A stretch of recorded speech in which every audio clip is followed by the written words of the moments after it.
Oh, that was so stupid. Hey, usually I'm not one for AI music or AI of any kind, but you have to admit that was a little funny. A tad bit funny. I do have one more, if you guys want to listen to it, unless if you guys don't want me to torture you anymore. Oh, God. That's too funny. Let's see how I sound, chat. How do I sound? Oh, actually, we should probably get a goal started, right?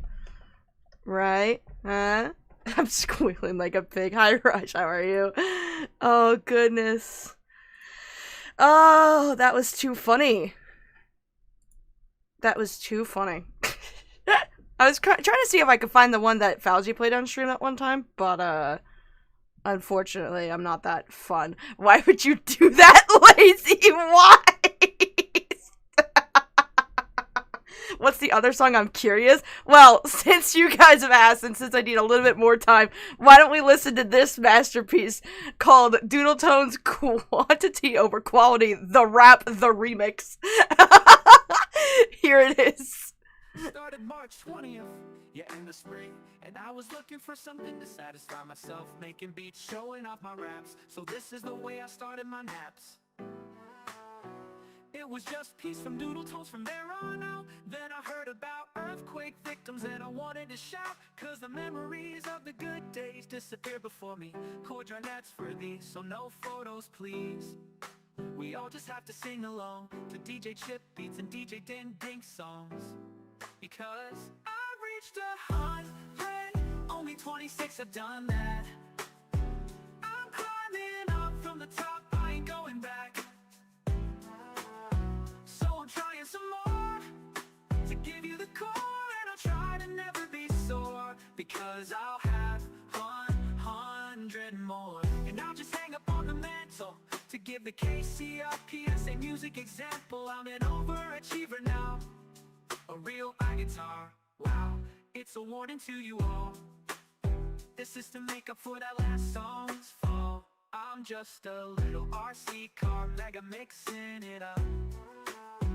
I'm not 1 week away from school, but I reached 100, only 26 have done that. I'm climbing up from the top, I ain't going back. So I'm trying some more to give you the core, and I'll try to never be sore, because I'll have 100 more. Now Took says enjoyed the chorus. Music Shake is the only place he in rap sees. I'm just making a sound song, a bittersweet symphony. Listening to 11 minutes of Bells of Roxy. In a Mexican restraint, but I'm in middle school too. No, hi, I isn't just another Tones freestyle. Ooh, my raps will live on, or my name isn't Sean. I reached 100, only 26 have done that.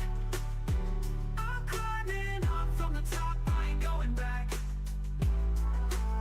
So I'm trying some more to give you the core, and I'll try to never be sore, because I'll have 100 more. Just getting swirls of candy with my easy beats. I'm untitled, looking at hellfire angels in the streets. It's no longer a new beginning, this is what Bodrum does. I got questions, I'm sure everyone does. Hard's a slow day, says is this what you wanted? As long as it's a weekend I won't be taunted. But time isn't reversed, I'm on test chamber 20. I reached 100, only 26 have done that. I'm climbing up from the top, I ain't going back. So I'm trying some more to give you the core, and I'll try to never be sore, because I'll have 100 more. The break is over, it was a toy car, a toy jingle, just shapes in black and yellow. Are you sure? No one's best. I'll be 4 years in the making before I rest. I'm the first result, man, I don't jest. It's black and white, I'm back for dedications. Riding on a Trojan horse and hope for ventilations. It's not Easter polka, my apologies. I reached 100, only 26 have done that. I'm climbing up from the top, I ain't going back. So I'm trying some more to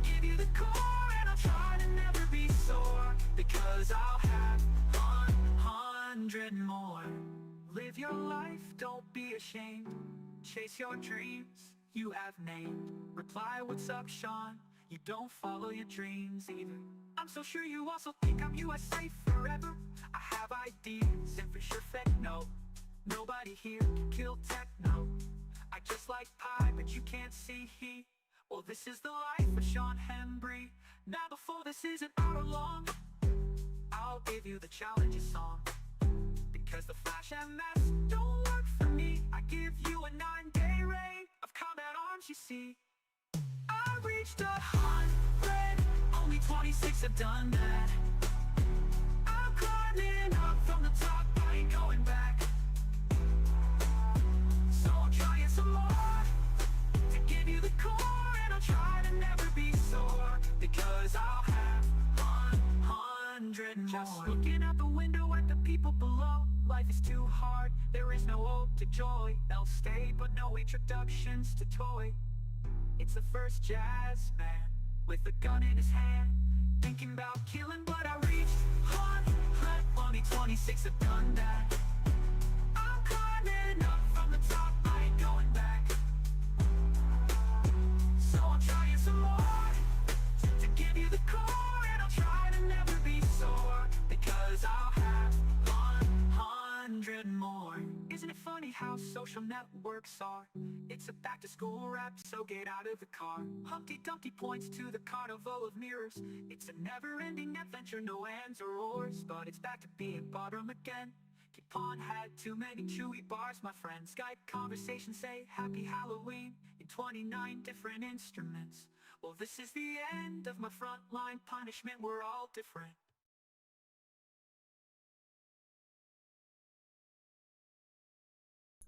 I don't know if that had anything to do with Doodle Tones. Maybe it has something to do with, like, Dylan Thomas and their feud or whatever the fuck. Chat, how am I sounding? I think I sound fine, for the most part. Apologies that I had to push the stream back, chat. The webcam was doing that thing where it was being stupid again. You know, when it would confuse where the voice input was coming from, and it was a pain in the ass to fix.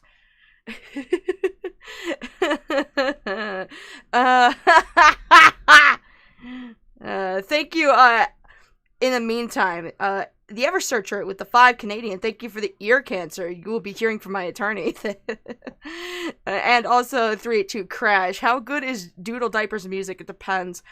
If anyone wants to send me their rap, I can torture you guys more. No, I'm ready. I'm ready. Give me some feedback, chat. How do I sound? Sounded good on my bend. Perfect. Perfect. That means we're not dealing with that stupid issue anymore. Amazing. Perfect. I am ready. All right. Well, hello, ladies and gentlemen. How is everybody? Let's see. Just this over here. Well, like, here. Like...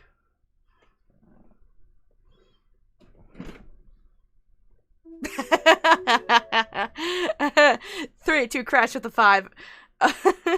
Okay, but how would this stream affect my Doodle Diapers and Andy X dipshit? That is disgusting. You are disgusting. That's so gross. Oh, good lord. Good lord, y'all are giving nasty. Oh, for fuck's sake. Oh, yeah, I know. That is not, if that was, if not the most disgusting thing I've heard all day. Chat, we had a problem. Chat, I can't find my bubblegum bubble holder. I found the gun. It's right here. But the little disc it comes in, I couldn't find that. So now it's in a weird tray and it doesn't fit in there. But the bubbles are here. The bubbles are here. Oh, God. So, apologies that I had to push this stream back a little bit, guys. This was being stupid again. But it's good to see everybody. How are you? I don't know how long this stream's gonna go on for, but I'm gonna aim for about, like, 4 hours, because I do have a dinner to go to. Dinner. Oh, thank God for the bubbles. Yeah, we're gonna need them today. We're gonna need them today. Although, I don't know. Are bubbles just as childish as, like, being into diapers?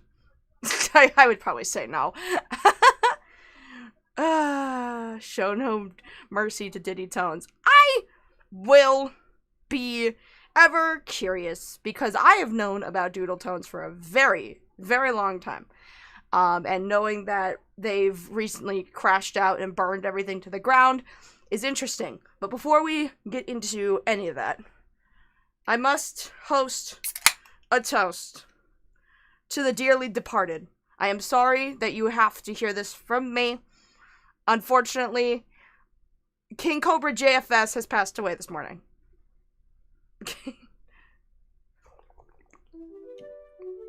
Thank you, Lord Rush with the 5. And consider this my apology money. You don't need to give me money for it. It's fine, dude. May he drink all of the grog and eat whatever he used to cook. Just all the amalgamations he used to cook forever in the sky. If I could have traded King Cobra JFS with, say, anybody, it probably would have been an Andy Ditch. Every single time we lose a King Cobra, we're stuck with an Andy Ditch. And that sucks. But at the same time, it's like one of those things where it's like, it's shocking, but also not too shocking, right? Because it's not like he really took care of himself that great. I mean, have you seen his cooking? Have you seen how he made his own alcohol? Yeah. But it's still not, like, sad. Wait, dead ass? Yeah, no, he died. He's legitimately dead. Here, hold on, I'll find it. I'll find the article.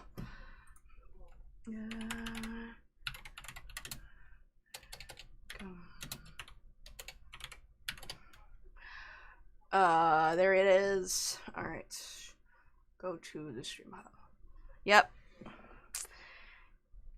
Dies at 34.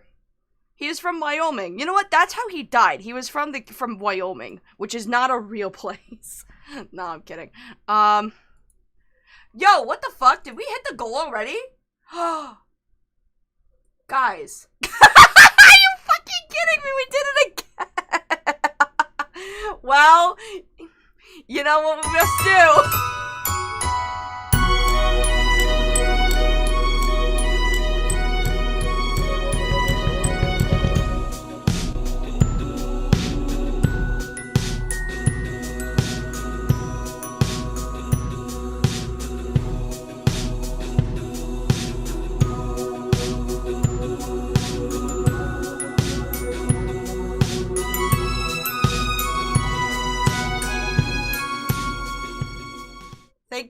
Thank you so much. That is crazy. You guys are insane.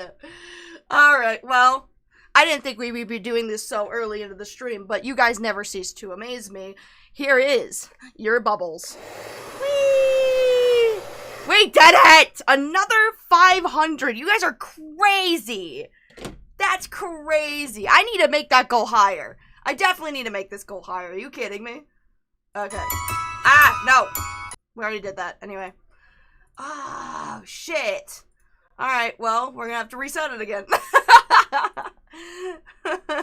You know what? This time, let's go for a crazy amount. Let's go for a crazy amount.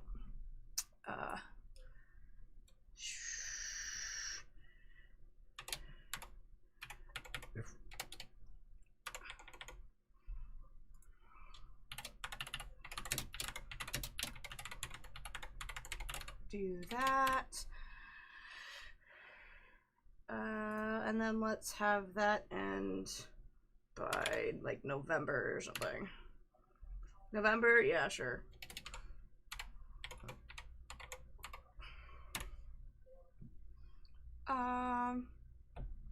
It gives us, like, 3 months to make the goal? So we'll see if that works. Alright, new goal. And we're gonna have to run another poll on, like, what $500. I mean, I still have to do the queso one, obviously, but you know what? I'll think of something else to celebrate the 500. There we go. Alright. Yeah, right. Dude, that's crazy. That's crazy. You know what? I thank this man for the fact that we made the $500 goal again. Thank you. Thank you from beyond the grave, King Cobra JFS. Okay, chat, let's get right into what we're gonna be doing today, because I'm already fucking late. Yeah, lazy, I need to stop streaming until 5 a.m. Dude, why did you stay up so late? What the fuck were you doing, Falgi? Good lord. Oh boy. So let's talk about what we're going to talk about today. As you guys know, I've been on different streams teasing the idea of making a Doodle Tones video, but in order for me to do that, I need to understand all the controversies of this person, considering they've been on the internet since, like, I was a kid. There's a lot to learn. There's a lot to shift through, and I have to take a lot of stupid notes.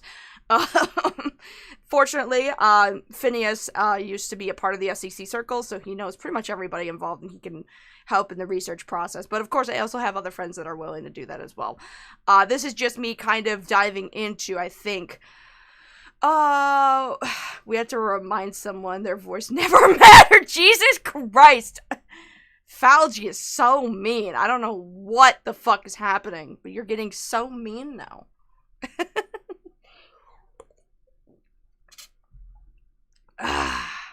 Ooh. Oh, Rush. Thank you. You just joined the Patreon. That's sweet. I'll thank you with a personal message in a minute. Those don't send automatically. I have to do them myself. Oh, goodness. Oh, Heaton posted? Oh, I don't really care. If it's not a part of this, I don't fucking care.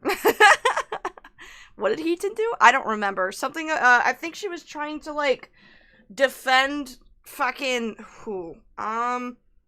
Faghost or something? And I don't remember. It doesn't, I don't really think it matters all that much. At least not for what we're going to be talking about today. So, and not saying it doesn't matter, period. I'm not saying that. I'm saying, like, for what I'm doing today, it's not what I'm going to be taking reference with or looking into at the moment or whatever. What we're going to be looking into today is this person.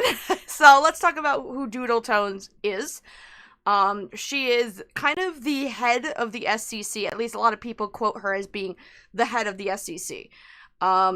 She does have this, which will be very helpful in our research purposes and processes, which is a Doodle Tones wiki, which is, oh, that's not correct. There we go. I mean, it is, but it isn't. I want all this to be clear. But this is a short wiki of all their associations, but it doesn't go over in detail all of their dramas. And the two dramas I want to particularly look at today is Cloak and Dagger and George Raccoon. We're going to start with George, because that is ultimately what made this happen. Well, it's actually not. It's actually 2025 of this year, but, you know. But Doodle Tones is not around anymore for reasons we're going to get into. They've had to take a couple of breaks, actually, and had to remove themselves due to previous controversies, the big one being FCK, which that's even a whole thing in and of itself. There's a 9-hour video that explores all of FCK. It's fucking insanity.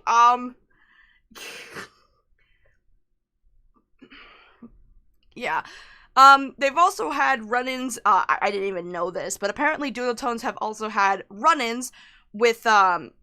Medicare due to the exposure of their diaper fetish.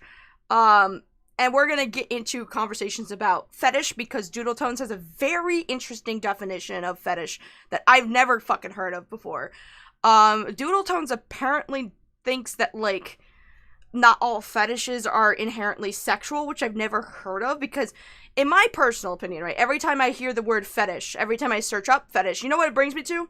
A porn site, because is that not what a fetish is? But she says that most people are, like, have a fetish that is for, like, aesthetic purposes, and I'm like, isn't that just called an aesthetic then?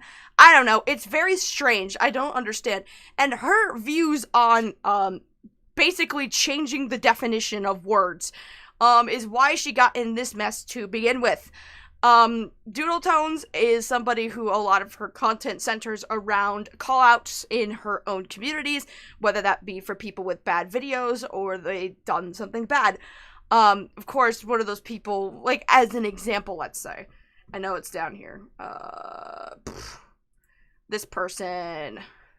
This is V Omega. This is somebody who is part of the FCC and also in the Cloud Palace. And Cloud Palace is Doodle Tones' like central Discord server. But this is basically one of the bigger controversies that had to be called out by Doodle, and truly, basically because he was, you know, talking to underage girls or something. Yeah, he was a groomer, all these other things, blah, blah, blah, right? But that's not exactly who we're going to be talking about today. The only reason they matter is because Doodle Tones likes to compare every single, like, video to the V Omega situation, including this one with the fellow content creator George Raccoon. I don't remember where their page is. They have a page too, but I don't remember what their original name is, because it's not George Raccoon in here. Let me try to look them up real quick. If I could spell, that would be great. George Raccoon.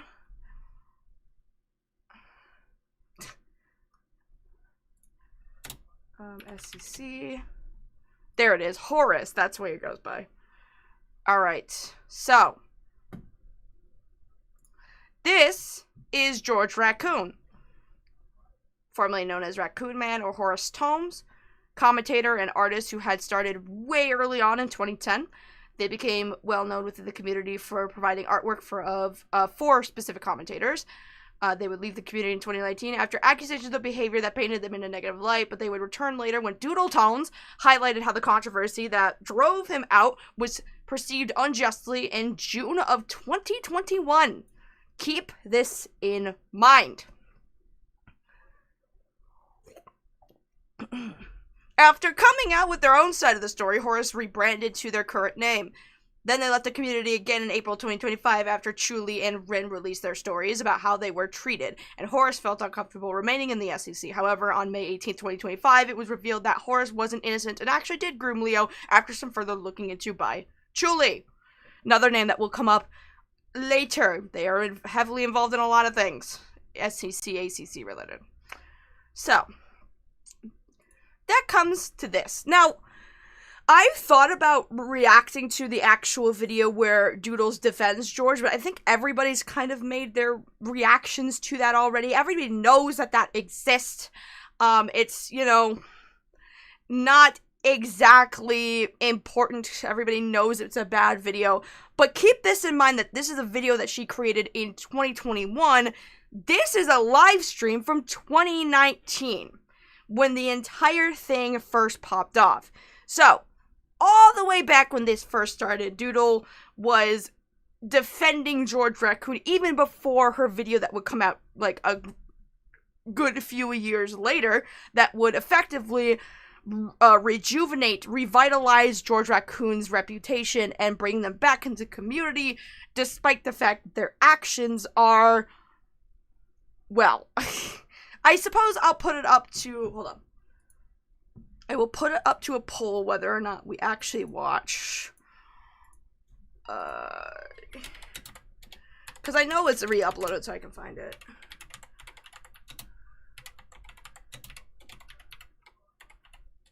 If I can, okay. I'm dying.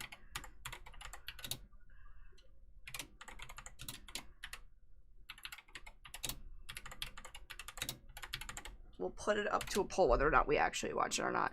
Because I feel like most people have seen it, but like, maybe some people haven't, maybe some people want my specific opinion on it. Alright. But I do want to talk about this, because this is actually a more recent discovery, right? So, apparently Doodle Tones has been defending George since the very jump of his controversy. For a while, a lot of people just said this was an open and shut case. Tusskie with the 5, thank you so much, I appreciate it. According to Yen, she used a child's voice on... Wait, what? According to Yen, she used the child voice on the voice changer. She also has a Bandcamp where she doesn't use it. Also, Susie playing... Man, Bingo Hurt. Is this what this is? Okay. Thank you, Buddha. I appreciate the monies. Even though I might not completely understand everything you just said, but it is appreciated. So, you know, Doodles has apparently been defending George from the jump. For what reason, I don't really know. I suppose none of us will fully know the reason. I will be speeding this up a little bit. I'll see how fast it'll go, because Doodle Tones does put on a voice changer that is, like, the most irritating thing I've ever heard in my life. But basically, somebody was able to at least find and rediscover the original stream where she kind of jumped in on defending George Raccoon. Oh no. What's wrong, Bubba's? My cat's hungry. Okay, we need to go get more cat food, actually. I'm gonna put this on. How are you, sweetheart? Hi. Good boy. You want some food? Do you need some food? We're gonna need to get you more of this when we go to the store. Okay. Hold on, chat. I must feed my baby.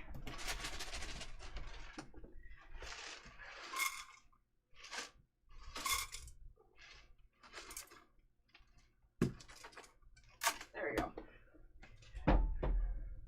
There you go, Bubba's. There we go.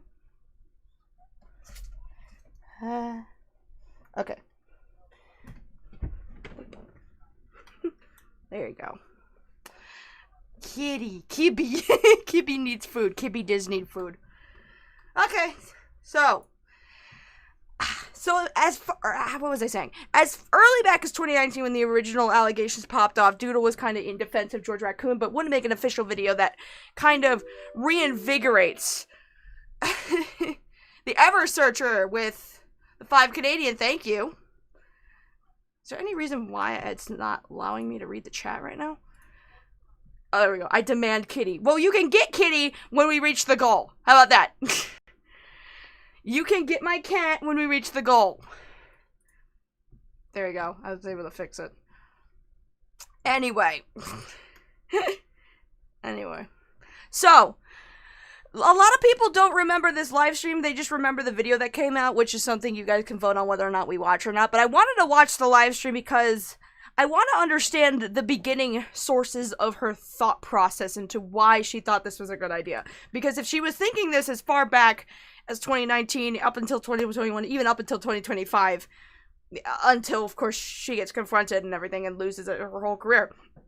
But this is where the origins of her thinking process is in defending George, her friend. This is 13 minutes, roughly 14 minutes-ish. And we're going to play this. The speed is sped up, but Doodle Tones also has a voice changer on, which is super annoying, so we shall see if speeding it up makes it better or worse. I'm going to assume the latter. So let's get started. The George situation really... I don't like the George situation, but not for the reason that you'd think. Like, I was really...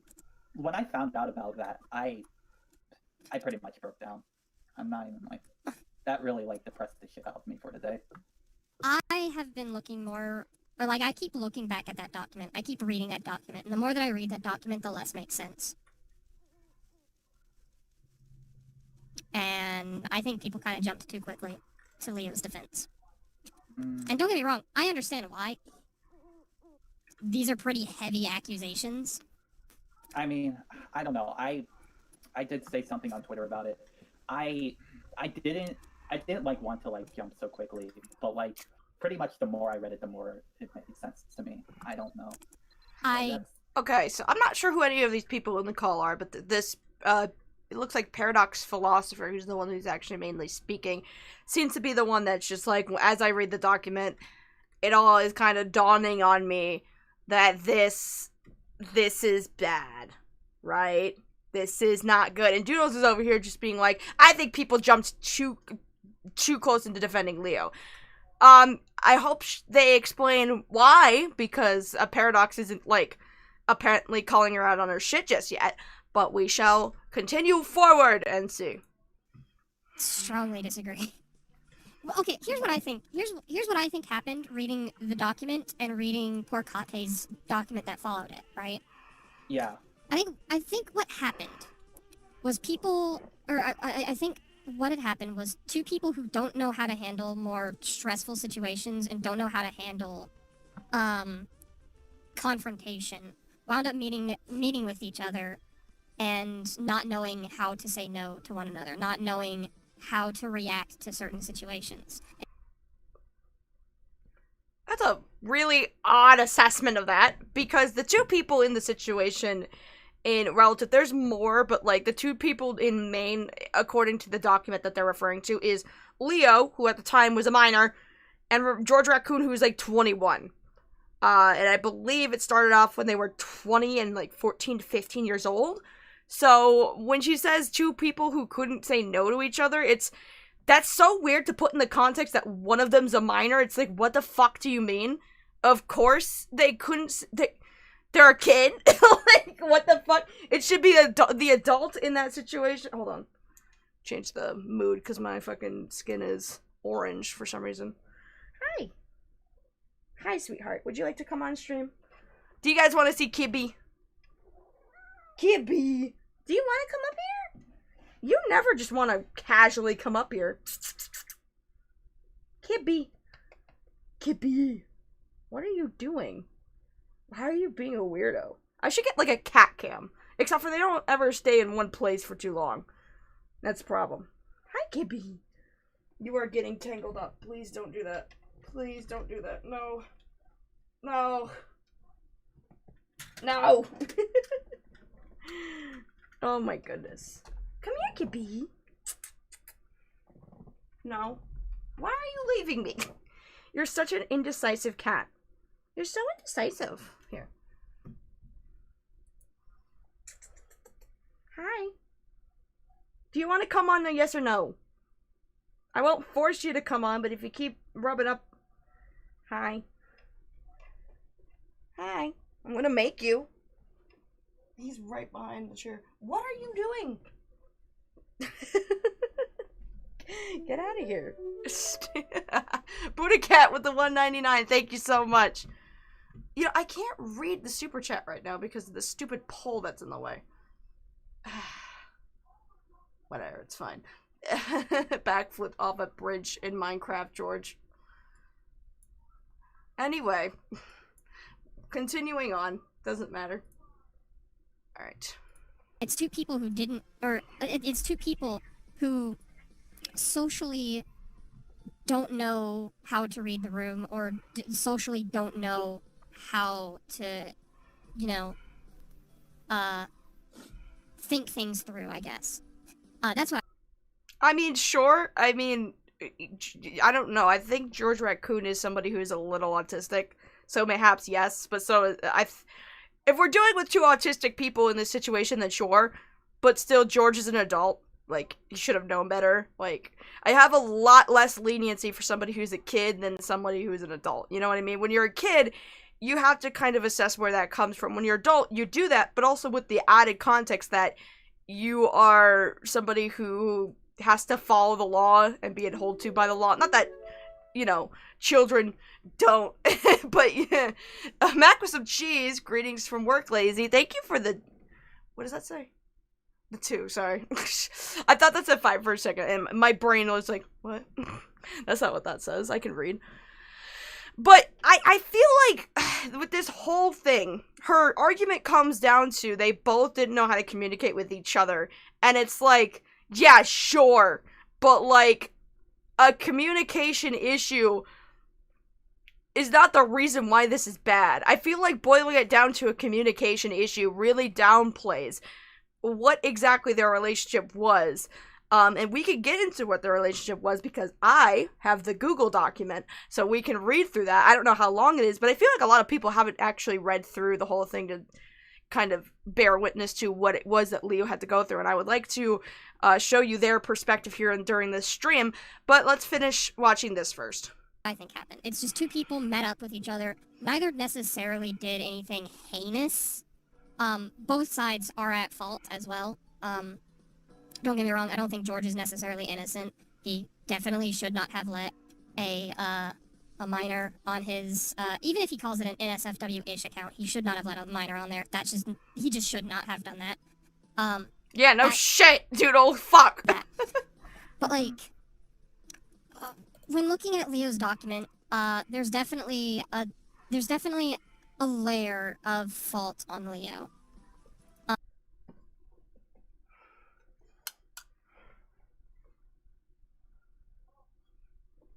What? See, oh god.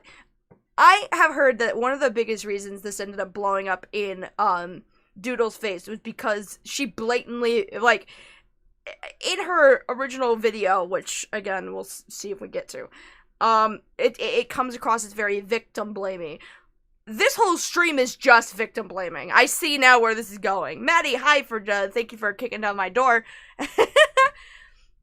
I'm gonna be so for real, I have no idea who George is. He's another, like, SEC commentator guy, I'm pretty sure. Been around even longer than Doodles, I think. Also, Doodle never acknowledges that the victims were minors and George was an adult. Yeah, that's so weird. Is there any, like... not to mention, like, in other situations, like V Omega, right? That is, again, another situation of an adult and some minors, right? And they are not hesitant to call that out for what that is, right? But in this situation, for whatever reason, ever teacher with the 5 again, damn Doodle, pet sweeping in front of my crochet, disgusting. That's funny. Should she victim blame the minor? Yeah, like, how is it the minor's fault? When you went into the V Omega situation, you had no qualms putting all responsibility of that situation on V Omega, but you have qualms with putting all of the faults on George for some reason. It's like, yeah, he's at fault for letting minors in his not safe for work accounts. That already enough should be like, no. But apparently because there is some fault on Leo's end, it's an equal sides thing, like it balances out. What in the actual fuck? What are we talking about? What the fuck? That's so dumb. L minor shouldn't have been groomed, shaking my head. Literally, that's her argument. Like, what the fuck? It's Leo's fault they were so groomable. That's fucked. Jesus Christ. And there's definitely some weird things about Leo's document that has me asking so many questions that I don't think I'm literally gonna get any answers for. I mean, the only thing that, like, really came across as odd was that, like, this wasn't the first time Leo had went through something like this. It's not the first time that Leo went through this, and Leo was not able to pick up on any signs or tell George off about it. Thank you, Cherry, with the 20. I can't remember what SEK is. What that currency is. Oh my god, bruh. Electric Boogaloo. Oh my god, bruh, too. Electric Boogaloo is so funny. Wait, do I have that fucking... Wait, I need that. Hold on. Wait. No, you're so right, though. Wait, I need this. Oh, no.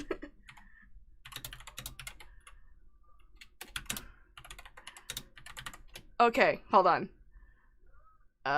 It's this one. It's this one. I need this on hand. You're so right. I need this on hand for important things. When we get to it. Okay. We'll get back to this. But I will now have this on hand when I need it. Oh my god. Alright, wait. One last thing. Let me move this into here. And that way I can read the chat better.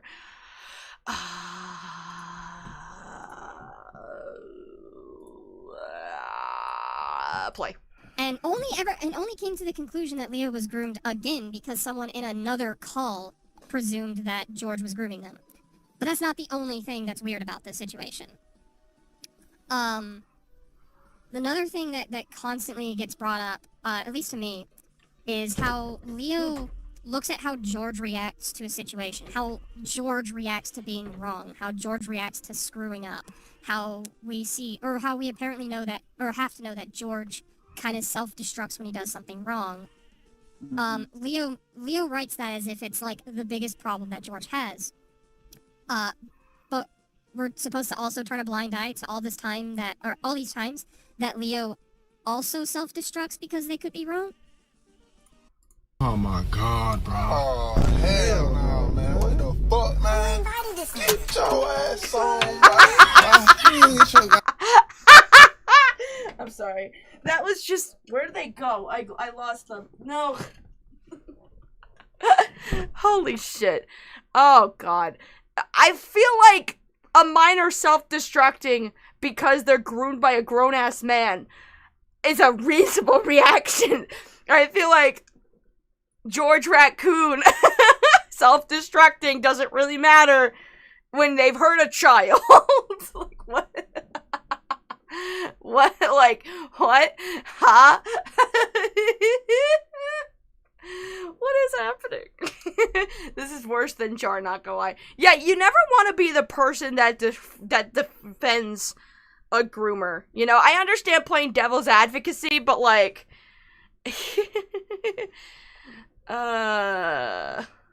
Crazy. Anyway. Like, it's just two people who share the same problem. One's just more vocal about it than another. That's all. That's literally the only difference between Leo and George. There's a point in there where Leo straight out the gate presumes that George's kink involves Snow White dresses, and then brings up how, oh, George would deny this if you ask him, thus shutting out any potential conversation or potential discussion about whether or not that's actually true or not, combined with no screenshots actually indicating that the Snow White dresses are, in fact, part of George's kink. The magic tricks are another deal. You know, magic tricks are definitely a part of George's kink, and again, yeah. I can't believe this. This is so... Okay. So, this is what I'm talking about when I say that Doodle Tones likes to change the definitions of things, because she's kind of using, like, kink and fetish interchangeably, but apparently her views on kinks is that they don't have to be inherently sexual, which I do not understand. If someone wants to educate me in the comments, why the fuck someone would be like, because again, when I think of the word kink, when I think of the word fetish, when I search those things up on the internet, you know what it brings me to? Porn. Because that's what those things are inherently. So when somebody says that this person's kink is specifically these things, and you see that they are using these things in conversations with a younger person when they know it turns them on, it's like the Star Giant thing. Every time Star Giant, like, had Wes or Coda commissioned for, like, Giantess artwork, it's under the preconceived notions that Star Giant was, like, jacking off to fetishes of giants, like, and vor and shit. Like, it's just really weird. Thank you, Zeta Ridge with the 2. What a wheezy little liar, dude. And with that, ladies and gentlemen, we have hit the goal.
Why did that die? I don't even have the thing on anymore. I fixed it. I fixed it this time. M shouldn't do that anymore. What the fuck? This is why I hate Streamlabs. I fucking hate this. We'll do it again. I'm gonna...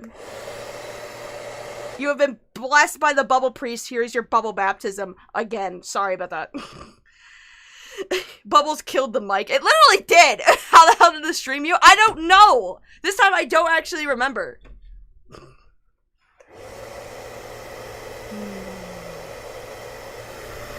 Do you hear that? Do you hear that? The sound of beauty. You guys probably don't, because there's fucking filters all over this thing. I hate everything. I thought I fixed it! I literally fixed it the last stream. I was able to get it to finally get fixed, and then it did it again. Whatever. Whatever! The bubbles are too powerful. The bubbles mute me every time. It's so fucking irritating. Anyway, back to this. It's another point where he fucked up. But the Snow White dresses, we don't actually know. The Snow White dresses, there is no evidence to demonstrate that. There is no signs that indicate that. All we know is that George seems to think Snow White dresses are aesthetically appealing. See, that's what I'm talking about. I'm so confused why sorry, Doodle tones she, her. I'm so confused why, in this instance, she's so determined to change the definition of kink into aesthetically pleasing, because it's like, then you might as well call it their preferred aesthetic or something, not call it their kink. Because again, when I think of the word kink, I don't think of aesthetically pleasing, although certain kinks do have a certain aesthetic, like, you know, maybe like a certain dress code that is aesthetically pleasing to some, like, you know, like leather, for instance, or something like that. But lazy yeah, we're gonna read the doc. I have the doc open, but I'm just getting through this video first. For just so that people are aware, George Raccoon is somebody who groomed a person named Leo. They made a document about it. This is them responding to the document, basically. And we'll go over why this live stream was met with such hostility in a second. I thought he said something about that in No. There was no signs of it, at least not in the document. That's kind of my problem a lot with Leo's document. It's like, even if we are to believe that George actually did groom Leo, right? Even if he did, there's literally not enough evidence in that document to support such a claim. There's not enough evidence to support. Oh, really, Doodles? Chat, do we want to look at the document? Do you guys want to see the doc? Do you guys want to see it? Because I have it. I have it. It is 36 pages long. It is 36 goddamn pages. But I'll read it. I'll read it. Goal shifting at its finest.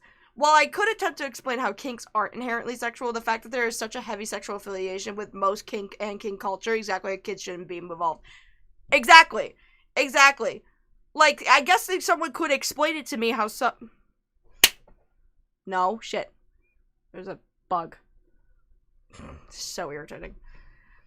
I could explain, yeah, if someone would be able to explain how it's not, you know, if she's ace, shouldn't she know there's a difference between sexual and aesthetic attraction? Yeah, like, even if it is, like, an aesthetic appeal and an aesthetic attraction, not a sexual one, I still don't think that you should be telling a minor to appeal to your aesthetic attraction, what you aesthetically are attracted to still, because it's like, get an adult to do it. What are you doing? Like, what are we doing? So, I'm gonna go through this, whole doc, because I think it's only fair to hear it from Leo's side, because apparently this is the one that they're just denying has any evidence, right? It's formatted a little strange, this is just how it was originally formatted, so I'm not really... Get away from me. Okay, I did get it this time. Good. Bug dead. That was gonna irritate the fuck out of me. It looks like most of you are voting that we're gonna have to watch that video, so I will end up watching it, which is great. Thanks, guys. Thanks. Anyway, yeah. Get that bug. I did. It's dead now. Let's read this real fast, I suppose. Is there a way I can zoom in on the... Because the words are small. There you go. That works. So, this is it. This is where I tell you everything. I don't want to because I still don't care, but I need to. In 2019, I was once again groomed on the internet. The following document will be a detailed description of interactions I, Leo, had with a former friend of mine, George Raccoon, who will simply be referred to as George for the rest of this doc. This document will be posted on my private Twitter account because as of summer this year, my public Twitter account has been suspended, presumably forever, and I have no intentions as of right now to create a new one. I do, however, give you, the reader, my full consent to spread this statement around, copying the link to it and speaking publicly on my behalf about the situation should you feel that it is important. I am entrusting the spread of my story and the select few trusted mutuals I have on my private Twitter. I especially urge you to share this with any minor that has come into contact with this man or has him in their friend group in order to avoid a similar catastrophe in the future and ensure their safety. I will list other witnesses that can verify parts of my story, should that necessarily arise, which it had to be, and in this document, I have included screenshots of our conversations this year. George has recently shut down the 2 accounts that contain our DMs, and whether that was done to erase evidence or just to take a break, I can't say. As such, there is some things here I cannot provide pictures of. Again, reason why it's explained. If there are missing pieces of evidence, it's already been preemptive with the fact that the account was taken down where all of this occurred, or at least the 2. As such, there are some things here I cannot provide pictures to, but I do have some screenshots saved, and anyone is free to look at them. Some of this information that will be shared here is sensitive to the person I'm talking about. There are secrets which I was entrusted with. There are secrets I never swore to tell, but the severity of what I suffered through has rendered a lot of those promises hollow to me. I still have no intention of hurting him. I have no intention of humiliating him. So if you use this information that I am providing to in any way shame him for his sexual preferences or kinks, I will block you myself. It's very interesting how much this person, despite being groomed, is really trying to protect and in some ways even still validate the sexual preference. Like, you can still have your sexual preference, just please don't do it with a minor. You know, it's fine that you're into this stuff. It's you do you. However, you know, the accusation is this. So, you know what I mean? Not providing any of that at this point. I have zero tolerance for that. You can hate me and drag him for what he did to me all you want, but you cannot use that specific, very sensitive information as a way to dehumanize him. I won't allow it. Interesting how Leo is very, very immediately trying to, you know, ads. Oh, well, I have to make money somehow, sorry. That was me. Goodness. I just find this very interesting that she's very protective of this man's humanity despite what she is alleging. You know what I mean? Sounds like Stockholm Syndrome, not blaming, of course. Yeah, no, it's not like a Stockholm Syndrome thing. It's more so like recognizing the humanity of someone that did you dirty I'm calling it very mature for Leo, you know, in this sort of situation. So if we're going to start off by setting the stage a little, and I'll tell you how it all started. At this point, I'm guessing you're wondering why I, a 16-year-old, am even talking about a grown man's kinks if I know what they are. Well, I do. See, the thing is, I'm not typically allowed on my friends' not safe for work accounts because, well, I'm still a minor. I do not ask permission to access the account because that would be inappropriate, and my friends don't invite me to follow them because, you know, that's reasonable because you're young. Because that would be even more appropriate. But I did follow one porn account of one of my friends, and while George described this account as not safe for work-ish, he still openly spoke about what sexually aroused him, which by default makes it inappropriate for minors such as myself. Right, should not have been involved in this account at all. Should not have been invited, should not have, you know, been allowed to be in this account, period. That enough should just be enough to be like, what the fuck are you doing? Especially since these not safe for work accounts, according to what I've heard, George literally, you know, sent requests being like, do you want to join this account? This isn't something that, I mean, this is something you can ask, obviously, to be invited to, but this is something he, like, forwarded himself, like, you should join this. And if you're going to be like, you should join this account, and it's not safe for work, and it's a minor, and your immediate reaction is, oop, my bad, not you, that's a problem. That's a big fucking problem. Leo is way more mature than any of the grown-ass adults in the SEC. So true. Oh, Leo's pronouns are she, her. Okay, my bad. Does it not say that in the document? Okay, I wasn't sure. Alright, my apologies. I didn't know Leo was a she, her. My bad. No, Doodles pronouns are? Okay, you guys are confusing me. Stop talking. I don't remember what... Okay. For somebody... What is Leo's pronouns? Can I ask the chat for anybody who knows? Who actually knows the real answer. Please. That would be very helpful. Anyways. I'll just address them as neutral pronouns until I know. I will stress that during this time, I followed the account. I saw that there were other minors on it as well. Other minors were there. Oh, that's a problem. But they were people I didn't know personally, so that kept me from reaching out to them. The rules of his accounts was that he had to reach out to you and allow you in there.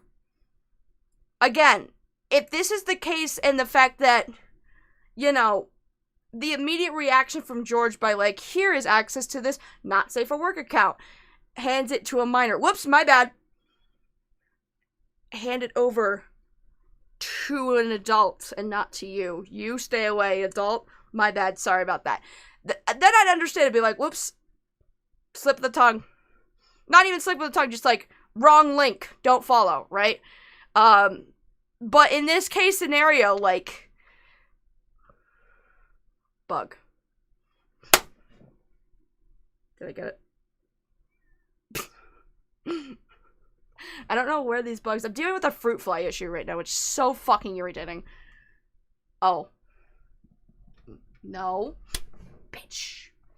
Bitch. I hate this. I hate the fruit flies, man. It's so irritating. Especially when it gets hot like this. Good lord. Okay, he's him. He's trans mask. Okay. He, him. Everybody. He, him. Okay, perfect. We're all caught up now. Lazy versus bug part 2. I swear to God, I don't know why they're in here.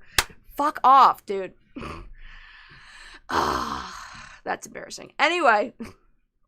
Alright, and he did. He reached out to me. He invited me, a 16-year-old. He actively wanted me to follow it. That's a problem. This isn't even a slip of the tongue. This is just something he wanted you to do. That's a problem. And if you... I feel like I should have, like, a highlighter, but I can't edit this. Yeah, I can't. Just... That's a problem. Just highlight everything that's a problem. And if you want to be like that and tell me I shouldn't have been on there in the first place, then fine, go ahead. I didn't know it was not safe for work until I started following it, but once I saw the words not safe for work-ish in the bio, I should have immediately left. I should have, but I didn't. I, like George himself, rationalized it. It was okay because it was only partially not safe for work. We were both in the wrong with that. Yeah, I guess this is where Doodle keeps saying that there were wrongs on both sides. Do I think that this person should have immediately just, like, backed out and left when they saw that this was a not safe for work account? Yeah, sure. Sure. But I don't think that the grown man should have invited the 16-year-old and urged them, actively wanted me to follow it, should have urged them to follow it in the first place. Because they know it's a not safe for work account. The adult does, the minor doesn't. And once they're there, what the fuck are they supposed to do? Lazy bedbug. Yeah, no, fuck that. Lazy bughead. Good lord. Fruit flies are one of the fee bugs I have a personally... I do too, they're gross. It's annoying. Fucking irritating. Anyway, I'm pretty sure it's dead now. Or it fucked off. Yeah, but like I said, I feel like a lot of this should have been... If it's him actively wanting it to follow it despite knowing Leo's age, I feel like that in and of itself is the problem. It's not the fact that they saw it was a not safe for work account and said, I'll stick around. I don't think that's the issue. Sure, you could say that that was something they shouldn't have done. I swear to... Did I kill it? My hands hurt from doing that, man. This sucks. I want him dead! I want him to die, chat! Anyway.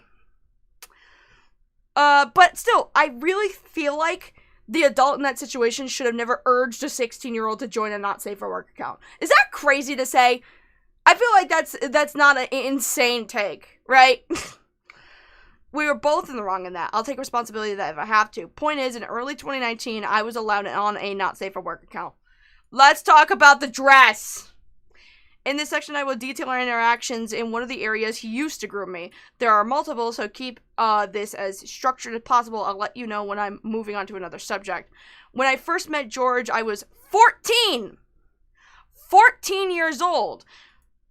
2017 was the first time a lot of my other friends in the community I'm currently in, and some of my closest friends to date, meeting him happened naturally as I got familiar with the fan group. We had mutual likings for the character Snow White.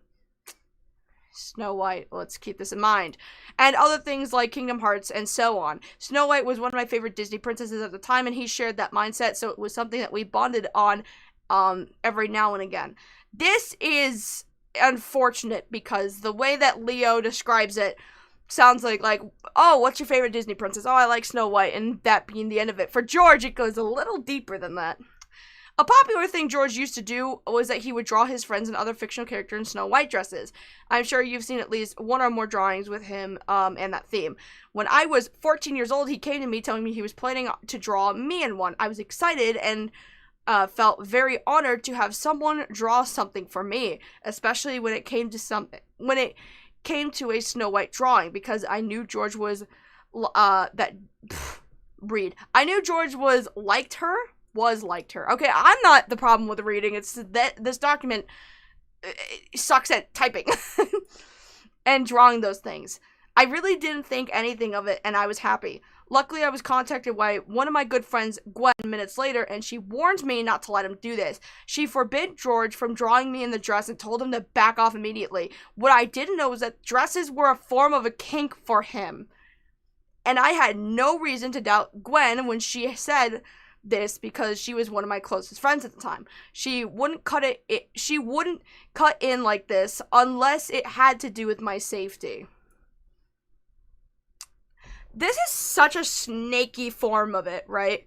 Because let's get this out of the way, right? Like, stuff like this, some of the kinks that George has about is like this specific princess dress, and also magic tricks, and those are inherently very innocent things.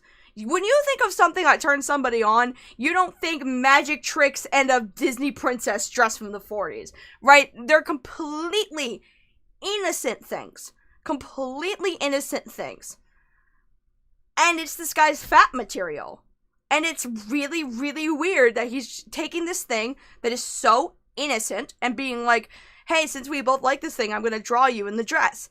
And somebody has to be like, oh, it's not that innocent, though. He finds that shit hot. Like, this is a kink of his. He finds it sexually appealing. So the context changes from something, innocent, something that is,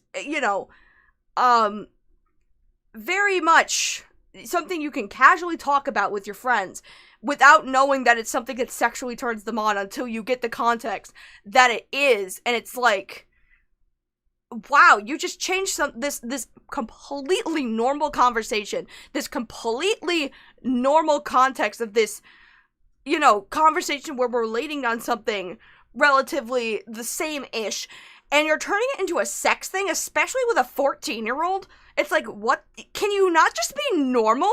Like, what are you, what the hell? Gwen, also known as Safna, was also a minor when she warned Leo. That's crazy. We gotta bring back medieval torture methods, I'm telling you. That's fucking crazy. But yeah, I think that is very, very odd and very, very weird to talk about something so casually, and not give any indication that this is something that sexually turns you on. And then be like, I'm gonna draw this 14-year-old I know. I swear to God. I'm gonna draw this 14 I know about the shared interests that we share together without telling them that it's something I'm sexually attracted to. So fucking weird. So fucking weird. I believed her and I got scared, and recent events would only prove her right. If you ask George about this, he will deny it and argue that the drawings are not sexual. It's just a hobby. I and many others don't believe that for a second, but to me, it doesn't have to be straight up a sexual thing, because it is clearly something he finds appealing. Meanwhile, meaning that drawing minors in such outfits still isn't okay because he is an adult. I'll explain this concept further as we continue. Please do. George was seemingly distraught about all of this after Gwen had firmly told him not to do it. Why are you so sad that you don't get to draw your 14-year-old friend in a dress that you find sexually appealing? Or at least aesthetically appealing, not safe for work-ish appealing? So weird. How about you just draw an adult friend of yours? And, yeah, just, you know. And came to me profusely apologizing with the suggestion. He refused to go through with it, and I forgave him because I saw how sad and hurt he was, and I felt really bad. That's a thing I do very easily. Feel bad, take blame, when deep down I know I wasn't at fault. And it happened throughout this incident as well. I would repeatedly feel awful when George came to me, sad, hurt, and apologizing over and over until I was just stating that I think I was the problem. There's Gwen's at. I guess, you know, that's somebody that I can speak to when going through and making the video, not during this stream, but I will keep this in mind, chat. Keep that in mind. Back to earlier this year, George and I were DMing a lot of his not safe for work. I would say every week. I'm very bad at instigating conversations, which leads to me going for weeks without talking to some of my friends. But George always messages me first, and I appreciate that it made us grow closer as friends. When someone reaches out to me, it means the absolute world. So we talked often, and eventually he asked me if he could draw me in the Snow White dress. I was confused. I didn't understand why he would even make such a suggestion after what happened the last time. Well, it's because we're in 2019 now. You are no longer 14 years old. You're 2017, 18, 19, 2 years. You're 16 now. So maybe it's like, well, a couple years have passed now. Maybe it's fine. I don't. Last time when he swore that he wouldn't try something like that again. At this point, I wasn't in contact with Gwen after some complications that aren't exactly relevant here, so I won't bring them up. Our relationship has recovered since then, so I couldn't message her and tell her that it happened again. And I had a sneaking suspicion that the only reason he felt as though he could ask me again was because I wasn't talking to Gwen anymore. He knew he wouldn't be called out because he knew I could never do that again. And I could never do that to him. That was just my theory, though. I didn't know what to tell him. My memory of what happened last time, how sad he was, how sad he was, how it made him upset to be told off, how hurt he was when Gwen and I put our foot down, ran through my head. He has this habit that he himself admits to of going to negative extremes when he is upset or depressed. He starts beating himself up in front of other people, and this was what led me to constantly feeling that I had to forgive him. I had let him do things that are not okay because otherwise he would be sad. More on that later. But to summarize, I gave him my permission to draw it because I didn't want him to go on a self-destructive mode. Self-destructive mode. Oh my goodness. Did this type of shit just happen to every Zoomer? I mean, you'd be pretty surprised. It happens quite a bit. It happens quite a bit. And again, if you want to put the blame on me for giving consent to even be drawn in the first place after clear warning signs the first time, then fine, do that. I'm someone who will throw myself under the bus for my friends. To me, I'm a worthless piece of garbage and my friends are actual saints. I can see how a groomer can take advantage of that mindset of somebody feeling... I think the most effective grooming victims are people who are incredibly insecure, because then people can exploit that insecurity, right? To kind of, like, take advantage of the fact that they think they're worthless, and thus the only way they'll ever feel worth is appealing to somebody else, right? Anyway. And again, yeah, whatever, I read this.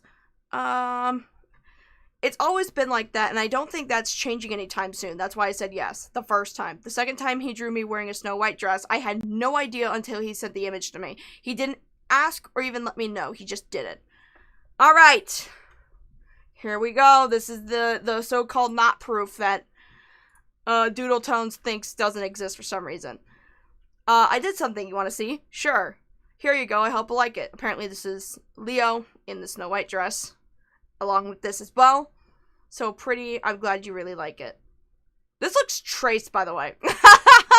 Why is everybody... I'm going to say this right now because it's a problem with Doodle Tones too. Why is everybody in the SCC, or the slideshow commentary, not art commentary, slide, because apparently those are different things. why are people in slideshow commentary specifically such shit artists? All of their art is fucking dog shit. And I can say that as an artist myself. Like, this is such bullshit. Watching your stream at work, don't tell Mr. Pizza Hut. Thank you, Bubonic Tonic with the 2. Is this not, oh, the fucking, what the hell? Apparently the, oh, shit. Okay, hold on. Apparently the super chat goal isn't working for some reason. I have to remove the goal.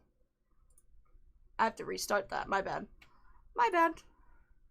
So for some reason that's not working. Wait, that's not it. Goal. Goal! God damn it.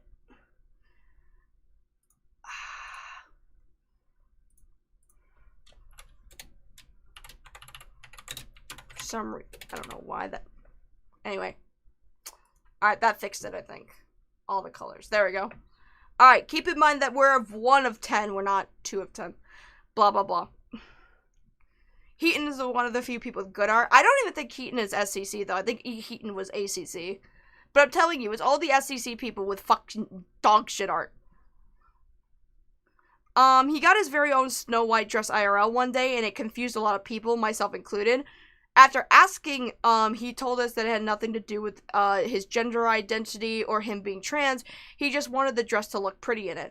This was, in hindsight, very telling that the dress was yet again a thing that he found appealing, and just more proof of it being a kink. He cross-dressed as a kink. So, I feel like this is very telling. It's like, the dress itself and Snow White inherently isn't sexual, but this cross-dressing thing, oh yeah, totally. I feel like wearing a dress, especially a Snow White dress, that would count in the cross-dressing thing, I think. So even if this Snow White thing, how is Heaton SCC? Are you kidding? I don't think so, because she was the one that was making commentary while drawing in the background. That's what our ACC is, right? Am I stupid? I don't know. It doesn't matter. The point is that if he says that cross-dressing is a kink, right? A sexual kink himself, but the Snow White dress isn't. If you're wearing the dress to cross-dress, then you're inherently making it sexual then. Are you not? Am I crazy? As a cross-dresser, we do not claim choice. It's okay, redheaded YouTuber. You can be a little femboy over there in the corner. It's fine. God. SCC is slideshow. I don't get it. It doesn't, you know what? It doesn't matter. We're not here to talk about Heaton. I'm talking about George. So shush. Cross-dressing is inherently sexual, but it certainly is in this context. Right. Well, he says it's a kink specifically. And this is what makes this whole thing so fucking hard to really wrap my brain around, because apparently kink means something completely different to these fucking people. It doesn't mean inherently sexual for some reason. And it's like, even if you can make the fucking argument that like certain kinks are not inherently sexual, and therefore people expressing certain kinks out of the express thing that's like, it's not a sexual thing, I'm just appealed by it, then I'm sorry, I just call that your aesthetic, or I call that your special interest. I don't fucking call it a kink, because when you put the word kink in there, you know what I think of inherently? Sex! I think things that turn you on. I think fetish. That's what I think of. Like, why are we using words for different things that if they're not inherently meant to be the thing? Like, if this is not meant to be George Raccoon's, like, you know, not safe for work. He puts it under a not safe for work account. Does that not inherently, for a lot of people, read as a sex thing? Am I crazy? I don't think I'm crazy, right? I don't see. This is so weird, because it's like, if it's not a sex thing, then why are you putting it on a not safe for work account? When I hear things like, okay, back up, rewind, reassess. If the word kink in this context of the SCC does not mean sexual, fetish, something that turns somebody on, okay, so why would you put something that is inherently not meant to turn you on, not meant to be a sexuality thing, on an account that is not safe for work?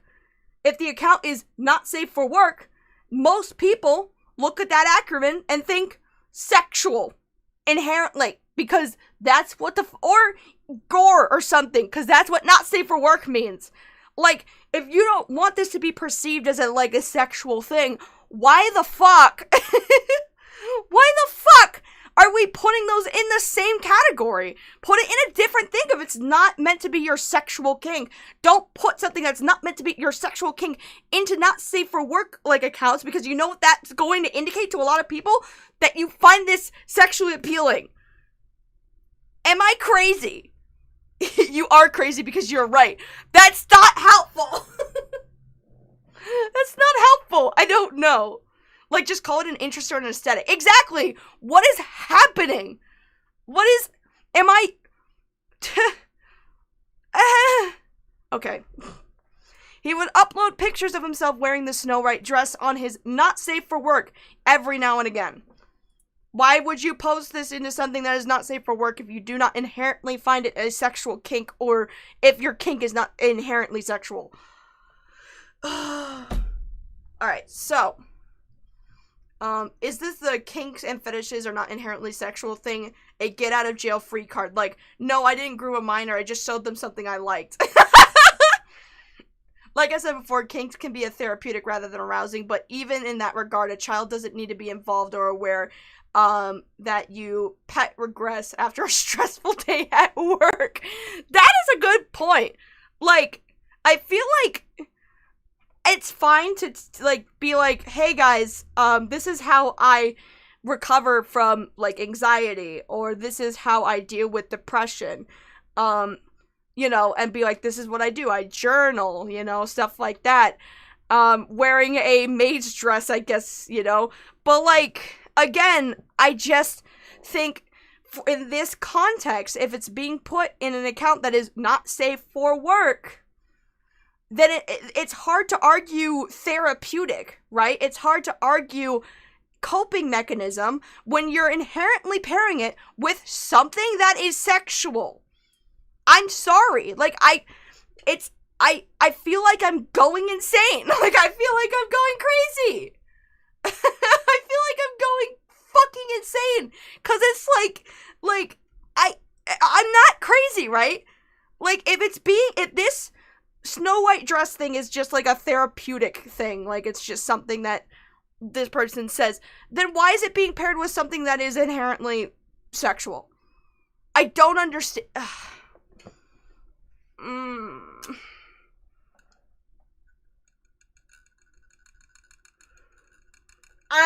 Anyway. He also sent them directly to me. And the number of photos I got from him wearing the dress was almost 10 times the amount that he posted on his timeline. That's concerning. It was very much became a weekly thing for him to do. He would send me 5 or more pictures of him in the dress and ask for compliments. My overall thoughts and if he looked cute and pretty. Once he even broke down and apologized for me for not being able to send any pictures of him in the dress that week. This is a problem. Hold on. Once he even broke down and apologized for me for not being able to send any pictures of him in the dress that week because he was away, and I was so utterly confused. I would be too. Why the fuck is this grown-ass man? Why the fuck is this grown-ass man having a fucking mental breakdown over the fact that he couldn't send a little sneak peek dress pic that week to a fucking 16-year-old? What in the world is going on? Like, what? Why does an adult need so much attention from a child? Exactly! What the actual fuck? Why is George treating it as if the world's gonna fucking explode? Unless he has OCD. Why the fuck does this guy feel like the world's gonna end if he doesn't send a picture of himself in a dress to a 16-year-old? Like, what? What are we doing? At one point when we were talking about the dress, I offhandedly mentioned that I had a low-quality Snow White dress that I used as a Halloween costume when I was 6 or 7. I told George it was a 7 to 9, but looking at it now, I was definitely younger than 8. It was just something I remembered as we talked about it, and I didn't say it in any way that spiked his curiosity. And despite me making it clear that I had worn the dress nearly 10 years ago, he got very excited and asked me if I could put it on and show him.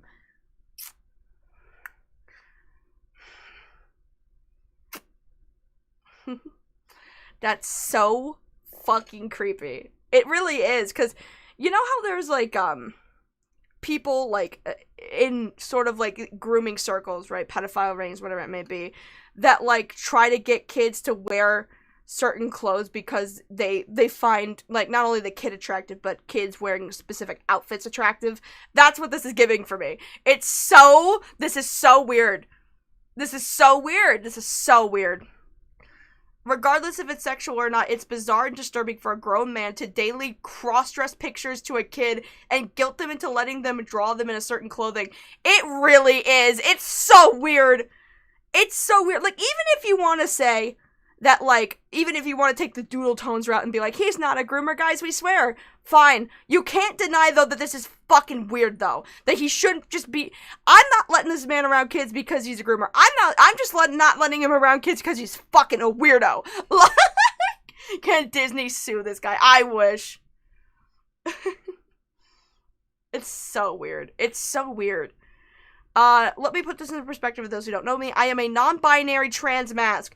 Something that gives me extreme dysphoria more than anything else is dresses. If these two have been talking since they were 14 years old, I doubt that George, like, didn't know this. Like, he's like, oh, I just didn't know this didn't cause him dysphoria. Like, what the fuck? Okay. Whenever I'm at a family reunion, I'm particularly forced to wear them, but by my family, and I hate it. I have openly spoken about this multiple times on my vent that George followed on 2 separate accounts at the time of this happening, and anyone who even remotely knows me, like George did, knows that I can't stand dresses and that they are dreadful for me to wear. What George was doing was clearly a form of objectification. I agree. George asked me to dress up as his kink, despite knowing that dresses are incredibly stressful for me, despite knowing that the dress was nearly 10 years old, and I have grown significantly since I was 7, despite knowing that I am a minor.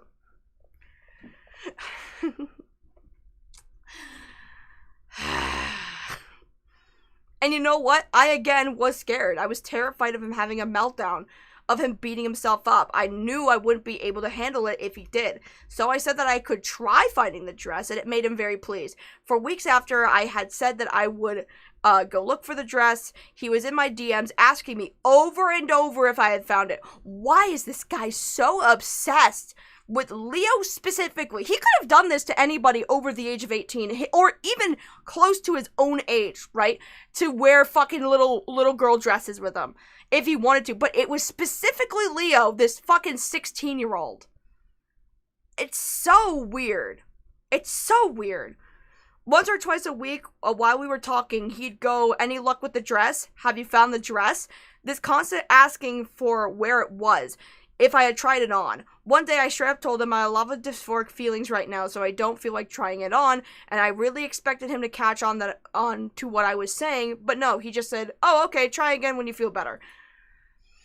And it was getting to me. I was getting stressed the fuck out. I was getting so unbelievably paranoid from him asking me over and over that I genuinely thought he'd know if I lied. So even though I didn't want to, I really didn't, and I felt disgusted and anxious and miserable as I did, I tried to get the dress on once.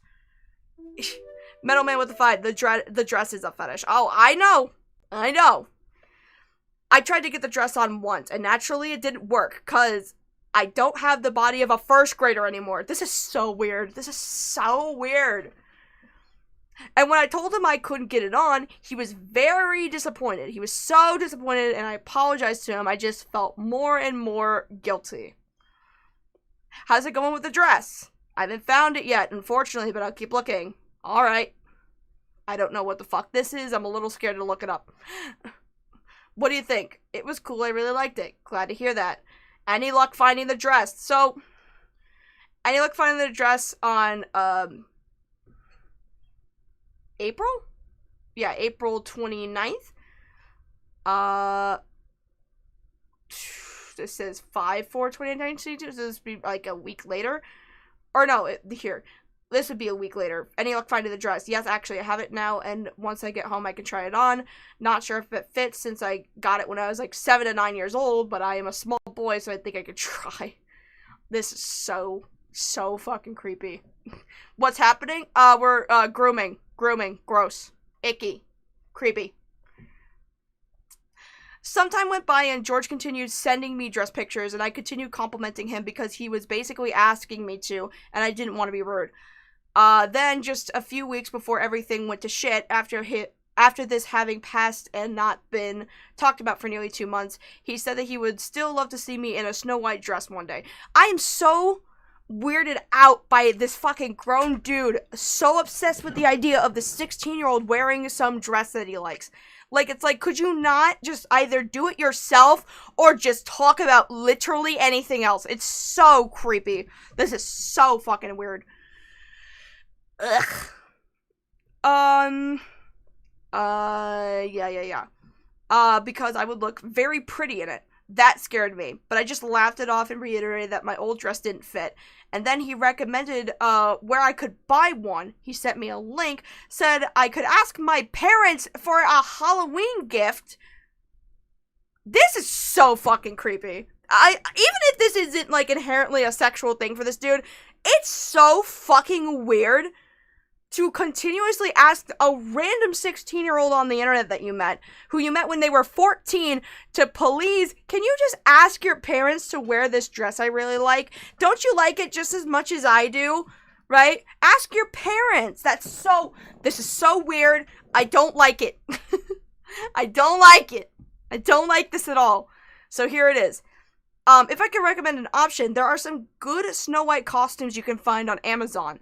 It's where I got mine. And you could ask your parents for it on Halloween this year. This is the one I ordered on Amazon. I have confidence that you will be able to pull it off someday, so don't lose hope, Leo. I'm rooting for you. This is so fucking weird. It's weird. It's so weird. This is so weird. If this is something he is expressing as a kink of his that is associated with a not safe for work account, doing this to a 16-year-old is fucking weird. It's weird. Also, keep in mind that Doodle Tones read this doc and still defended George. We will get back to that. Honestly, cannot describe what I felt in this moment. I was beyond weirded out and mostly horrified. I remember my mind just going absolutely blank when I saw that. I just thanked him for the suggestion and said that I would think about it. Let's see. The second part, where I will detail, we were mostly doing when we were talking in DMs. I once again want to remind you not to attack this man based on his sexual preferences, because in this section I am forced to be incredibly specific about what that is. Okay, this will finally talk about what he finds sexually appealing. Apparently, all the things with the dress, not fat. This is not fat material, I swear. This specifically is, though, apparently. Apparently. One of the first things you'll notice when going on his not safe for work is the pinned tweet that you are encouraged to read before interacting with his page. It was there that he detailed the things that he found sexually appealing, aka his kinks, and a few rules of the account. A thing he brought up there was that something he found arousing was magic tricks, specifically the Dakota chair trick. This is such a weird thing to be turned on by. Okay. Some of the people in the SEC, man, have the weirdest fucking kinks. Doodle Tones with diapers, this guy with magic tricks, crazy. Wild. Peak cinema. Anyway. And on this account, George would openly talk about how passionate he was about magic, and that it was a career that he wanted to pursue in the future. Oh, that's interesting. This thing actually turns me on. I hope I can do it every day as a career. This will be my fucking gooning career, if anything. Fuck being a porn star. Let me be a magician. Wait, OMG, he sent that magic trick video immediately after talking about the Snow White dress, and he's into magic tricks. Wait, what? Wait, hold on. Are you talking about, this? Wait, Yunke Iron Boy Illusion. Whoa. Wait a minute. I'm gonna look this up now.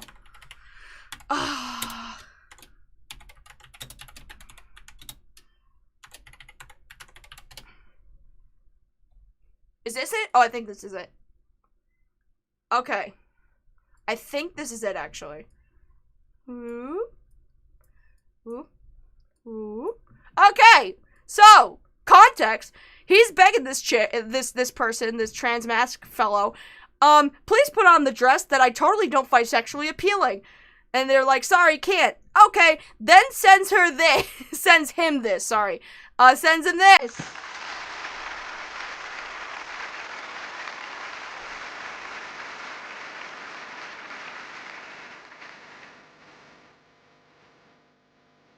Oh, it's been wrong.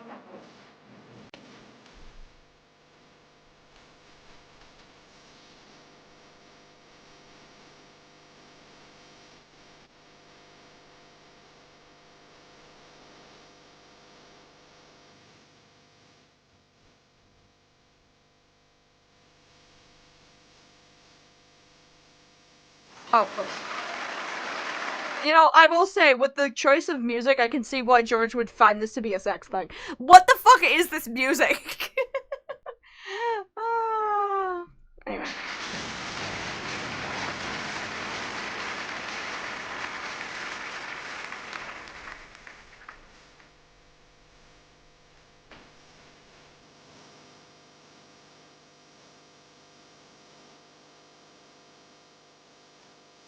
See, when you fucking pair it with this and the music,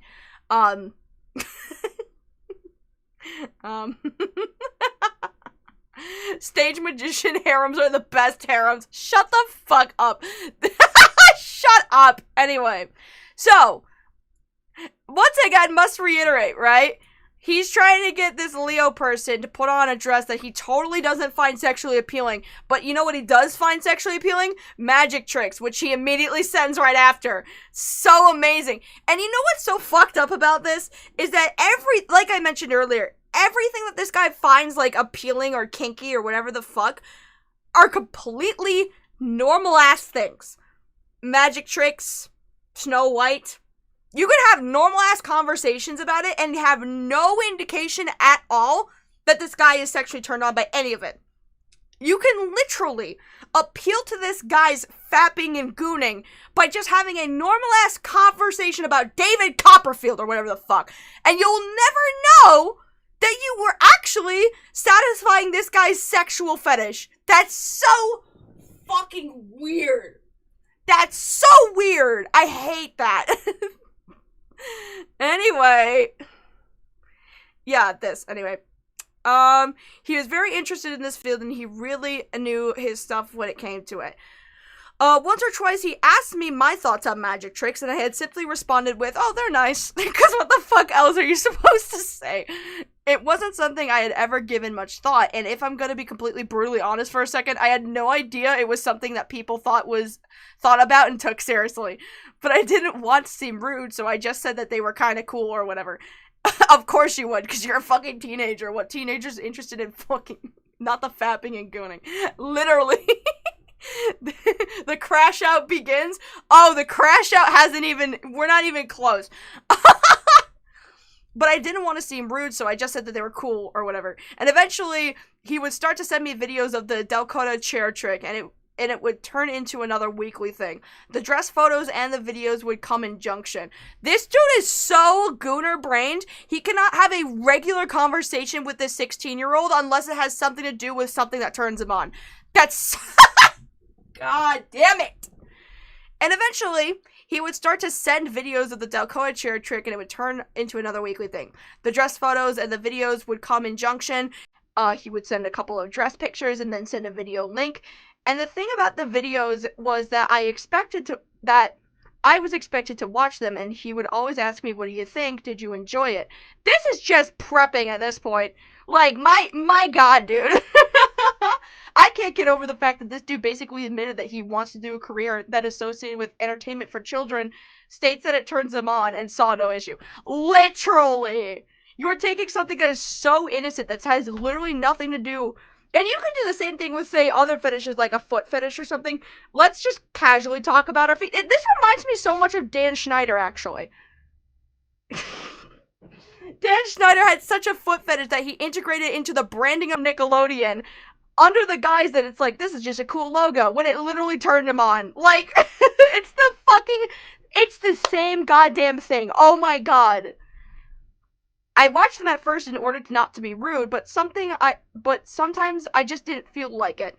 And so I didn't. But then he would message me hours later asking, did you watch the video? and he would ask repeatedly, did you like it? And if I didn't answer, he'd find another excuse to contact me, like sending me more dress pictures or another Snow White related thing. And throw in a quick, did you watch the video? It wasn't just him showing me a cool video. If I didn't see it, he would bring it up again afterwards. My thoughts were pretty simple. It was cool. I liked it. And so on. But it made him very happy regardless. The act of sending those videos to me, having me watch them and saying, yes, I liked it, made him very pleased. I wonder why. And since this was all his kink, well, I think you get the point. I do. I do. So let's look at the evidence, the apparent evidence that doesn't exist. I think it is about time I shared with you one of those most famous versions of the Delgado chair. The Attic 1987. This is David Copperfield! No! I was kidding! I was joking! No! Okay. Done by the one and only David Copperfield. Side note, I am currently wearing the Snow White dress right now as I send this to you. This is so fucking weird. It's so weird! I started feeling very uncomfortable by what he was doing. Every time I'd open up my Twitter and see a DM for him, my blood would just run cold. Even more so when he asked about my thoughts after I tried to avoid watching the video. I did watch them all, but not only because I felt pressured to. Maybe it would have been easy to just say no, but I can't do that. I can't shut someone down like that, especially not someone like George, who practically lives by the philosophy of, don't call me out on my bullshit, because I will beat myself up until you feel like a monster and drop the charges. He had done this multiple times. Looking back on it now, I can really only describe it as him forcing me to do his kink. That's how I see it, yeah. Especially since this is all they fucking talk about. It's so crazy. We'll talk about his motivations another time, but that is what he was doing. His interest in magic was a hobby he enjoyed talking about, and he was super passionate about it. Yes, but on top of that, it was also his kink. I wasn't trying to lead him on by saying it was cool. I just didn't want to seem disinterested when he was so into it. Then one day, he just hit me up and told me that he made a drawing. Without my knowledge or permission, he had drawn my OC, Leo, acting out the Delgado chair. Nope. No. Okay, the dress thing, you can be like, that's not sexually. He thinks the aesthetic's cool. Fine. He openly is saying that magic tricks turn him on, though. So seeing Leo doing something that actively turns him on, you are including the Leo, who is 16 at this point, a minor, in something that is inherently now sexual that you have expressed openly is sexual. Why are you doing that, bro? What the fuck? You can't draw your adult friends doing sexy magic tricks for you? You have to include this fucking 16-year-old? You just have to?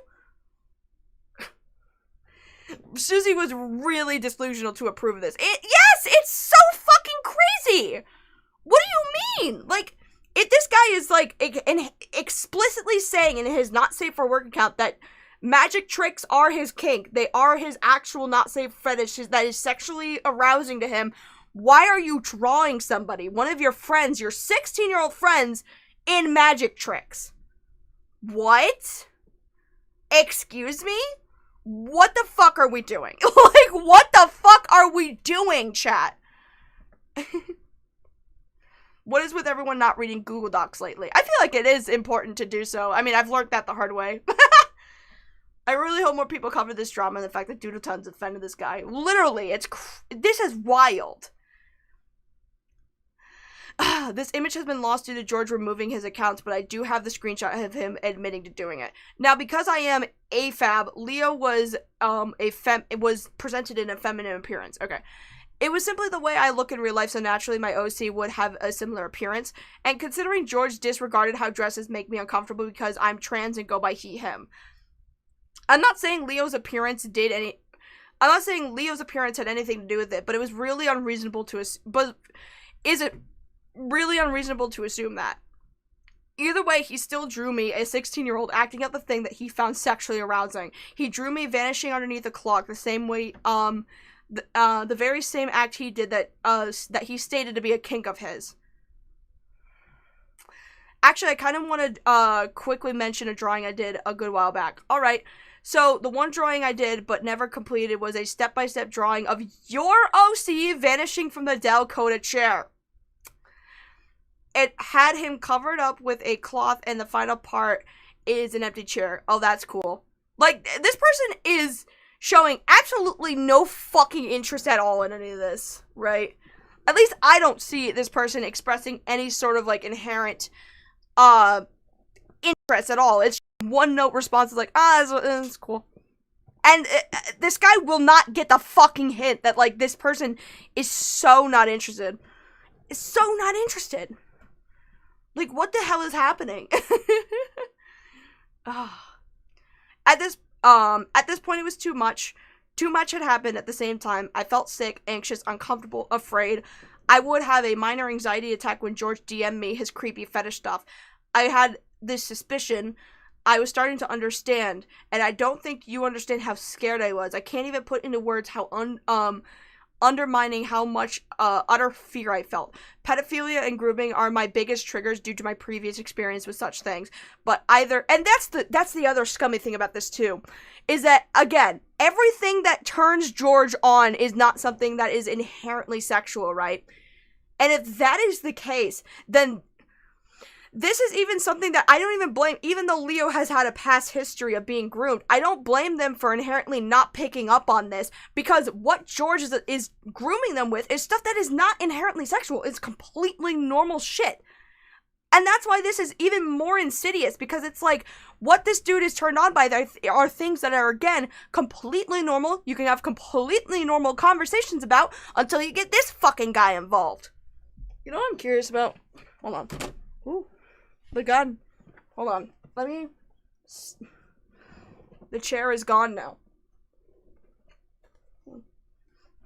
I am now in a white void. Is that making it better or worse? Oh god, it's sticking to me. Ah! Get away from me. Never mind. I don't like this idea anymore. Get away. Go away. Okay. This is so... Oh my god. It's so insidious, because it's like... You don't even know you're being groomed because what you guys are talking about is not something that you inherently are like, this is sexual, right? Until you know it is, and then it's fucking too late already. It's so fucked up. But either I didn't want to believe it, or I did, and I just kept lying to myself. I was, however, starting to hurt. Everything hurt. I felt disgusted and sickened constantly. Eventually, I got contacted by my friend Charlie, and I told him everything. I broke the promise of silence that I kept up until that point. The pressure of don't leak or I'll cut you off was trapping me in the situation, making me miserable, and most of all, making me feel awful for seeking help from Charlie. And I even wound up telling Gwen as well. They were the ones that brought me back to Earth and told me the truth I needed to hear. Then all hell broke loose. This section will be dedicated to the night of September 21st, when everything reached its peak with George. I was advised to confront him and tell him that he needed to stop, that it was making me uncomfortable, and that as my friend, he should accept that and not press any further regarding videos or dresses. But I couldn't do that. I knew I couldn't. I was terrified of hurting him, and I already felt like shit, because I was telling myself constantly that everything was my fault. I eventually came up with another alternative, which was to simply unfollow his not safe work account. Yeah, I mean, I don't know if this would exactly help. Like, if you call it out, he'll just pretend it's normal stuff. And that's what makes this even more insidious. If you're just like, hey man, why are you, like, introducing this kid to, like, all this stuff that you openly admit turns you on? And it's like, what are you talking about? It's just magic tricks. Can't talk about a kid about magic tricks now on the internet without being hashtag canceled? That's so insidious, man. It's so fucked. Anyway, couldn't do that, blah, blah, blah, DM'd me, and I would tell him that I felt it was wrong of me to follow it because of my age, and that I should have left it sooner, but I didn't, and I now realize I was in the wrong in not doing so. If he accepted that, it would be okay, but if he kept sending me videos beyond that point, I would be forced to confront him. So, Saturday 2 weeks ago at 11 p.m., he DM'd me asking why I left. Sorry, allergies. Okay. My nose is, like, getting all tingly and it hurts. I explained myself and took full responsibility for following the account despite my age, even though he was also in the wrong for asking me to be there. He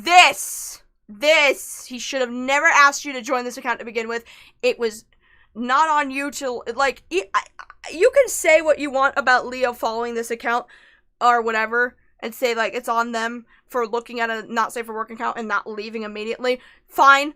But by the end of the day, never should have been invited there in the first place. The only reason they got access to that account at all was because of George. Like, none of this would have happened if George would have just, like, acknowledged Leo's age and been like, not you, give it to an adult. You know what I mean? Anyway.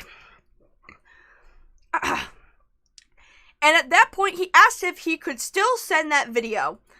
He said he felt scared when I unfollowed and was worried that he might have done something wrong, but he loved sharing videos with me and didn't want to stop. And when he said that I knew... And when he said that I knew that this was it, it meant that I would have to be honest. I distinctly remember my heart racing as I typed up my request for him to not send me any more videos. And I want you to understand, did it in the most flimsy, kind, and respectful way I possibly could have, because I didn't want to hurt him. It's so crazy, this amount of, like, I didn't want to remove myself because I didn't want to hurt his feelings. This person is, like, actively attending to the emotional health of a grown adult man.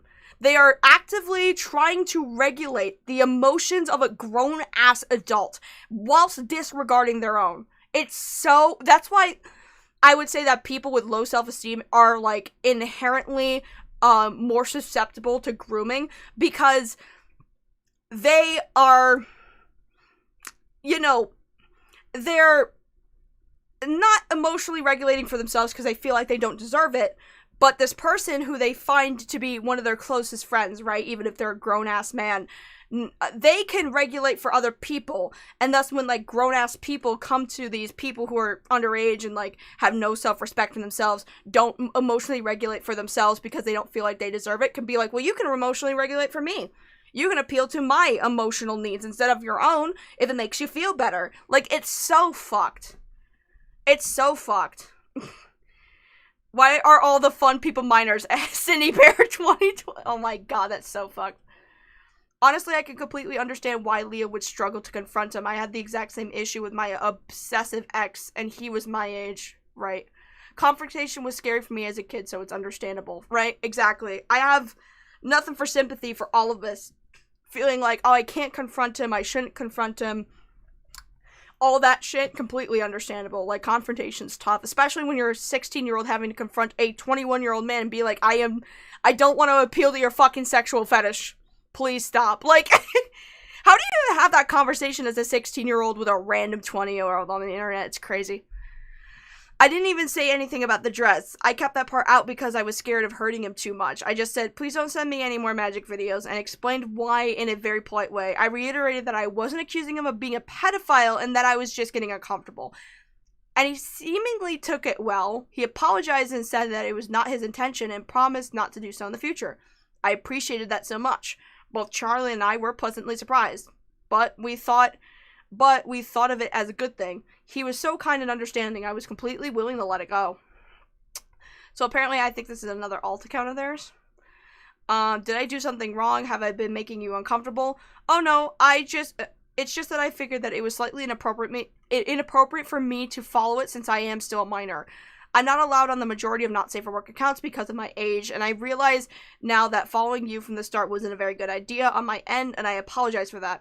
I know it was not a full-on not safe for work, but I wouldn't want to overstep any boundaries.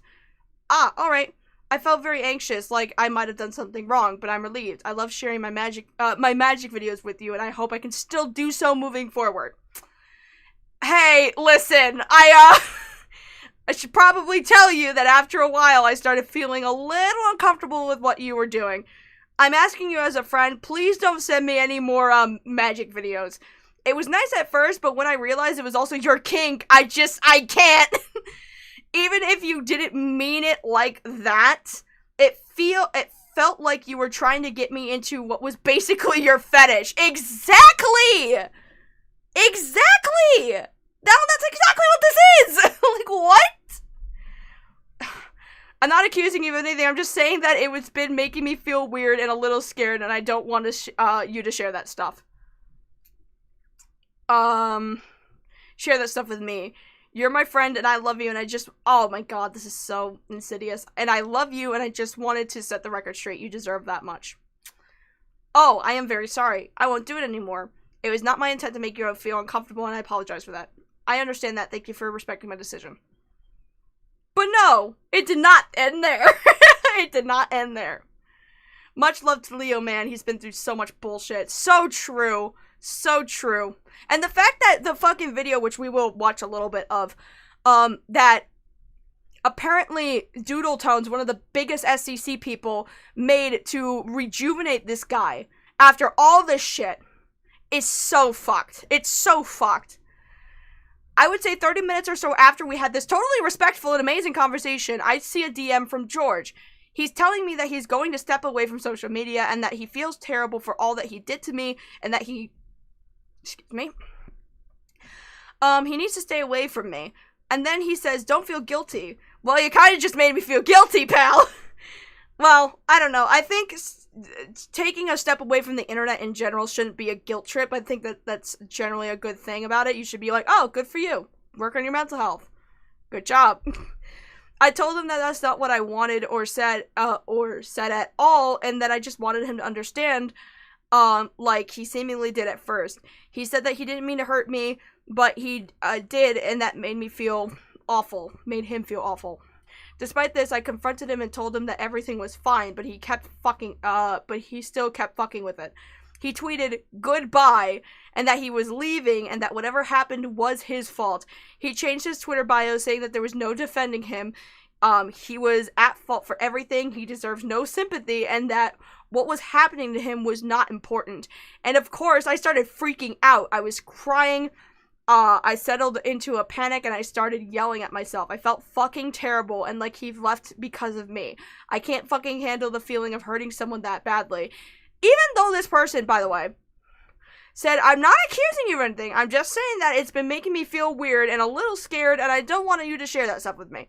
You're my friend and I love you and I just wanted to set the record straight. You deserve that much.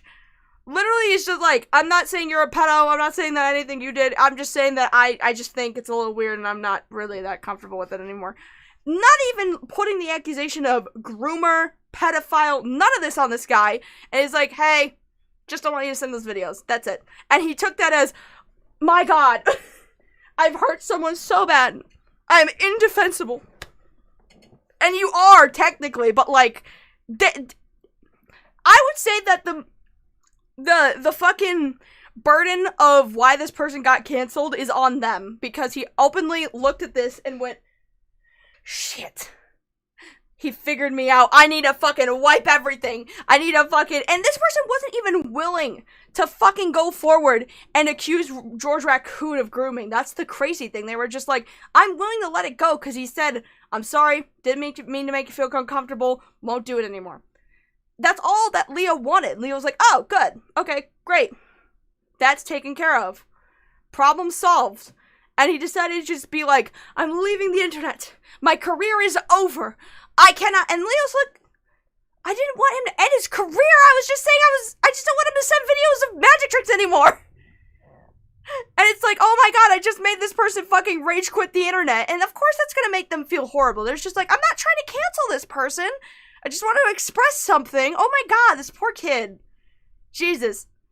I started crying, I settled into a panic, and I started yelling at myself. I felt fucking terrible, and like he had left because of me. I can't handle the feeling of hurting someone that badly, and I was up for hours just sobbing with a racing heartbeat, barely able to catch my breath. My self-worth issues are fucking huge, and I struggle with them every single day. And this situation only became worse because of that. I felt stupid for even talking about it in the first place. I felt like the perverted one for thinking it was something inappropriate when he pushed his kinks onto me. I felt like an awful, awful friend, and I regretted speaking out. And you didn't even speak out! You didn't even speak out in the public. You handled this in private, and he decided to make this public by fucking rage quitting the internet and being like, I'm just so awful. I'm just so awful. Like, what the fuck? Doodle Tones did so much sweeping. I'm surprised the FCK situation was the end for her. Should have happened a long time ago. Honestly, the FCK thing is crazy. I would have to even look into what extent their involvement was in that. Legit, dude was like, can you stop? And the guy had a meltdown. Literally. a kid gets emotionally manipulated like that is so upsetting. It really is. Hey, could you not send any more of these videos? I'm uncomfortable. Oh no, they found out about my secret. I need to hide the evidence. the very open secret. Well, I mean, it's a private, not safe for work account, but the secret, you know what I mean? Had it not been for Gwen, Charlie, and Donnie who were there for me that night, something terrible could have happened. My parents were out and I was alone in the middle of the night having a huge panic attack on my bed with nothing but my phone. I understand that. Thank you for respecting my decision. You're welcome, Leo. Hugs. Hugs. I think I may just step away right now. I feel terrible for all I did to you. And I need to stay away. Don't feel guilt, just be clear. No. I didn't say that. I never meant that. You're good, okay? I'm just glad you understand. I didn't mean to hurt you, but I ended up doing so anyway. It happens, but it's okay, I promise. And this is it. Gone. No defending me. I'm at fault for everything. I deserve no sympathy. What happened to me is not important. The main account is George Rico. This is the please read. We'll get to this because I think this is in Doodles video. But this is also their main account. Like, they're not main account. This is their main account right here. This is just their not safe for work account. So it's like, you could make this fucking meltdown all you want on this fucking side account that is your sexual fetish or whatever the fuck. You still have your main. You could easily just hop over to and pretend none of this ever happened, right? I'm going to stay away for some time now. I feel completely awful and whatever happens, all my fault. Goodbye. I was up half fucking night. There was no calming me down, and I want to say that it took like 3 hours of talking to my friends and having people contact me left and right before I started to relax. I'm emotionally unstable, and I could not stop blaming myself because, of course, George had made sure of that. Saying don't feel bad doesn't mean shit when you're comparing yourself to the scum of humanity in front of someone. Anyway. But, like I said, my friends were there, and I occupied myself as best as I could while I was sobbing amidst the darkness. I really have them to thank for me eventually collecting myself. Had I not had these people with me that night, I don't know what would have happened. At that point, I was beyond exhausted, and I could barely keep my eyes open. My head hurt, my body hurt, just about everything was terrible. But I was calm. I was sad and hurt and tired, but I was breathing fine and my heart rate wasn't racing anymore. So I just decided to get ready for bed. It was late, I was miserable, and would probably cry myself to sleep. But I still needed rest. I left my phone in my bed and went to the bathroom to prepare to go to sleep. I even tweeted that I was going to bed and that I couldn't take any more of this tonight. 20 minutes later, I returned to the barrage of messages from George. He was in my DMs at 4 in the morning having a fucking meltdown. He said that he told me not to feel guilty, that he wrote these things because he felt bad and needed to be away, and that I shouldn't hurt myself, that I am not an asshole, that I had the right to let him know things were bad, that the last thing he wanted was to see me in pain, and, okay, you know what? You need to stop. Don't fucking do this. You don't DM a teenager in the middle of the night and spam them with messages, even if they're awake. Even if it's nice or kind, or don't give a fuck. Especially not when you know that they're having a panic attack or are recovering from one. Which George clearly did. And the argument that it was only evening for George doesn't work because everyone in my friend group knows that I'm from Sweden and my time zone is vastly different from theirs. George fucking knew that. I told you not to feel any guilt. I wrote that message when I was feeling like shit, mainly because I needed to be away. Please don't hurt yourself because of me. You're not an asshole for telling me that I made you uncomfortable. You have the right to let me know. Please, don't do this to yourself. The last thing I want is to see you in pain. Oh my god, this is just endless. You wanted to look out for me. You're not in the wrong for that. I'm sorry I made you panic. You didn't have to make me leave. I made myself leave. I messed up. Please don't feel bad. I'm sorry. And of course I freaked out all over again. My pulse spiked and I had another panic attack because he would not stop. I started crying and hyperventilating and the entire cycle just started anew.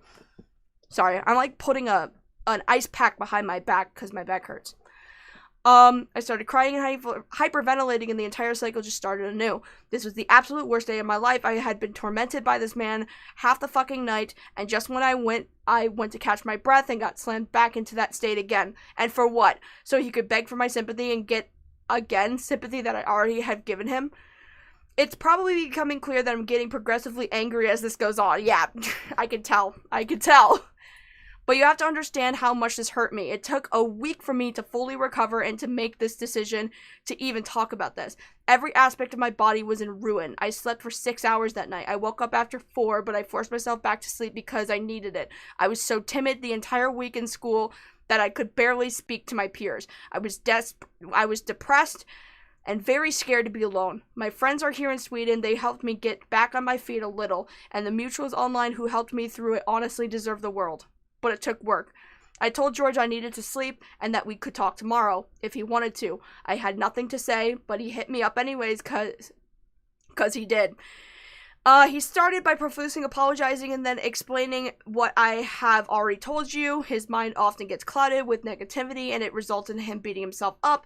He wasn't able to let go how much he hurt me, even though we agreed he would stop with the videos, that he felt responsible and that he was well aware of his mistakes, that he should have done to me that, well, okay. I already said this before, but I seriously apologize for everything. I acted out of my own emotions, beating myself up and bringing it over here, and I ended up hurting you in the process. Sometimes whenever I feel depressed or upset, my own mind goes into heavy extremes with negativity, and it gets clouded with bad ideas. Even after we talked out yesterday about the UFO account and how I wouldn't send you any more magic videos, I felt responsible for affecting you so much, to the point where my mind was all negativity. The last thing I would do is not be aware of my own mistakes and how they happened. I shouldn't have put you in that scenario to begin with. I don't like hurting you.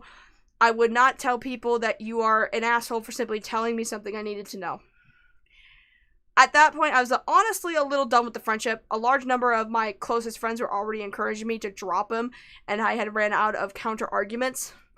There was still the rest of the truth left, though, and I needed to say it, so I did. I told him about the dress and the drawing, and the drawing, sorry, this is typed out really bad, and his reaction was, how do I say this? The most confusing shit ever? Yeah. I will say this about the document, if you're going to make accusations about fucking grooming in any capacity, don't do this weird, like, I get this person's from Sweden, right, so maybe it's like a language thing, this weird, like, millennial, how do I say, you know what I mean, like, it's a little hard to take it seriously when you're doing this, well, how do I say this kind of thing, you know what I mean? Never have a meltdown in a Myers DMs, literally, yeah. That also explains why he can just buy the princess dresses from Amazon. You use an ice pack for back pain. Heating pads are much better. Yeah, but I oversweat. I get way too hot. Get a massage chair for my back. I know I did something wrong. Let me tell you how my actions make me feel. Now comfort me, teenager. See, I would think that, like, his response being like, hey, didn't know that this made you uncomfortable. I feel really sorry about that. Wasn't my intention, but I want to fix this. Is there any way I could like, if he were like to actually do a genuine apology kind of thing where it's like, whoops, my bad. Wasn't aware that made you uncomfortable. Just thought it was casual conversation.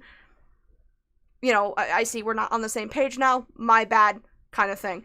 Like, if his thing was, like, I'm trying to genuinely take accountability for making you uncomfortable, I would see Leo's response to that as, like, being very much like, oh, he's just trying to garner sympathy. It's like, no, he's trying to, like, apologize. But the difference with this being is how dramatic he made his apology. Like, the effectiveness of a good apology should be weighed on, like, certain, like, hitting certain bullet points, right? Acknowledging what you did wrong, talking about how it was wrong, apologizing, saying the actual words, I'm sorry, listing out ways that you can get better. But this guy did some of that and then expressed how apologizing was making him feel and putting himself at the center of that apology and his emotions instead of the person he's apologizing to. On top of that, deciding to just be like, I'm just indefensible. I'm the worst person ever. It's very much like, oh, so you think I'm just the most awful person in the world. I guess I'm just a bad mother. That kind of thing. You know what I'm saying? Don't be, like, quirky and relatable in a victim statement. Well, look, it's mainly just because this is just a weird formatting thing for me. You know what I mean? This is just a very strange formatting thing. Anyway, I forgot to read this part. I'm sorry. I scrolled down to this, but there's still more here. He said that he didn't know it was an issue. He already admitted he messed up. And then he asked me if he could, what he could do to make it up to me, aside from not grooming me again. And I was just like, what? Listen, you cannot make it up to me. Not after you guilt-tripped me and blew up my DMs in the middle of the night after I tweeted. How are you gonna say the word grooming and how can I make things better in the same sentence and not realize that? No, you can't. Grooming isn't just messed up. Why is it so hard to understand? That's so crazy. Listen, I'm trying to figure out what to say here, but I just want you to, like, know, I guess, that it was a mixture of a lot of things. The videos, yes, with the dress thing and how I would look pretty in a dress that you drew me doing the thing you explicitly said turns you on and things like that. It felt to me like objectification, which is what it was. And others, I'm not going to say who because that's not important, said grooming, and I don't know. I didn't know about this. I'm sorry for that as well. I'll stop doing that. I've already admitted I messed up big time. What can I do to make things better aside from not grooming you?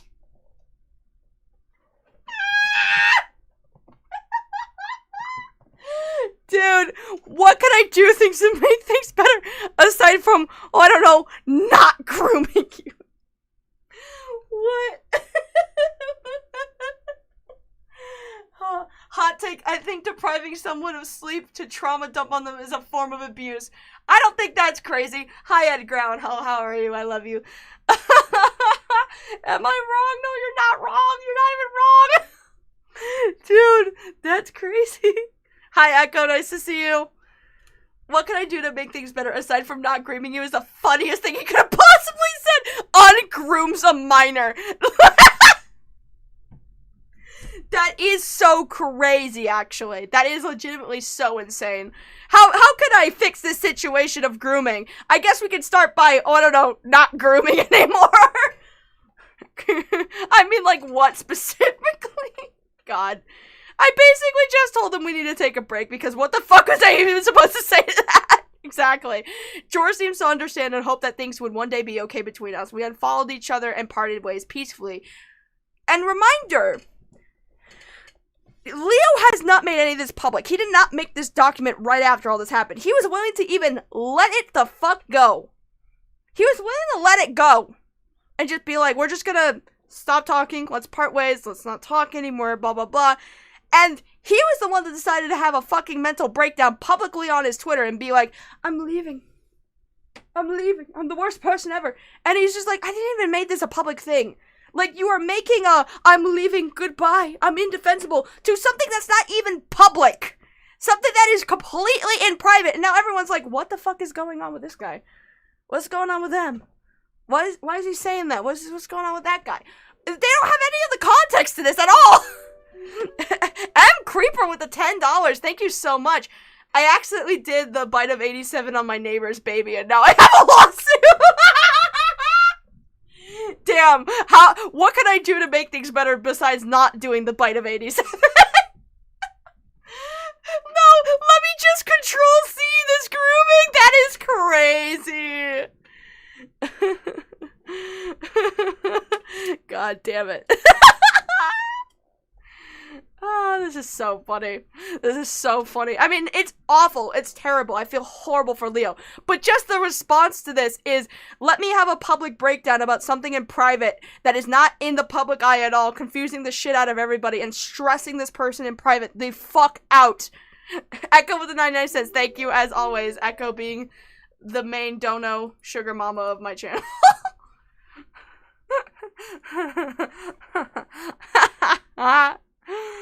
Oh my god. I can't say that I know what your intentions were, but I sincerely want to believe it wasn't something bad. Literally, this person is still being like, I don't think you're grooming me.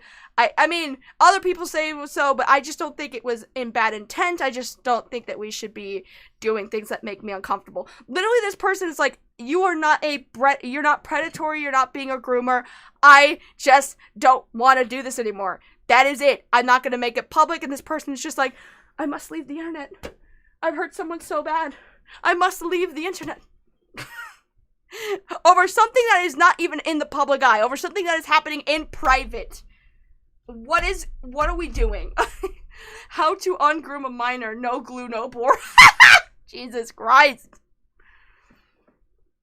I can't say I know that your intentions were, but I sincerely want to believe it wasn't something bad. That said, Echo with the 99 cents, thank you.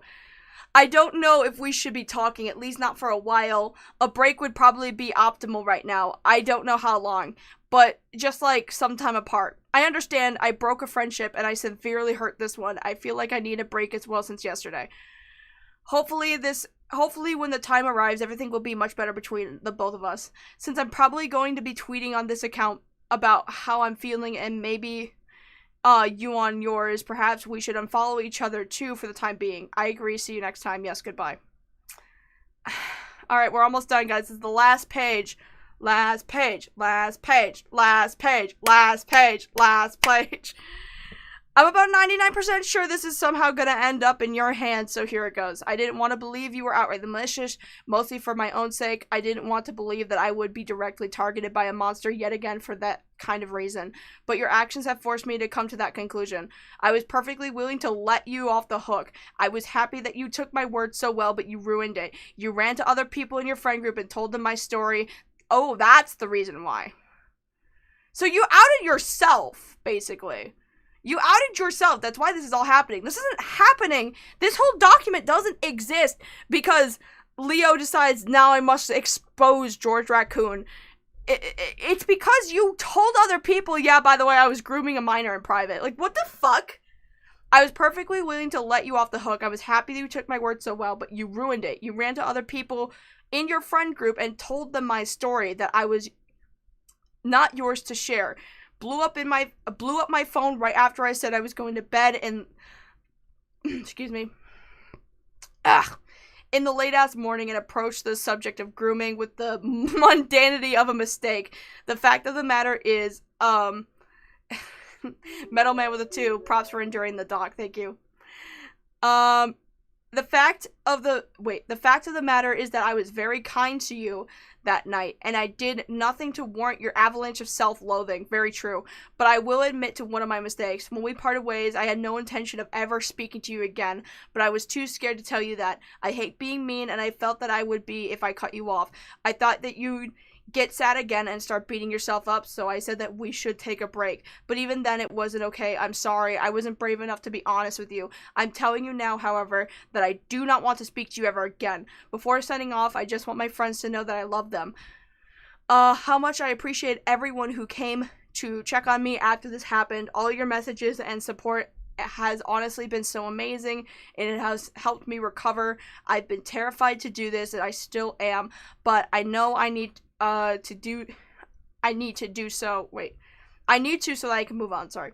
I love you all, and to any minor out there reading this, I've got your back. I always will be here for you.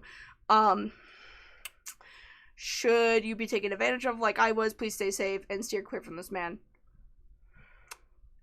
So, here's the thing, right? I will say the formatting of this whole document isn't fantastic because of the, you know, purely of language stuff.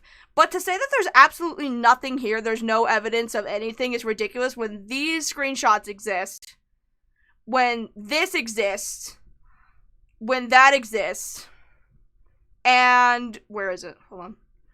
And when, hold on, that this exists.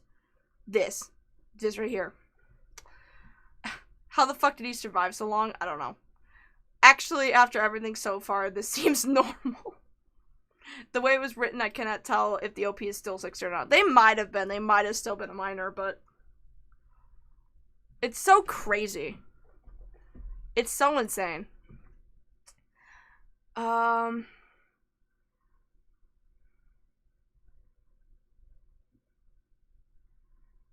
Yeah, that's part of the sources. I was hoping they would talk more in detail about it, but I guess not.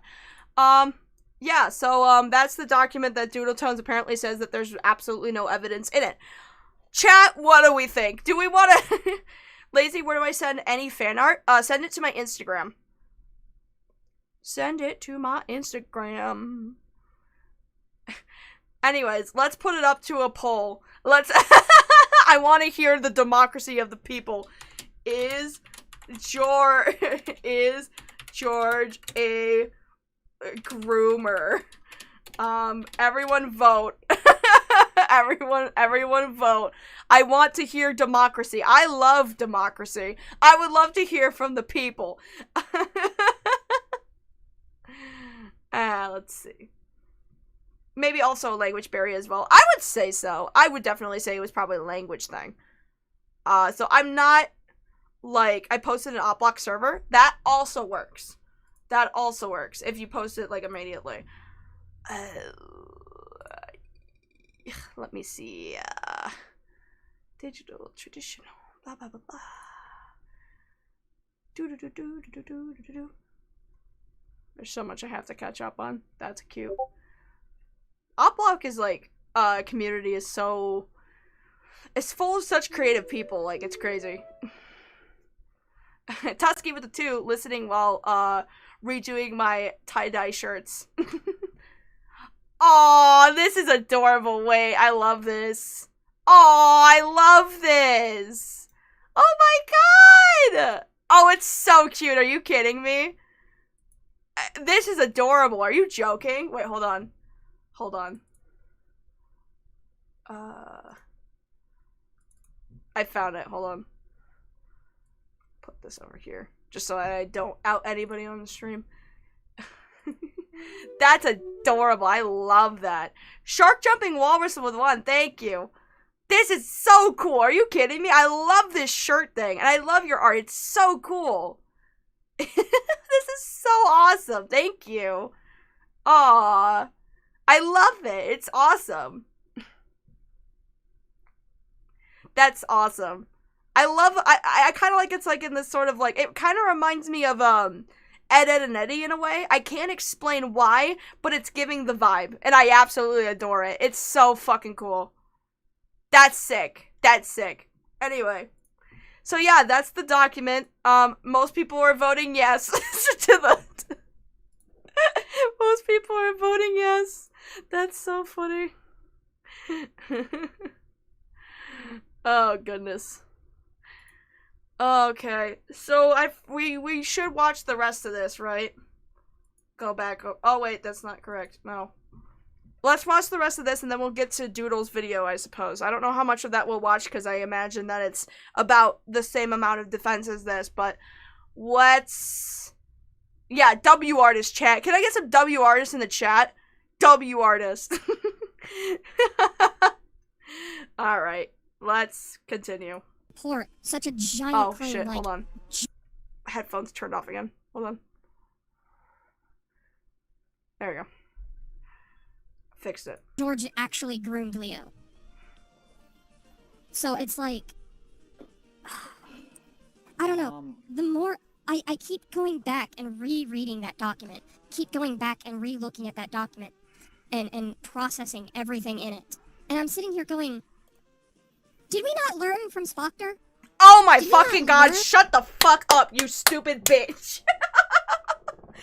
You can't even use the Spoctor story anymore as your fucking defense, because Spoctor then was like, by the way, I have a hard drive with my 13-year-old, girlfriend when I was 16 and all of her nudes are on it. You can't even do that anymore, because he literally just outed himself as a creep much later on anyway. So the whole, like, I understand that the whole Spoctor thing when it happened originally, I was there, so I know. I understand that was really fucked, but, like, shut the fuck up about Spoctor. Shut the actual fuck up. He outed himself way later anyway, so I fucking... Poll says 100% yes on George, as it should be. That's so funny. W artist and W for AI. Actual imagination. That's pretty funny. Yeah, it is a false equivalence, but also it's fucking stupid because he already was just like, yeah, by the way, I saved my 13-year-old girlfriend, which, why do you have a 13-year-old girlfriend at 16, by the way? Just date other 16-year-olds. What are you doing? But also, he was just like, yeah, I have her nude saved on a flash drive. What the fuck? Why? Why? So stop fucking using Spoctor. He's already a weirdo. Hey, hate it here. I hate it here. Isn't he a creep anyway? Yeah, that's exactly my point. But what about Spoctor? Why would Spoctor admit that he had CSE on the 13-year-old? Because he's fucking dumb. Yeah, he's a creep anyway, so why does everyone... I understand that the initial first time around that people tried to out him as a creep was fucked, but in retrospect, those people ended up being right anyway. So what? Who cares? Like... Oh my god. From, Madame, did we not learn from Frick or Slazo or... Oh my god. Or Pro Jared? Did we not learn from any of this? Or are we just going to blindly take this at face value and... I feel like most... if you want to make the argument that Leo doesn't have, like, a ton of evidence in our doc, sure. Or his doc, my bad, sorry. If you want to argue that they don't have a ton of evidence in their own doc, that's understandable. But it's the fact that George outed himself. That's the problem. George outed himself. All of this was willing to be buried and put under the rug. Until he outed himself and told a bunch of people, yeah, I'm leaving the internet because my 16-year-old friend got uncomfortable that I shared my fetish with them. It's his own fucking fault. It's his own fault. And the fact that this bitch is like, oh my god, nobody fucking learned from Slazo. It's like Slazo didn't admit that he fucking, whatever the fuck he did, I forgot. I forgot. Sexual harassment of one of his exes. He didn't be like, guys, I was sexually abusive, actually, sorry. Like, I love how no one picked no for the George question. Well, it's at 98%, so some people did. Somebody did. Who said no? I want to know. No, I'm kidding. Oh, that's so funny. Anyway. Guys, we've been wrong before, therefore we're never right. Pro Jared still cheated on his wife and farmed nudes from his fans. Well, yeah, he still did that. Like, he's still an asshole. I guess people were accusing him of being a pedo, but I don't remember that at all, to be completely fucking honest with you. When people were like, oh, he shared all of his nudes with minors, I'm like, when the fuck was that ever a discussion? I just remember that he was cheating on his wife, and he didn't even deny that part. He blatantly said he did, and I'm just like, okay, then fuck this person. Fuck you. Fuck you. Who said no? No, I don't care. We're ending it. We're ending the poll now. We're ending the poll now. People are entitled to their own opinions. Let's be nice. See, it's 1%, guys. It's fine. Did their fingers slip or did Doodle Toad sneak in? Imagine. Oh my god. I swear Madame was yeah, Madame was out about art critic. What does she mean? Or did we learn nothing about Madame? What are you talking about? What? Anyway. That's the end of the conversation. George just leaves the internet. We don't talk to George ever again. We drop him as a friend, and that's it? Like, is that really what we're supposed to do at this point? Wait, do I still have it? Okay, I do. Wait. Oh my god, bro. Oh, hell no, man. What the fuck, man? Get your ass on. Yes. The answer is yes. The answer is always yes. Like, I don't even necessarily think Leo's being malicious in this document. The more that I read it, I don't think Leo is malicious. I think Leo is overblowing, but I don't think it's malicious. Is that not malicious inherently? Isn't overblowing a situation and accusing someone of the worst thing you could accuse somebody? How is that not inherently malicious? Am I crazy? Like, I feel like if you're going to be like, yeah, this guy's a groomer, and you're like, you're just overblowing it, but I just don't think you're malicious. I think it's still pretty malicious. Doodle is in the stream with us. Who else would say no to the only person? Guys, let's just leave it alone. I don't know. People are entitled to their opinions. I'm just... Maybe it's not even their fault. Maybe it was a slip of the wrist. I don't know. God, okay. But with that said, I don't think George is inherently guilty of all these things that was being said.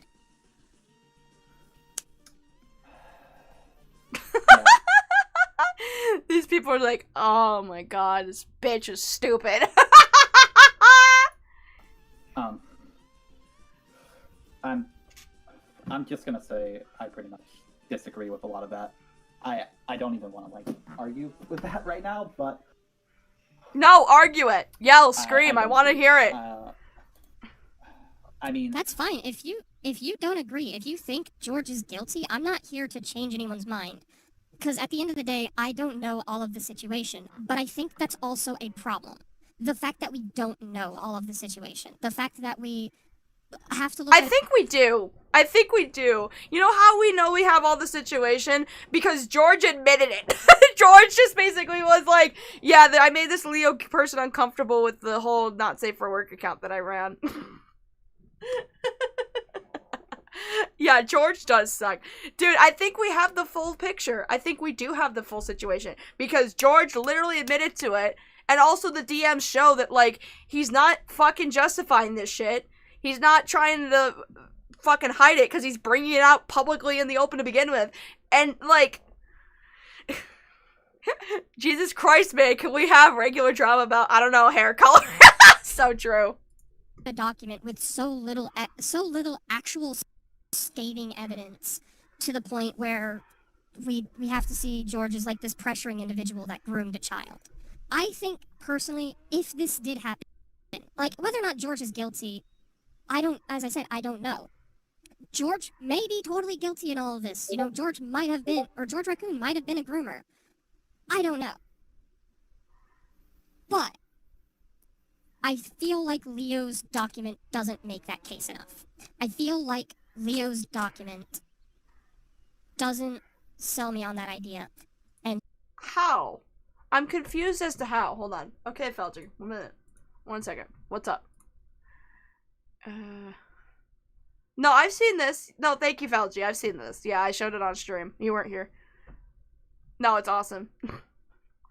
Anyway, but yeah, how? I need Doodle to please express to me, like, maybe she'll talk about in her video that I guess we're gonna watch also, but, like, I need her to please explain to me in what way this document doesn't have enough to the contrary. If you want to say that there's not a ton of screenshots, sure. But the screenshots show exactly what this kid is claiming happened. Do I still have the document open? I do. Right. And when this person says, like, what is it? You know, makes a whole paragraph explaining the context of the screenshot they're about to show. He's about to show, sorry. He's like, here's the context of the screenshot I'm about to show. Shows the screenshot that has the context explained of the screenshot, right? Right? So, like, I need Doodle to please explain to me to what extent this document isn't enough for people. Please. So many people jumped to just assuming that George was in the wrong out the gate. That's my problem. Oh wait, That's I forgot. Oh, well, what I think. There you go. Sorry. We failed at.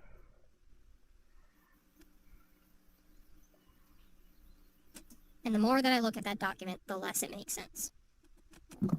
Does anyone want to talk about My Hero Academia? Yes, I might be Jesus covering Christ. the George situation in a video. Okay. Might. Nice job. I might. If nothing Spoiler alert, she did.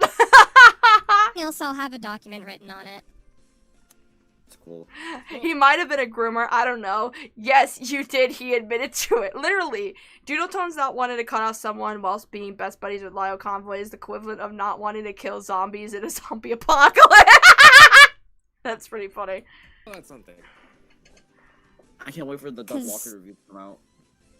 Yeah, that's gonna... In brighter news, that's gonna come out after the stream, probably. I can't wait until it just runs a giant bandwagon and then it just dies 2 seconds after to become a bandwagon. Yeah. I'm hoping this actually does change its content on this channel, though, to be honest. Then I don't want it. Wait a minute. Wait a goddamn minute. Whoa, whoa, whoa, whoa, whoa, whoa, whoa, whoa, whoa, whoa, whoa. I just noticed this. That's fucking Ghost. What the oh my...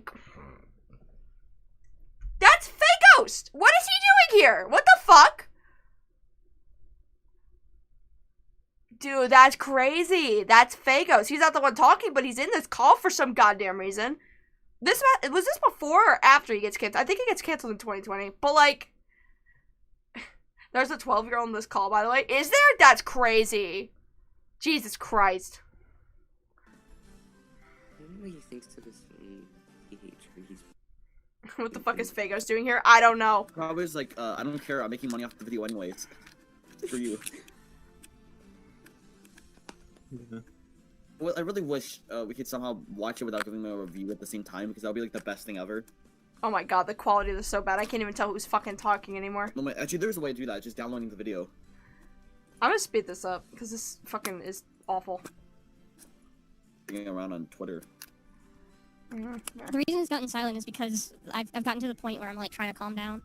Like, as I said, I've been, it's like as I said earlier, I've been like thinking about this situation, looking at it all week with just nothing making sense. I've been actually losing sleep over this situation, so I'm a little easily set off by how everything, you know, unraveled in the George situation earlier this week. Because I think people went about it wrong. I think the document that initially, you know, made the claims not good, and I just hated how everyone was so quick to cut George off. I'll talk about the Blizzard situation or no?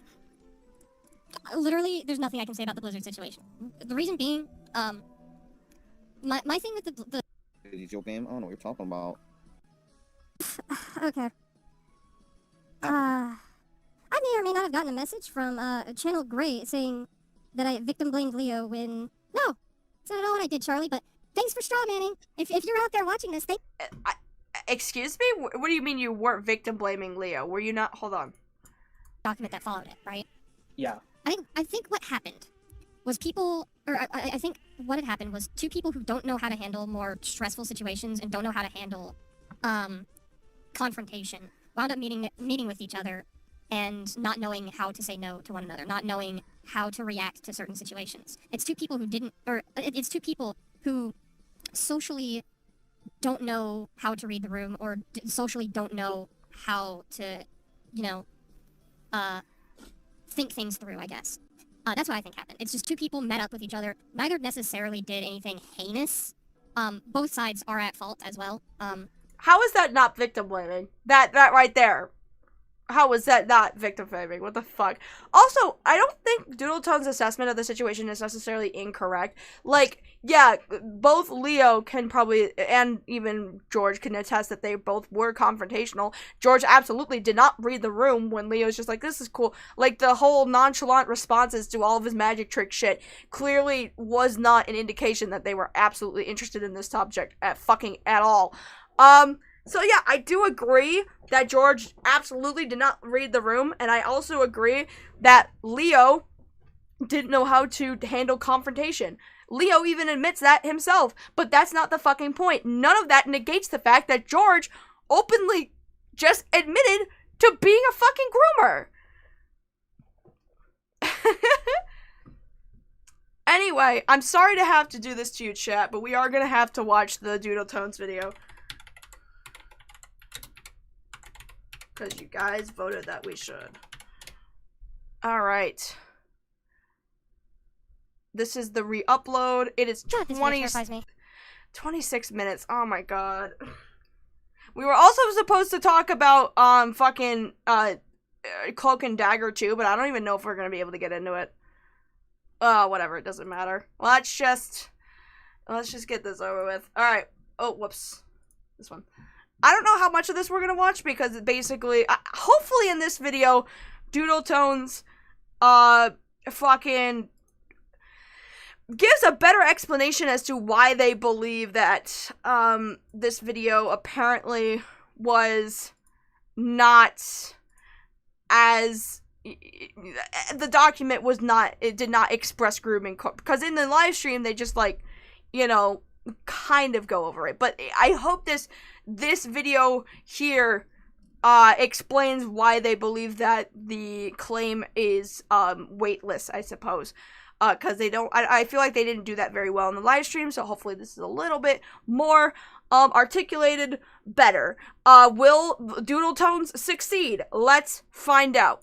God, this video terrifies me. Before you jump to a conclusion, please hear me out. October 6th, 2019, the Sideshow commentary community was hit with a document posted by user ChannelGray, written by an ex-user Leo or whatever, detailing their experience talking with ex-commentator George Raccoon. This experience, explaining how they felt groomed by George, was the first time in recent memory that the SCC ever dealt with an expose in a typical cancel culture way. In retort, instead of defending himself, Zayna Rage with the 2, just a Doodle tones, really just Dr. disrespected the Ice Age. What the fuck is wrong with you guys? Alright. Alright, so... let me go through this one more time. We're gonna pause. Talking with no. Okay, important Google Doc and thread incoming. Trigger warning, pedophilia and grooming. Raccoon Man is a pedophile. He groomed a close friend, Leo, who is 16. This doc tells the whole story and provides screenshots of his behavior. Leo's main Twitter got suspended a little while ago, and he hasn't made another one, so I am publishing this instead. George Raccoon is a creep who targeted a minor. Stay far the fuck away from him. He didn't do anything outside of the law. Excuse me.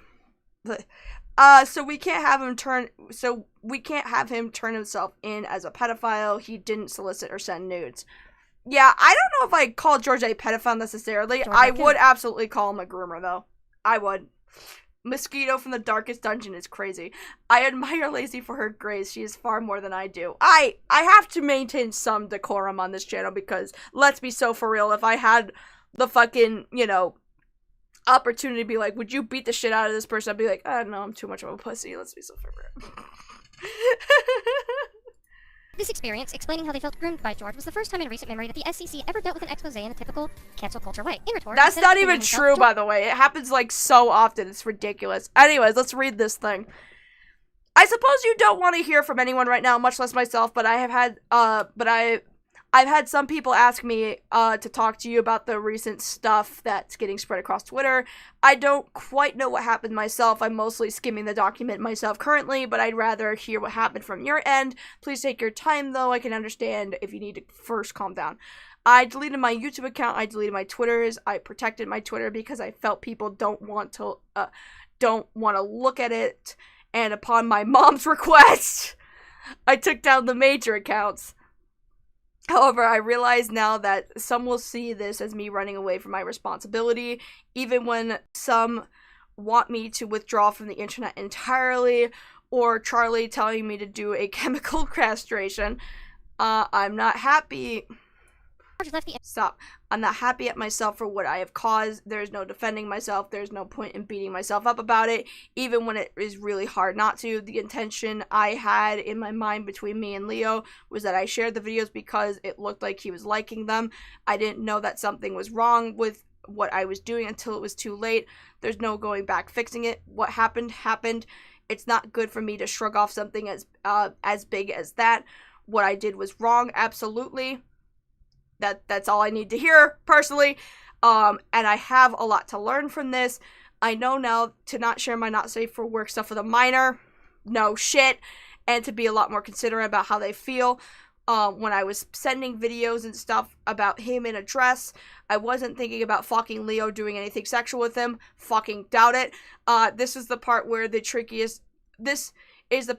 trickiest to word myself. As I am walking on eggshells, I am typing and explain this. I didn't react very well after I first apologized to Leo. I started to feel extremely guilty of hurting him, and I made things worse by changing my vent name bio and writing a tweet that ended with goodbye.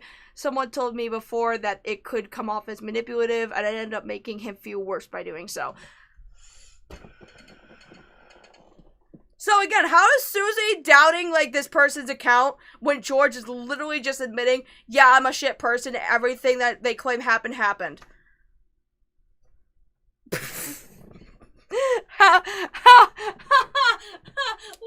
What? Guys, what? This is the only, that's all I have. There.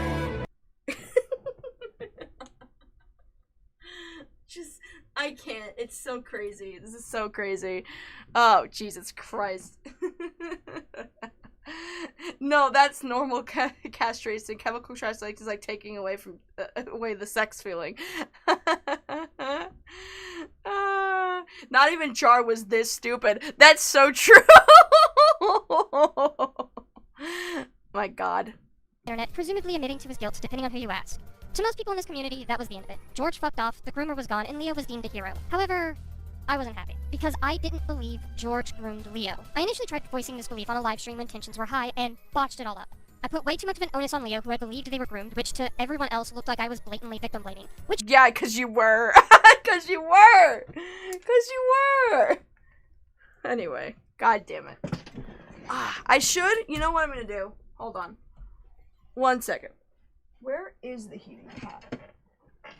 I've been having like a lot of back issues because I'm fucking 45 and old, apparently. God damn it. Alright, hold on. What in the world is happening?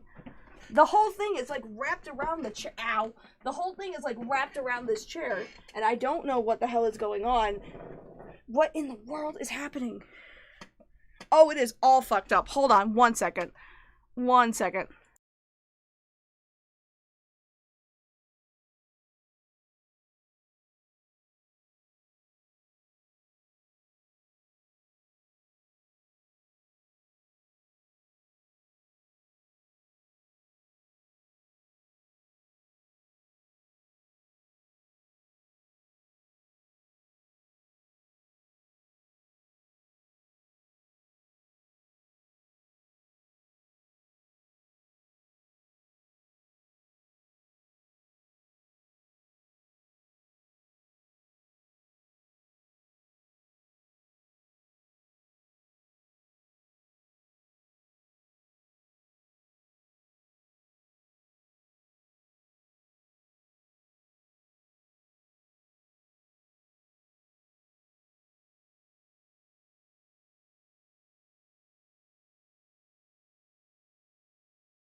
Okay, I'm back.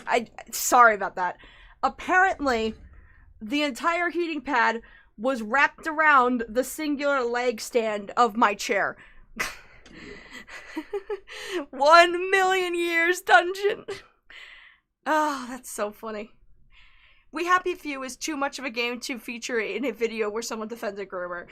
Kind of sad this video is the first thing to come to in mind when I remember We Happy Few. Lazy met her match chair. This is why I need like a standing desk instead.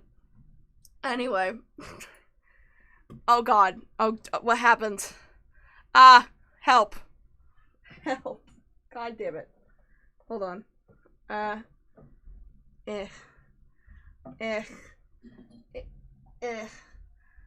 did I have it before? What the fuck? Wait, no. No. Okay. We good? We good? Okay, maybe I need to take this, move that over here. Okay, we're fine. Everything's fine now. How are we doing, chat? Chair was relaxing with it. Yeah, well. Hopefully that's better on my back.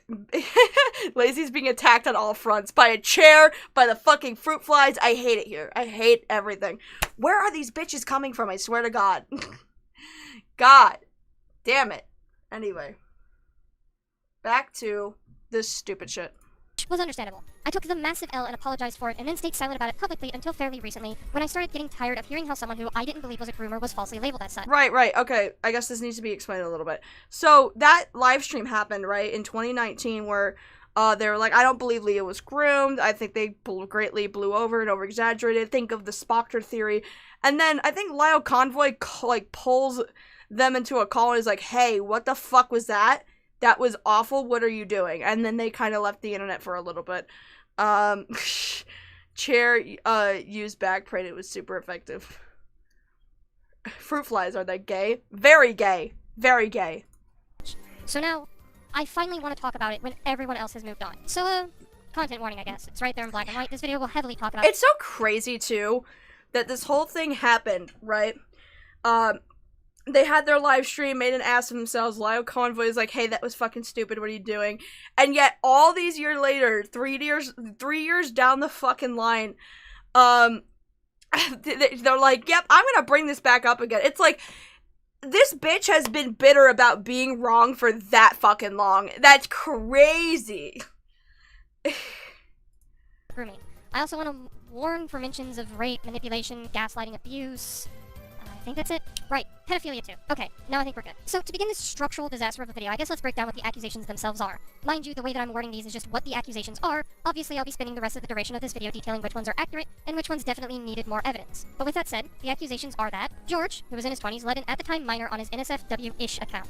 He would draw his friends, including said minor, in Snow White dresses, which were a fetish of his, send pictures of himself wearing said dress to the minor, this was seen as him being sexual, would constantly pester the minor, who, should also mention at this point, was trans, into wearing said dress, which was uncomfortable for them, came back to doing all this stuff after being confronted about it initially, sent videos of magic tricks to a minor, magic tricks being another fetish of his. After Leo broke off the friendship with George, he had blown up in their DMs with a lot of concerning self-destructive messages, and blatantly admitted to grooming Leo. Wow, these accusations seem rather damning, right? It's cut and dry. That should be the end of it. Damn, it shouldn't have been right. It so should have been right. Especially since he admitted to it. Like, what part of that makes you go, I think this bitch be wrong, though. I think this bitch is wrong, though. They hold grudges like a motherfucker. So true. Jesus Christ. What the fuck, man? It's crazy. It's crazy. This is insane. Video over. George groomed Leo. Roll credits. Except this is when I scream in frustration at how quickly people were to believe these accusations, especially in 2019, a year after the Spoctor theory situation happened. So shut the fuck up about Spoctor! My god! Is objectively true, because I do want to go into this as unbiased as humanly possible. I won't be able to go into it fully unbiased, of course, but, you know, I'll give it a fair chance. George did let Leo onto his NSFW-ish account. So, to elaborate, as someone who also followed that account at the time, George had a specific account where he could share more adult themes to his friends who were more comfortable with it. There wasn't anything necessarily explicit ever posted on there, I want to assure you, and this was detailed out the gate for anyone who followed that account, as the pinned tweet had— Okay, this is it, everybody. Hello, and welcome to my not safe for work-ish account. I feel like adding the ish, like, makes it better. Like, in his mind, makes it better. It's like, this isn't explicitly my fucking goon stash. It's kind of ish, sort of. Like, that makes it any better. Welcome to my not safe for work account. If you follow, flow... if you flow this account, then you have my trust. In this account, I talk about things I don't normally talk about or share in any other circumstance, such as, here's some ground rules. Porn and nudity will not be retweeted on here since I have no reaction to that. Them's the break, I'm afraid. Bunny suits are a fetish of mine. Of course they're not gonna post porn and nudity, but they will take reference to bunny suits, which are a symbol of Playboy, which is a porn magazine. So, I'm so glad that we can establish bunny suits are not porn. There will be no porn on the account. God. Lord Rush with the, $1.99. SEC stands for Suspected Criminal Community. Chat, we are about one away from getting that— why is it up here? From getting that goal. I am now summoning all of you to please get us to the goal. We need to shoot bubbles again. I am so sad. I don't know why it's down there, though. Hold on. I need to fix that. Where is it? There you go. Get us to the goal, chat. I want to shoot bubbles. I'm so depressed. Please. Please, God. Reading this gives me brain damage. So true. So true. I hate the Spoctor shit happened because these idiots use it like an excuse. Literally. And it also doesn't matter anymore because he admitted to having nudes of a 13-year-old. So it doesn't even fucking matter. God damn it. You don't get to pull the Spoctor card anymore. Literally. Stop pulling this shit. It's so irritating. Anyways, magic tricks and illusions, oddly enough, are a cake of mine. We made it! Yay! We got to the goal! I'm so happy! Please end my suffering, chat! Please! I'm so sad right now. Ah!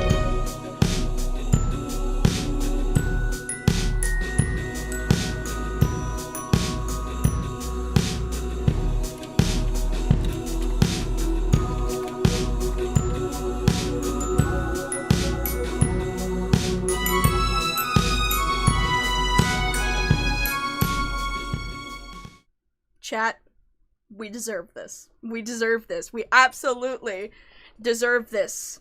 Now more than ever. Now more than ever. Tusskie with the 2. Fun facts. Bubbles increases life expectancy by 300%. We deserve this, chat. I am so fucking tired. But we absolutely... Why didn't that... This is what happens when you lose the original... Get all over that shit. That looked incredible. Woo! It's because I don't have, like, the fucking tray it originally comes in. I can't get it fully covered. Get. This looks so weird. I don't know what the fuck you guys are seeing in the chat, but just...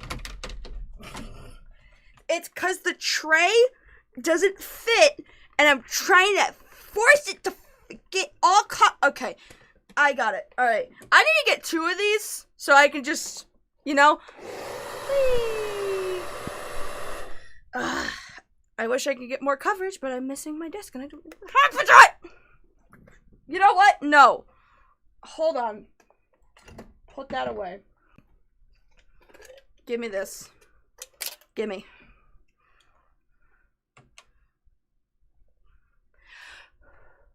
Oh, what the fuck?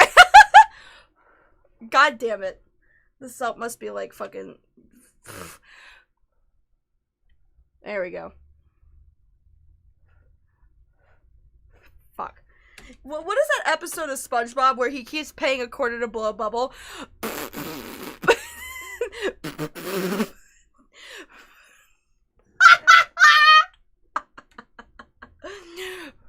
There. Alright, we did it. We did it, chat.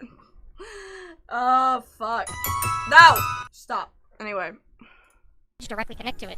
You may be noticing some other things on here that'll be important later, and don't worry, we'll come back to them. The important part of this image at the moment, though, is rule number 1. Porn and nudity will not be retweeted on here. So nothing that George shared directly was NSFW. So in that sense, he was fine. However, considering that he did label it as NSFW-ish, that's still arguably not exactly okay, and as someone who's kept in touch with him for all this time, yes, even he acknowledges in hindsight this was not okay. So sure, in that sense, George was irresponsible. Not to the extent he should be ostracized and crucified for it, personally. Why not? Why? Why? Why not? Do you see? Do you see what you're... Why not? Why? Hold on, I gotta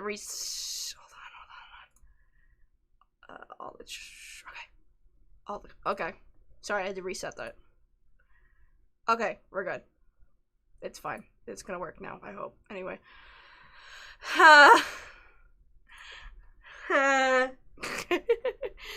Tinfoil hat theory. Doodles protects Raccoon because the dude was rich and paying her.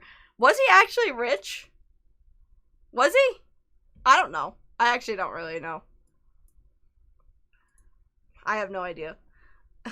The episode is Bubble Stand. Yeah, I should open up. Can somebody draw that for me of Lazy's Bubble Stand? That'd be pretty fucking funny. I keep seeing your microphone and thinking it's seaweed. What, this? This right here? Welcome to the ASMR. This is the ASMR of Lazy Bedhead petting you to sleep. Petting. I don't know if you guys can hear any of that or if the filters. Yeah, okay, anyway. I'd argue, but definitely should have been informed that this was not okay. So with that out of the way, I would also like to confirm something else explained in Leo's document, being that George did have a habit of self-destructing at the time, and I think just about everyone who was friends with him at the time had told him that this was a problem at some point. So him going into Leo's DMs in the screenshots we do see towards the end. Right, already said this before. Apologize. Sometimes whenever I feel depressed. Yeah, we've seen this. The document are kinda on brand. This is also something I'd argue shouldn't be a huge strike against George, though, as we don't see him doing it maliciously in the screenshots we get. In fact, everything that George says in those screenshots are evidence more against the idea that he was doing it to be purposely manipulative, as his messages say that he fucked up, and that Leo shouldn't feel bad or concerned about anything he was saying. Yeah, and Leo was saying the same shit, being like, hey, I'm willing to let this all go, I just want you to know it doesn't make me uncomfortable. Like, two things can be true at once, Doodles. I don't know if you know that. Angie Angel with the 2 Canadian. Could someone rob a bank instead of grooming kids? Honestly, if we got that instead of grooming kids, I would think that that's pretty base. I'm like, they don't deserve to be canceled for that. Where's the kitty, Lazy? Not in here. I haven't seen any kitties come in here in a hot minute. I'll go grab them at some point. Trying to reassure Leo that they can move on. But did George have any reason to feel as such? Well, this is why this video exists, because I plan to make the argument that no, I don't think he should. Now, mind you, I'm not an expert, I should get that out of the gate. I'm merely giving my thoughts and feelings on this 2-year-old situation, and why I disagreed with the common consensus. Whether or not you think I'm right or wrong by the end of it is entirely up to you. If your mind's made up, it's made up. I won't fight you on it. And as such, I want to stress to not go out and harass the individuals. you're not going to fight anyone on it, but you are going to try to revigorate their reputation and also get the victims of this person, because Leo's not the only one. There's like other people too that were subjugated to these inappropriate conversations about what this guy finds sexually appealing, right? And it's interesting because like what I've heard happened, I don't know if the call is out there. I don't want to look for it at the moment. That this fucking Doodle Tones was like bringing the victims of George, who were speaking out against George in this fetish and how it made them uncomfortable, into a call to apologize to George, to apologize to him, right? And I'm like, sure, you're not gonna pressure anyone into believing like whether you're in the right and you're in the wrong or whatever, but you are gonna make the victims apologize to their groomer. Right, yeah, sure, okay, buddy. Involved in the situation, especially given what I have to say about the situation by the end of it all. One, because, yeah, this drama is about 2 years old, and most it's always domestic abuse and child grooming and never, like, arson or robbery or insurance fraud! Oh, that's so based. That's so funny. Can I get a... Where is it? Can I get a base from the chat? Can I say that... What a base take. What an amazing base take. Can we have more, like, YouTuber community drama where they just, like, rob a bank or something? That's so stupid. Everyone has moved on. 2, nobody, no matter how heinous their actions are, deserves harassment, contrary to the popular belief. And 3, because harassing people is lame. Plain and simple. So now that I have the formalities out of the way, let's begin with the first part of the grooming allegation, the Snow White dress. So, something to note about George is that his favorite Disney princess is Snow White, and apparently in accordance to Leo, he and George would bond over their mutual appreciation for the character. Leo would allow George to draw their character wearing the dress of the titular character, and didn't see anything wrong with it until Gwen, another character in this story, informed Leo that the dress was a kink of George's, and that George was forbidden to draw anything regarding Leo in her dress. But, hold on. George's aforementioned rules bulletin explicitly mentioned— Okay, I didn't even finish reading the last of this, I'm sorry. Anyway, magic quits and illusion, oddly enough, are a kink of mine, especially when it's a girl disappearing from under a cloth. For the record, magic is something I hope to achieve in the future. Something that Leo had said in their document, so this is proof that that is true. Snow White drawings are a plentiful here, although it's not a kink of mine, I just like doing them. Right. That's why you wanted a child to be drawn in one and wear one specifically. That's why when you cross-dress, you wear this dress specifically. Do not leak anything on here unless I say it's okay. Just refer to me as Kumiko while replying, because that was the name of the account. That is all. Now let the magic show begin. George Raccoon. Great. That he doesn't see Snow White as a kink of his. This was established on his NSFW-ish account from the beginning. So for Leo to sit there and believe something that was blatantly against that established descriptor feels kind of sketchy to me. Okay, but okay, fine. Let's say that it's not like a turn-on sex kink. It's like, this is my fat material, right? Let's say it's just, I like the dress. I just like it. Fine. One of his kinks that he explicitly says is a kink is magic, and he drew Leo's OC doing the magic trick. So this argument about the dress thing is mute at this point, because like, even if you want to argue the dress is not sexual, the magic shows are, and they drew Leo and admitted that they drew Leo doing a magic trick that turns them on.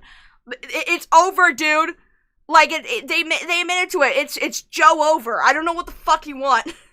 Especially when Leo follows up explaining this to the reader that if you ask George about Snow White being a kink of his, he'd deny it, which always struck me as strange. To sit here and preemptively revoke any further discussion on this kind of topic by making such a blanket and certain statement claiming the subject to be a liar when the information they give doesn't match your own feels, ironically enough, like a lie in of itself.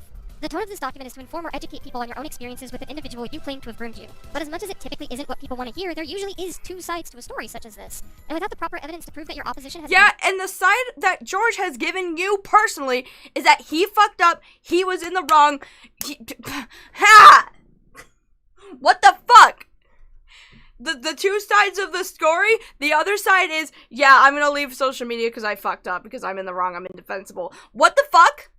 Behavioral pattern with lying or manipulation, this kind of claim feels more like its sole purpose is to shine a much more malicious light on your target instead of giving out the truth. Or at the very least, a believable testimony, which isn't something you would want to do if your goal is to educate people on a groomer in the community. But to me, it doesn't have to be a straight-up sexual thing, because it is clearly something— Ray of Reds with a 2. I put a thing I just did in the Opluck art channel. Oh, where? Wait, I want to see. I want to see. I want to see. I want to see. I want to see. I want to see. What did you do? What did you do? I want to see. I want to see. Oh my god!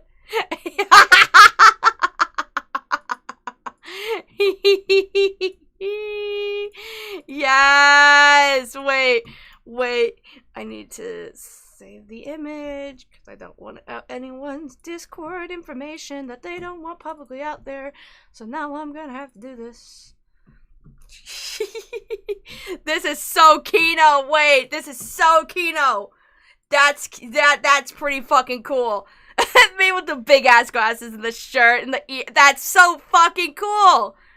I love pixel art. This shit is so fire. Chat, can we get some W's in the chat? Can I get some W's in the chat? Where's the stream hub? I'm in the stream hub. You know what that deserves?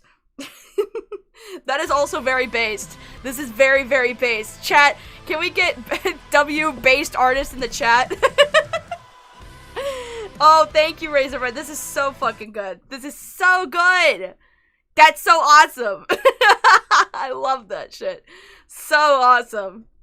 So good. Thank you so much, Razorred. That's so cool. Actually, that's that. The Ever Searcher with the 5. One more for the road. Gotta go. Thanks for keeping me company while crocheting. Big love to you and the kibbies. The kibbies. Thank you. Thank you. Alright, let's get back to this stupid bullshit. He finds appealing. I'd also like to directly respond to this because I find it to be frustrating. This claim would only be valid if we were to be under the notion that George's appreciation for Snow White was sexual in nature, which, as I demonstrated, I don't have any reason to believe is the case, and with that, George could find this dress to be an aesthetic appeal, or maybe an appeal to nostalgia, or literally any other appeal that you could look at that's used in— So, that's— I know that's— it's the nefarity of it, right? It's the fucking nefarity of it. It's like, it's so normal to just talk about, what's your favorite Disney princess? Oh, mine is Snow White. That's such a normal-ass conversation that has nothing to do with kinkiness, fetish, the sexual appeal, that George could obviously just play that off as, nah, that's not my fetish. Absolutely not. Meanwhile, you have Gwen, another one of his victims, by the way, another person who was also subjugated to this whole, like, objectification through Snow White shit, saying, no, it is his kink. It is. This is why this whole thing is so fucked, because it's like, well, yeah, he can play it off as normal, because it is normal. It's not inherently sexual, but when you go around being like, you know, let me cross-dress, I find cross-dressing sexual, and the thing you cross-dress in is a Snow White dress, how is it not? How is it not? He can say all he wants, like, oh, it's not a sexual thing, and he can totally get away with it, because why would it be sexual? But, like, everyone who has talked to this guy in private, including Leo, is like, no, it's a kink thing. It's a kink thing. How is it not a kink thing? The way that he fucking portrays it himself and the way he treats it makes it very much a kink thing. It's like, oh my god. Let me just hyper-focus on the dress, maybe, let me just hyper-focus on the dress maybe not being a fetish so I can avoid talking about him sending things that are definitely a fetish to minors. So true. It's like, dude, it's like, hold on. Oh my god, bro. Oh, hell no, man. What the fuck, man? Get your ass on, boy. You get your goddamn. Oh my god, it's so stupid. Lazy, you don't get it. Doodle personally think kinks aren't sexual. She Leslie said, I know, but that's not, but that doesn't make any sense. When I search up the word, I'm gonna, you know what? Hold on. Hold on. Hold on.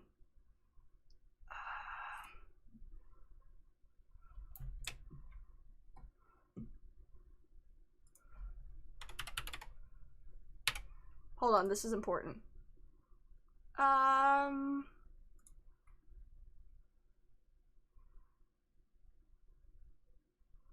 This is oh god. I'm trying to figure out how to turn on incognito mode on the browser.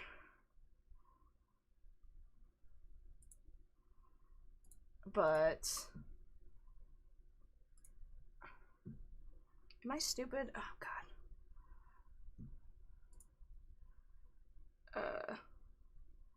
No. Okay, fine. I'll just do this under my own thing. Yeah, I don't... This is me. This is why I never do anything with computers, because I don't know anything. I know plenty about fucking editing on an iPhone, nothing about a fucking computer. Okay, we're on my account. This is Google. I'm doing this to prove a point. I'm doing this to control a point. Wait, Control-Shift-N, really? That doesn't do it, no? No, yeah, that just brings up whatever. That's obviously how Boodle Tones think, and it's obviously wrong. Okay, I'm doing this to prove a point, okay? So, Google! Just Google. Kink. Search. Kink, exploration of non-convention sexuality. Immediately brings to sex even the AI overview. In the realm of human sexuality, the term kink refers to sexual practices, concepts, or fantasies that are not considered conventional or vanilla. It encompasses a wide array of interests and behaviors that go beyond mainstream sexual norms. Kink, sexuality. Kink definition, which is short twist, whatever. Kink BMX. I don't even know why they, whatever. But the point of the matter is, FetLife, largest BDSM kink and fetish community. Not even that far in down here. Kinks and fetishes, A to Z, glamour. So even if you fucking search up kink, immediately it is hyper connected to sexuality. You can argue all you want. Kink isn't inherently sexual. Literally every time you fucking search it up. My sage surf is off too. Immediately just goes to kink. Right? Right?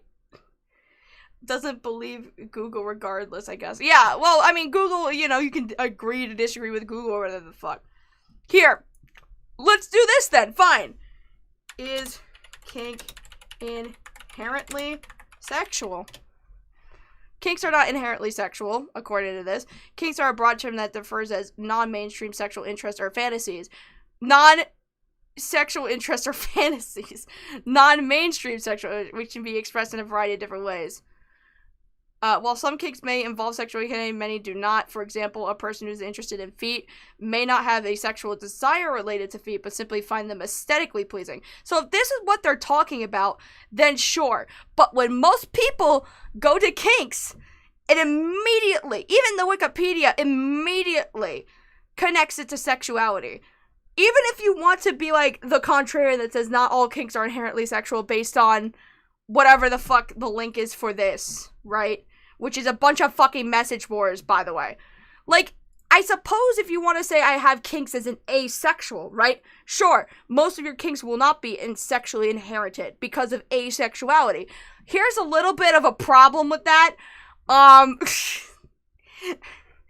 little bit of the problem with this is that they're talking about specifically how this is not grooming based on the fact that it is aesthetic purposes with the Snow White dress, right?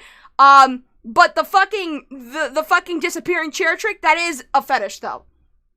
That is. Like, sure, if Doodle Tones wants to take this fucking Google definition and be like, see, kinks aren't inherently sexual, okay, maybe the Snow White dress isn't, but also constantly asking a fucking 16-year-old, hey, can you wear this dress for me? Hey, can you wear this dress for me that I cross-dress in, even though I find cross-dressing sexual? It's like, my brother in Christ, that, for one, is still really fucking weird to do to somebody. And also, drawing people in the magic tricks, which are explicitly stated are a actual kink fetish of his. The argument, this fucking dress thing is mute then by that point. Who fucking cares if he finds the dress sexually appealing or not? The fact is that magic shows he does explicitly say are sexually appealing, and he drew a 16-year-old doing something he finds sexually appealing. Like, am I crazy? I'm not crazy, right? I'm not fucking insane. Come on now, like, what are we doing? Jesus Christ. Hold on, there we go. Jesus Christ. Yeah, the subject of kink isn't inherently sexual, but kink itself is a sexually charged subject. Yeah, right. The ironic thing is that Doodle Tones was groomed and yet defends a groomer. Oh, how the turntables. Oh, my God. Susie is allergic to Googling. Defending pedophilia is Doodletone's kink, or I mean special interest. That's crazy. That's crazy. Anyway. Art and advertising. Appeal doesn't have to be sexual. This is again unfortunate to this document because anyone who thinks about this for longer than a minute tops could come to the same conclusion. I like to draw hoodies on my characters that don't typically have them and call them cool jackets because they're fun and there's an appeal in drawing that. That doesn't mean hoodies turn me on. Get real. Okay, but did you ever specifically say hoodies were your kink? Because that's the difference here, isn't it? Isn't it? Like, come on now. What am I? Anyway, then Leo explains that Gwen chewed George out about it. George backed down from drawing Leo in a Snow White dress, probably intimidated by Gwen if I'm to be honest, though of course, that would be something you'd have to ask the supposed groomer in this scenario. And then intimidated by Gwen, meanwhile Gwen I think at this point is also another minor. Sure, the fucking 21-year-old's intimidated by a fucking child, okay? Cut to 2 years later in 2019. George winds up drawing Leo in a Snow White dress twice. Leo goes on to make the theory that it's because by this point they didn't hang out with Gwen anymore, and George, quote-unquote, knew he wouldn't be called out about it. And I'm so glad Leo clarified it as such, because otherwise it would heavily look like a narrative was being spun to ruin someone, and we definitely wouldn't want that. But in reality, could we not make the argument that George just forgot about what happened 2 years prior? Leo doesn't clarify that there was any— What are you talking about? What are you fucking talking about? He just kind of forgot that Gwen intimidated him, even though he's, like, fucking apparently scared of Gwen. Like, what the fuck? Also, Leon stated he was uncomfortable wearing just because of his dysphoria, and this creep kept acting. Exactly! Like, could you not concede that that's actually really fucking transphobic in a way? Why is this like, oh, it's not sexual? It's actually inherently totally fine that he was like asking over and over this person who is trans masked to wear a dress. Like, even if you want to say that's not grooming, it's inherently transphobic. Like, what are we talking about? Conversation regarding the two of them that would have reminded George of the conversation in question, so this is again, at best, just an assumption on Leo's end that paints George in a much different light than what might have been the actual truth of the matter.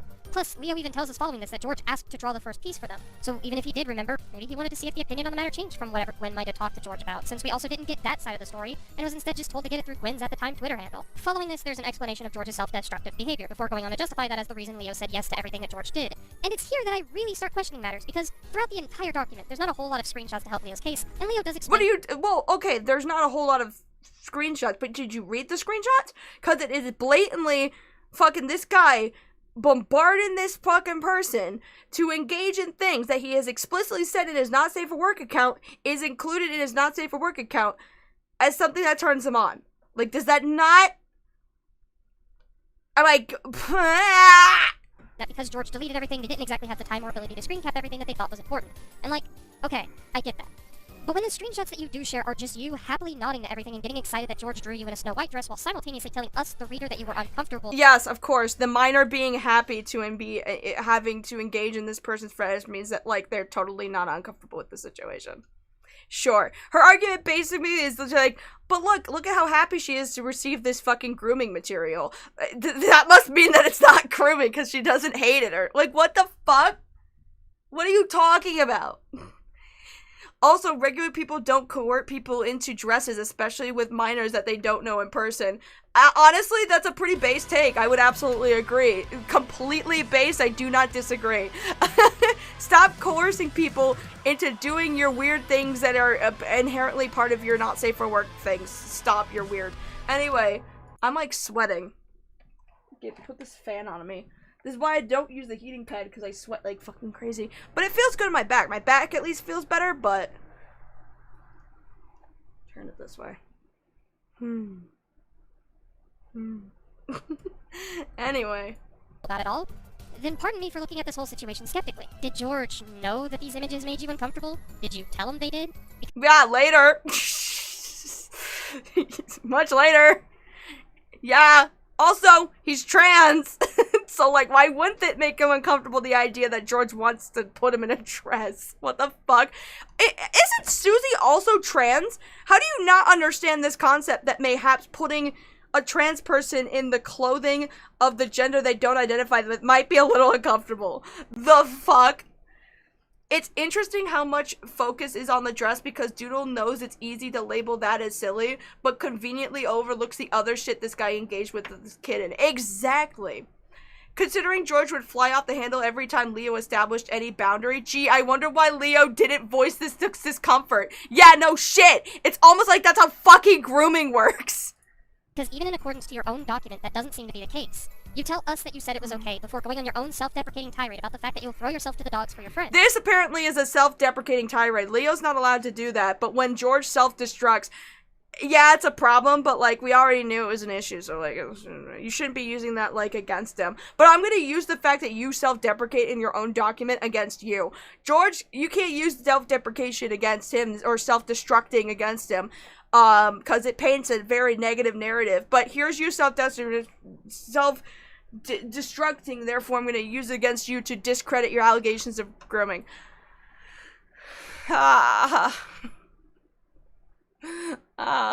Chat.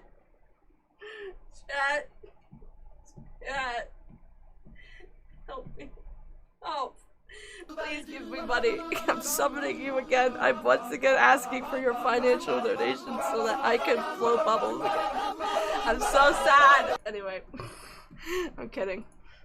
And I'd even be able to give the benefit of doubt in saying that you could have felt uncomfortable about it all in hindsight, but then not only would that be a lie because you actively told us that your mind wandered to the aforementioned conversation with Gwen, but also, that's in hindsight. This wouldn't change the reaction we see in the screenshots that Leo gave us that would have given George the idea that this was not only okay, but encouraged. Oh, but Doodle, are you trying to— Yeah, it's encouraged because every time it was discouraged, he'd fucking have a mental breakdown. The one time that Leo actually expressed how he really felt about the whole thing, he literally just made this whole dramatic, I'm just the most awful person ever.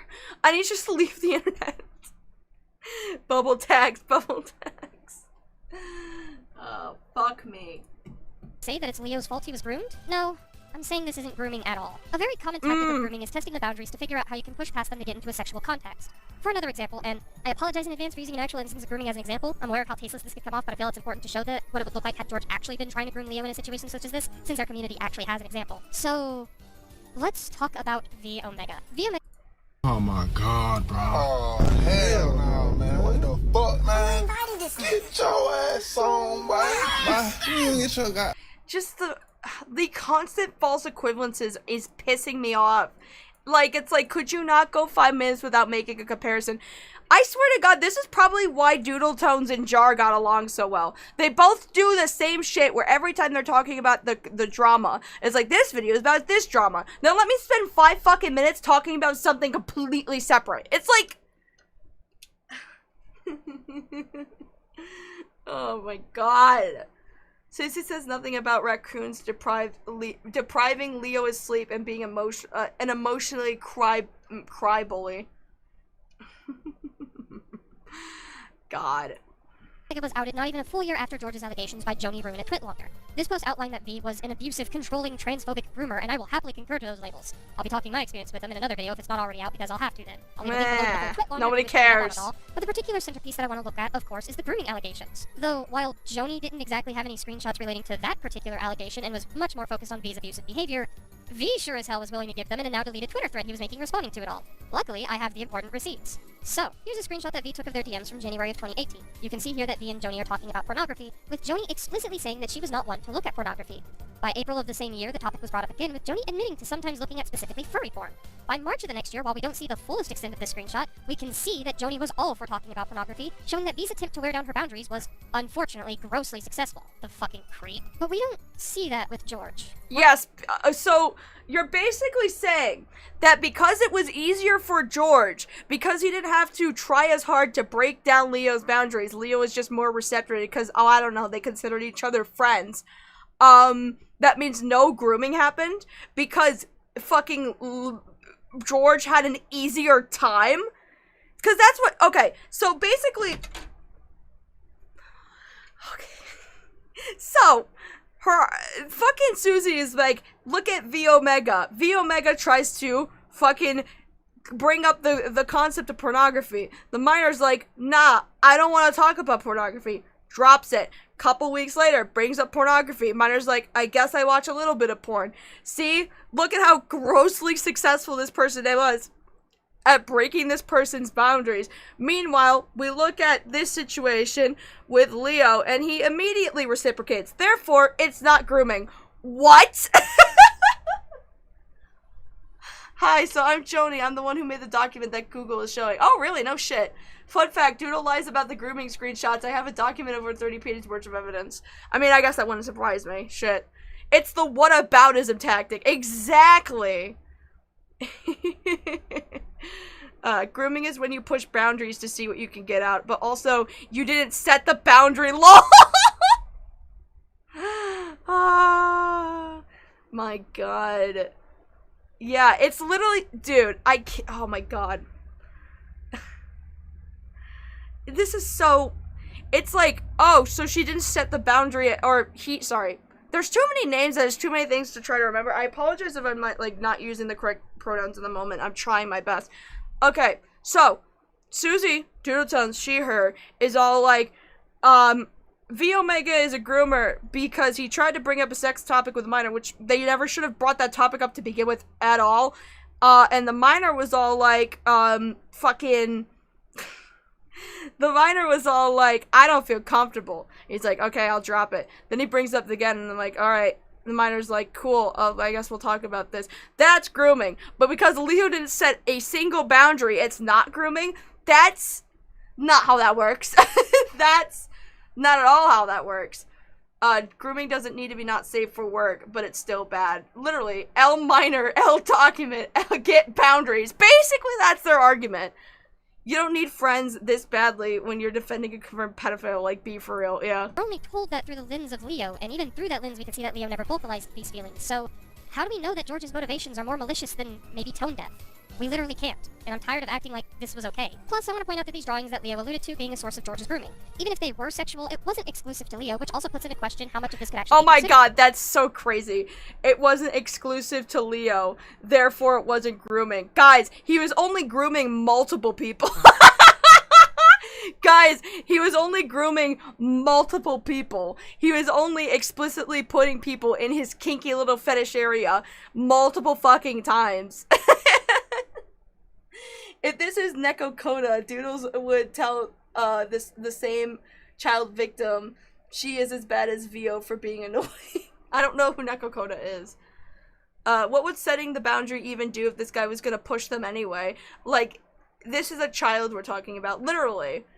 Also, why should a child have to set boundaries with an adult anyway? Like, an adult should just know, like, if something is going to turn into, like, some sort of sexualization or objectification or a glamorization of something like that, they just should never bring it up to begin with. Like, why are we putting so much responsibility on the victims? When it's like, why is this even being talked about in the first place? You know what I mean? She's so nasty. Yes, Cloudy, she is. As such. I've mentioned this in my Sherman videos before, but grooming is a targeted action. Sure, you could argue someone can groom more than one person, but when George is making these kinds of images for anyone who's his friend above just a selection of people, then, I'm sorry, even if these had sexual undertones, it would just be grossly irresponsible and inappropriate at worst. Now, let's look at the spin-off to this allegation. George bought his own Snow White dress to wear, posted pictures on his NSFW-ish Twitter, and allegedly gave Leo some pictures of his own whilst pestering Leo to wear one themselves. I really don't know what more to say. This is just more of the same, unfortunately. Leo goes around painting Snow White as one of George's kinks. More of the same what? What are you talking about? What do you mean this is more of the same? More of the same what? Just not grooming, I guess? I don't know. Which has been put into question. Leo makes a very extreme statement claiming that George was sending him pictures of himself wearing that outfit directly, making the claim. The number of photos I got from him wearing the dress was almost 10 times the amount that he posted. Either set the boundaries as an adult or don't be friends with minors. Or alternatively, since, you know, this is the World Wide Web, and we work with plenty of content creators all across the internet, right? You know, especially in SCC, there were a lot of, like, interactions and crossovers between content creators that were both minors and adults. You know what people would do? They would talk about content creation. They would talk about topics that they want to make into videos, because that's called, you know, cooperating in a shared space where you guys are doing the same thing. It's called collaboration. It's called work relations. It's called keeping shit professional. Like, if you're at all going to even... Lord Rush with the 199. Doodles is playing We Happy Few. Unforgivable. So true. Like, if we are going to be having to share, like, I know that there's been a lot of legislations trying to ban children from certain, like, websites, banning them from having social media, right? But my whole thing is that once you've already introduced that element that, like, YouTube's, like, fucking cap is 13 years old. Once you've introduced that element to the internet, trying to, like, push the genie back into the bottle is gonna be fucking impossible, right? So the most we can do is when we have certain people in our communities, right, that are underage, is just to protect them and to help them in their YouTube careers or whatever they want to do. Help them script write. Help them, like, edit. Say, hey, this part of your video is not great. You know, give them, like, advice that you would as if you're, like, their elder, in the community. Keep fucking kink shit out of it. Like, it's not that hard to just either, like, and if you can't fucking control yourself, yeah, don't talk to minors. But if you're sharing the same spaces where minors are going to be inherently there, like, not even YouTube, let's say, like, video games, right? There are plenty of streamers out there that will stream games where kids will reside in. There's this one guy who plays Among Us, right? Among Us VR, and of course, everybody in Among Us VR is like an 8-year-old, right? Does that streamer ever, like, talk about how his pee-pee get hard, or, like, make any inappropriate jokes? No, he just, like, pretends to be the imposter, says, I'm gonna kill you, and then chases these kids around being like, I'm gonna murder you, and making them scream and cry and piss themselves, and it's funny. He's not doing anything inherently sexual, he's just playing a game that inherently a lot of kids play. Right? And every time he's there, he's respectful, and he's just there to kind of fuck with them, because it's like, you know, not doing anything sexual, it's like, I'm playing a game, right? I'm playing an open source game that's available to the public, to everybody who has accessibility to the internet, which is most everybody. Not him pee-pee kill. Maybe having a Twitter account was a mistake? Yeah, probably. Probably. Yeah, and also it's up to the parents, that's so true. Yeah, or have actual spaces and website exclusive for children and parents. That's so true, but they're removing those spaces too. They're just inherently just kind of merging everything together. It's like, I'm not saying, like, you know, child-proof your spaces, but child-proof your spaces, you know what I mean? You know, just if you're ever in a situation where it's like you're talking to someone on Discord, like in a giant fucking Discord call or whatever it may be in communities, and they're like, hey, I'm 16, you just cut that shit out. You're just like, oh, nope, we're gonna keep it PG just to be safe. Like, I'm not saying that, like, everybody who is friends with somebody underage is inherently going to be like a fucking creep, because there's a lot of merger in both content creation and video games where all sort of ages are going to reside. It's about just being fucking respectful. That's it. That's all you have to do. Be respectful or fucking remove yourself. And this is so hard for people to do. That's why so many people are just like, just don't be friends with children online ever. It's like, these are the people why people say that. Like, George is inherently the reason why people say that, when it's like, all you gotta do is just be respectful. If a kid's like, hey, I need help with an editing project, you can be like, I can help you edit this. You know, and that's a fucking transaction of YouTube content creators collaborating with other YouTube content creators, right? That's not inherently bad. That's being helpful to your fellow community members. I'm saying, basically my point is, no matter what age anybody is that you interact with online, be fucking respectful. Do not immediately jump to what I like to jerk off to. Like, if you wouldn't do that in the real fucking world, like, say you're out at a bar, you meet a fucking fellow man a fellow patron at the bar, would you just be going up to the patron at this bar and go like, hey, you want to know what turns me on? No, you wouldn't, because you don't know this person. It's like, if you wouldn't say it to a random stranger in person, don't fucking do it on the internet. Oh my god. Among Us VR is an excuse to yell at children without having the police called. Club Penguin died for this, shaking my head. So true. Yeah, I often go to playgrounds to swing, and if a kid tries to engage with me, I just go, no, I'm just swinging. And if they want and if they want the swing, the kid gets the swing. It's really easy. Just be normal around kids. It really isn't that hard, actually. It really isn't. Hi, Blake. How are you? I mean, some people just don't want to interact with kids because of general gaps. That's true. Sure, be respectful around them briefly, but I wouldn't try to be friends with one or something. Right, that's fine. I'm just saying, my general argument is just like, if you ever in a situation where that happens, it's not hard to just be normal. You know what I mean? It's not hard to just not talk about certain things. It's not hard to just, like, you know, talk about, like, what's your favorite music? What are you listening to on your phone? Have a nice day. You know what I mean? Why does it immediately have to be, I'm really into fucking, like, magic tricks because I find it really hot? Like, why is that the first conversation we're having? I play games with kids during game days and trading card tournaments at a local store. I treat them nicely, I give them tips on the game and congratulate them. It's not that hard at all. It really isn't. Now, I'm not encouraging anybody to, like, fucking go out and be, like, you know, befriend intentionally children. I'm just saying that it's not hard to just be a normal fucking person. It's not hard to exist in the same circles as, like, people both over the age and underage and just be normal and not talk about sex and not talk about kinks and not bring any of that stuff up. Just be like, what's your favorite music? What'd you do today? Like, how's the weather? I don't know. Literally, who the fuck starts a conversation? I just sat down. Treat children as children, not young adults. Exactly. True, you're right. It's not hard to be a normal person around them. It's just easy to be normal. It's easy to be normal around kids. It is. Just behave yourself. It's literally not that fucking hard. It's literally not that difficult. And if you can't handle it, never fucking talk to children, I guess. Fuck. It's not that hard. I have friends with kids. Just ask them about school, and if they're younger than 6, bring up Disney. So true. You know what, chat? Hold on. I will be right back. I'm gonna go check up on something. And we will return to more Doodles shit in just a second.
I'm back. I'm sorry. I ended up finding a disc, by the way, from my gun. I found the bubble disc, so now it's fine.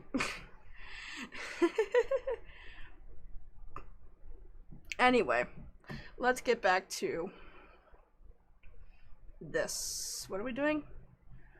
What are we doing? What are we doing? What are we doing? Here. Anyway. Hi. I'm back. I was just checking to make sure, see if my partner woke up or not. Let's get back to this stupid shit. It very much became a weekly thing for him to do. He would send me 5 or more pictures of him in the dress and ask me for compliments, my overall thoughts, and if he looked cute/pretty. This is then followed by 0 screenshots of George doing this, and being probably the most frustrating example at the lack of screenshots being an issue with this document. There is an explanation as to why there's not as many screenshots, because George Raccoon immediately, as soon as this person expressed being uncomfortable, deleted everything. So, like, the fuck? Like... Like, I can concede to the idea that maybe Leo wasn't able to get everything. Fine. Like, I'm not even saying that if Leo doesn't have every receipt in the world that these allegations should be put under extreme scrutiny.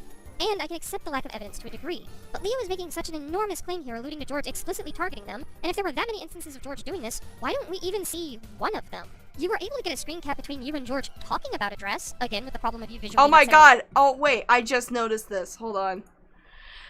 This is apparently them talking about a dress. Just ignores the fact that you said that fucking George sends them something that he does explicitly state is his kink, which is this fucking iron board illusion thing, because he says that illusion and magic tricks are his kink, and conveniently just completely ignores this. Talking about a dress, again with the problem of you visually not setting any boundaries for George to push, but I think I've hammered that in enough. But with the evidence showing George sending direct pics of him wearing the Snow White dress, it doesn't exist. Why? This is one of your biggest allegations and easily one of your most damning ones to boot. Ugh. Anyway, following this, we then get the dysphoria conversation, Leo being an indie trans mask, and this one's a bit more of a gray area. I'm not going to put into question whether dresses do or don't give Leo dysphoria. That is not my place to say. I'm also not entirely too sure whether George did or didn't know whether Leo gets this way about dresses in particular.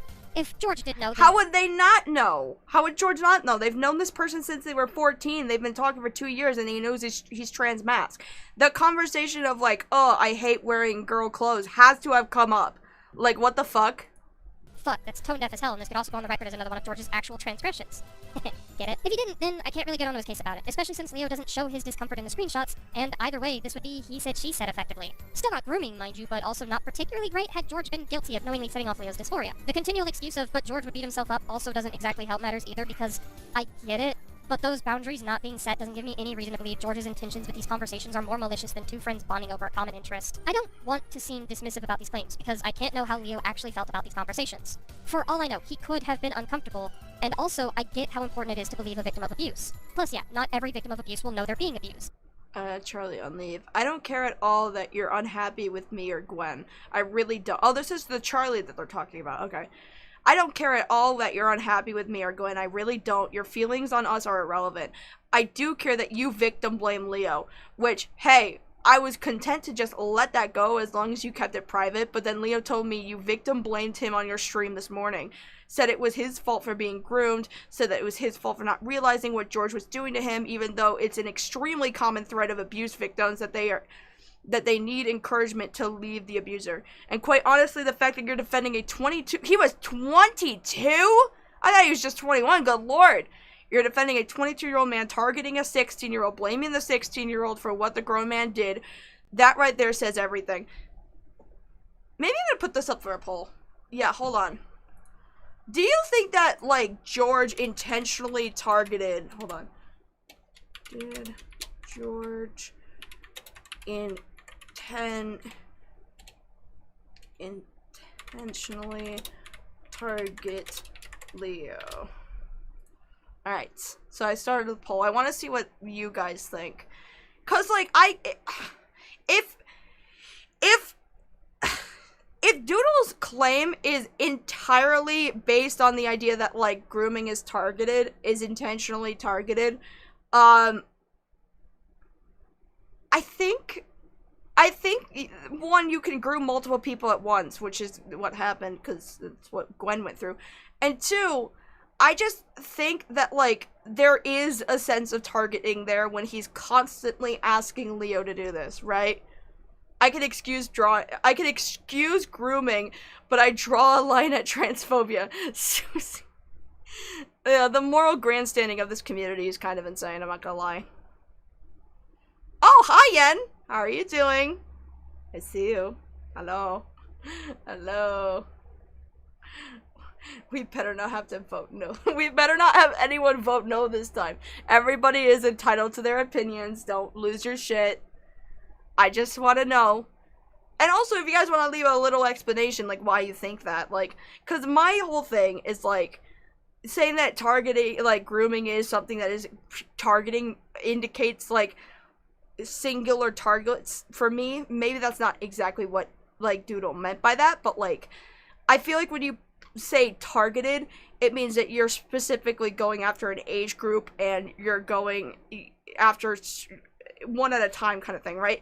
And so, if that's the case, I would agree that George, this isn't something that is targeted. George just does this to kind of everybody. But I would say that that makes the grooming worse. If it is that, if it's not curative, if it's that extensive that he's just be like, I'm gonna draw everybody that I see in this thing that makes me hot and that makes me get turned on. I feel like that's even worse. I feel like then the gooning can't be turned off for once. Like, he's so gooner brained. He knew Leo was a victim of grooming. George had to specifically invite Leo into his Twitter account. So that, yeah, I would say, yeah, that's intentionally inviting him into that circle to be groomed. Also, go check out Yen's video on Doodle Tones, because they actually end up talking to the people who had to apologize or at least they got the statements for the people who ended up having to apologize to this person, to George Raccoon as well, and their whole experiences with George as well. It's a good video. I suggest that you guys go watch Yen's content. But it's hard to see George as an abuser when zero boundaries were initially drawn, and instead Leo willingly partook in these conversations, leading into what we are to believe to be George's desires. Leo's words paint one picture, whereas what we can see in the screenshots paints a totally contradictory one, and It doesn't. I'm sorry, it just doesn't. Like, the fact that they are basing, like, whether or not this person was groomed or not on how willing they were to engage in the context of this kink is like, oh, then Doodles wasn't groomed by that own fucking logic, because Doodles is like, I only have a diaper fetish because I was groomed into it, and Doodles has willingly engaged in this diaper fetish several times, so I'm like, well, no, you weren't groomed, you willingly engaged in it. It's like, if that's all it takes to rebuke grooming according to Doodle Tones, then Doodle Tones' own grooming into having a diaper fetish is also mute, because it's like, of that particular reason. It's like, if you engaged with it at all, then that must mean you're not groomed. Like, it's so stupid. It's like saying Jar didn't sexually harass women because he does it to everyone, ignoring that men can also be sexually harassed too. How much have I learned so far? Too much. So much that I wish that I didn't know, personally. So, serious question. If he does this to everyone, why didn't Doodles get a drawing about her being in a dress, or any of his adult friends? Isn't that interesting? If this is just something he does to everyone, why didn't Doodles get one? Doodles was invited into the Not Safe for Work. Did Doodles not get one? Why is it specifically the 16-year-olds that they targeted? So interesting. How fascinating. Anyway. Supposed to believe these images are one of the same. We're not done, by the way. We still have the claim of magic tricks to talk about, and out the gate, I'm screaming. One of the first things you'll notice when going on his NSFW is his pinned tweet that you are encouraged to read before interacting with his page. It was there that he detailed the things that he found sexually appealing, aka his kinks and a few rules of the account. I'm sorry? So, Leo is willing to detail what was in that pinned tweet. He even goes on to explicitly mention that Del coded Our trick kink of for his mine. favorite magic trick as outlined by his rules bulletin, but we'll conveniently leave out the section of Snow White when talking about that. I want to make it clear that I'm not out here. So what? That's not the fucking point. That's not the fucking point. Who cares? You're still fucking constantly going back to this dress thing. Like, who fucking, why? What are you, oh my god.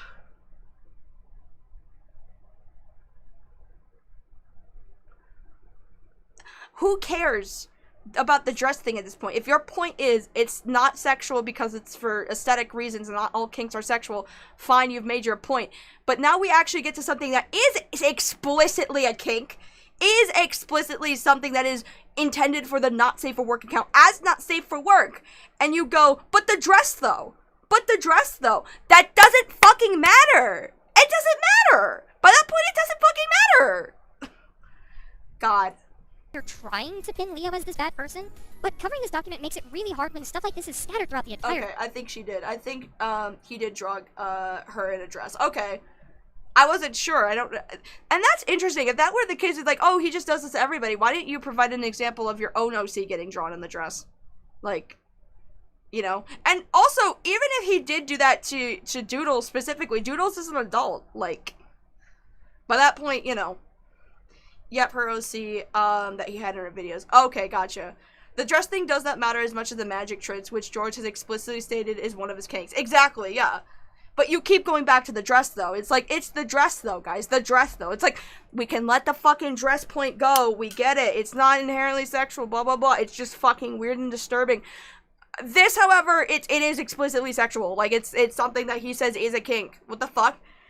Because it's the point where the doc could be seen as a gray in terms of the dress. The whole video uses undermining language and mitigating the actual claims of the doc. Exactly. Exactly. Thing. It gets very blatant. But yeah, so George did have a thing for magic tricks, specifically the Delgado chair, and yes, he even described it as a kink. So we are getting into some arguably creepy territory, and hey, credit where it's due. Leo talks about how George sent some videos involving something he finds to be his kink, and then actually shows us George doing so. However, and this is where so what's the argument? I'm not an expert and I'm merely giving my 2 cents on the matter. Grooming is usually done with the goal of sexual or financial satisfaction, and regardless of how creepy it may seem within the DMs, and you can definitely make an argument for it or against it being creepy, at the end of the day, I'm not going to fight a person one way or another about it. However, with the screenshots that we see in Leo's document, as much as they exist and show us that George did send these videos, the screenshots seem more conversational than sexual or malicious. The first one should... Hold on. Oh my god, bro. Oh, hell no, man. What the fuck, man? Get your ass on, boy. You get your goddamn ugly ass on. I'm sorry. Oh my god, it's so Oh my god. it's so stupid. This is the stupidest thing. Guys, it's not sexual. They're just having a conversation about magic tricks. A thing that he explicitly says turns him on. Hence why he would want to have that fucking conversation, because it was about the magic tricks that were not safe for work. He drew Autumn and Sap doing the trick. Oh, did he? Okay. Will you be covering the George doc, You Will Rage? I already did, actually, yeah, and I read the whole thing. Unless if there's another response doc to this. I don't know. I'd rather be friends with the devil than be friends with Doodles. Honestly, you know what? That is also a base take. I absolutely agree. The devil is pretty based. Doodle Tones is not. Doodle Tones is a loser. Oh god. This is so stupid. I'm sorry. God damn it. Oh. Fuck. Anyway. George sharing the Delgado chair trick performed by David Copperfield before presumably going on to talk about the Snow White dress he bought for himself. By the way, cross-dressing in the way George was doing so is also not proof of George doing it to be sexual. Just should get that out of the way. If he finds the dress to be more aesthetically appealing, then it's just George not having an issue with cross-dressing. If you want to make an argument otherwise, you're going to have to provide me with some proof that he does find Snow White dresses to be sexual, because I just don't have any reason to believe otherwise. Okay, here's my argument as to why he finds Snow White dresses sexual. You ready? It's because he's putting it in conjunction in the same vein as a not safe for work account. That's my argument. There. Am I crazy? That's not crazy, right? I feel like that's pretty, yeah. Anyways, I'm ending the poll now. Apparently everyone says yes to him being intentionally targeting a person. Cool, I'm glad we got that out of the way. Anyway. Oh my god, this is so insane and crazy, and I hate everything, and why is YouTube freaking the fuck out? Excuse me. Oh, good. The tab crashed. Thanks. That's so awesome. I love that. God damn it.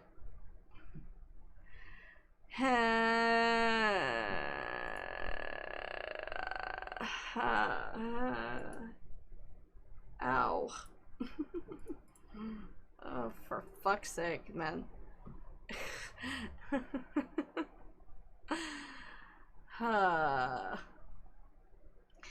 George's doc is separate from the accusation doc, which Leo wrote. Oh, there's another one. I would rather kill myself. He was also wearing the dress when discussing his kink. In other words, he was getting off to it while in the dress. Exactly. He's sending her pictures. Like, okay, wait a minute. Wait. Here, right? I think no, excuse me. I wasn't done. Described it as a kink. So we are getting into some arguably creepy territory. And hey, credit where it's due. Leo talks about how George... Anyway, here's the screenshot. I think it's about time I shared with you one of my most famous versions of the Delgado chair, one by David Copperfield. Side note, I'm currently wearing the Snow White dress. If he finds magic tricks sexual appealing, as Doodle Tones admits, and he is sending content that he finds sexually appealing whilst wearing the dress, you are pairing something apparently that is non-sexual with something that is sexual, which makes me think this is also part of his sexual fetish. Like, why the fuck else would he be mentioning, by the way, side note, as I send you, hold on, wait, sorry. A side note, lipped hard. I'm actually wearing the dress right now. By the way, I find the magic trick I just sent you sexually appealing. By the way, I'm wearing the dress right now. I'm getting a boner through this dress. You know what I'm saying? Like, what the fuck? I left to eat and nap near the beginning of the stream. What's been happening so far? Hell, pain and suffering is what's happening. Videos. The screenshots seem more conversational than sexual or malicious. The first one shows George sharing the Delgado chair trick performed by David Copperfield before presumably going on to talk about the Snow White dress he bought for himself. By the way, which we're establishing is like, you know, if he's talking about something that inherently turns them on whilst wearing a dress which you say doesn't turn him on, then I have to assume it does, because why the fuck would he bring it up? Anyway, we're gonna skip this. Hold on, here. Does find Snow White dresses to be sexual, because I just don't have any reason to believe otherwise besides a because Leo and Gwen said so. The second screenshot was just George talking about how he did draw Leo's character doing the trick, but never actually showed it to Leo, nor did Leo really call George out on being uncomfortable about it, prefaced by Leo. But he shouldn't have never drawn it then. What the fuck? It's like, oh yeah, he may have drawn it, but he didn't show him. Like, so? He still drew it. Is that not bad enough? Like, that he's like putting Leo in the context of something that turns him on? Yeah, he didn't show him, but he told him about it. Hey, by the way, I put you in the context of something that makes me sexually aroused. You know, what? Hello? Continuing the narrative of just because George feels guilty about things means you can't draw boundaries, apparently, as evidenced by the following statements. I did watch them all, but only because I felt pressured to. Maybe it would have been easy for you to say no, but I can't do that. I can't shut someone down like that, especially not someone like George, who practically lives by the philosophy of don't call me out of my bullshit, because I will beat myself up until you feel like a monster and drop the You know what this feels like to me? You know what all of this feels like? This whole, like, reading this and being like, actually, it feels very much like Doodles is giving into perfect victim mentality. I know that Doodle has said themselves they've been groomed on the internet. Anything that Leo has done as expressed, like, I couldn't say no, I felt pressured into engaging in all this, all that easily could apply to Doodle Tones' grooming situation.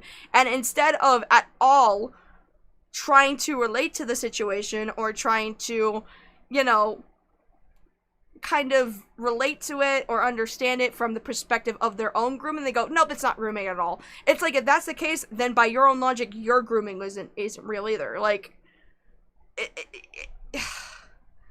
yeah, it's so awful that Doodles villainizes Saf, who's called Gwen in Doodles video. Oh, okay, so Saf and Gwen are the same person. Got it. Anyway. He had done this multiple times. Looking back on it now, I can only really describe it as him forcing his kink on me. We'll talk about his motivations another time, but that is what he is doing. Which only really reaffirms that this was a document that had more of a narrative woven into it, more than just informing people of what happened. By now, at this point, you might be wondering what my point is bringing all this stuff up, as it looks like I'm trying to make Leo out to be this worse individual than he is, and that would be a fair assumption to make, especially with just how frustrated I've been getting at this document. However, to clear the air, I'm not saying Leo is doing any of this stuff on purpose. This feels more impulsive than vindictive. Reading the document as much as I have, you can tell he felt very emotional writing, and if this is truly how he felt on the matter, then fine. I'm not going to invalidate someone's feelings on the matter because I can't feasibly know how he actually felt. My point, ultimately, at the end of the day, is that I don't feel— Actually, you are, though. You kind of are, though, because you keep saying, well, if you're engaging with the fetish, if you're having conversations with George about his fetishes, it must not have made you that uncomfortable, or even if it did, it's not like George knew it did. And sure, maybe Leo didn't set that boundary to let him know it was uncomfortable until much later, but how could Leo reasonably do that when the moment Leo did, he immediately had a mental breakdown? Like, and immediately was like, my career is over. I'm an indefensible monster. I need to delete all my social media and run off the face of the world. Like, it's like this person can't bring up the fact or set any boundaries, because the moment they do, Leo's just going to fucking nuke his entire existence off the internet and beat himself up like he's this horrible monster. And it's like, I don't want him to feel like a monster. I just want to tell him how I feel genuinely and just let it go. And Leo can't just do that, because then fucking this guy makes it a public matter for the entire internet.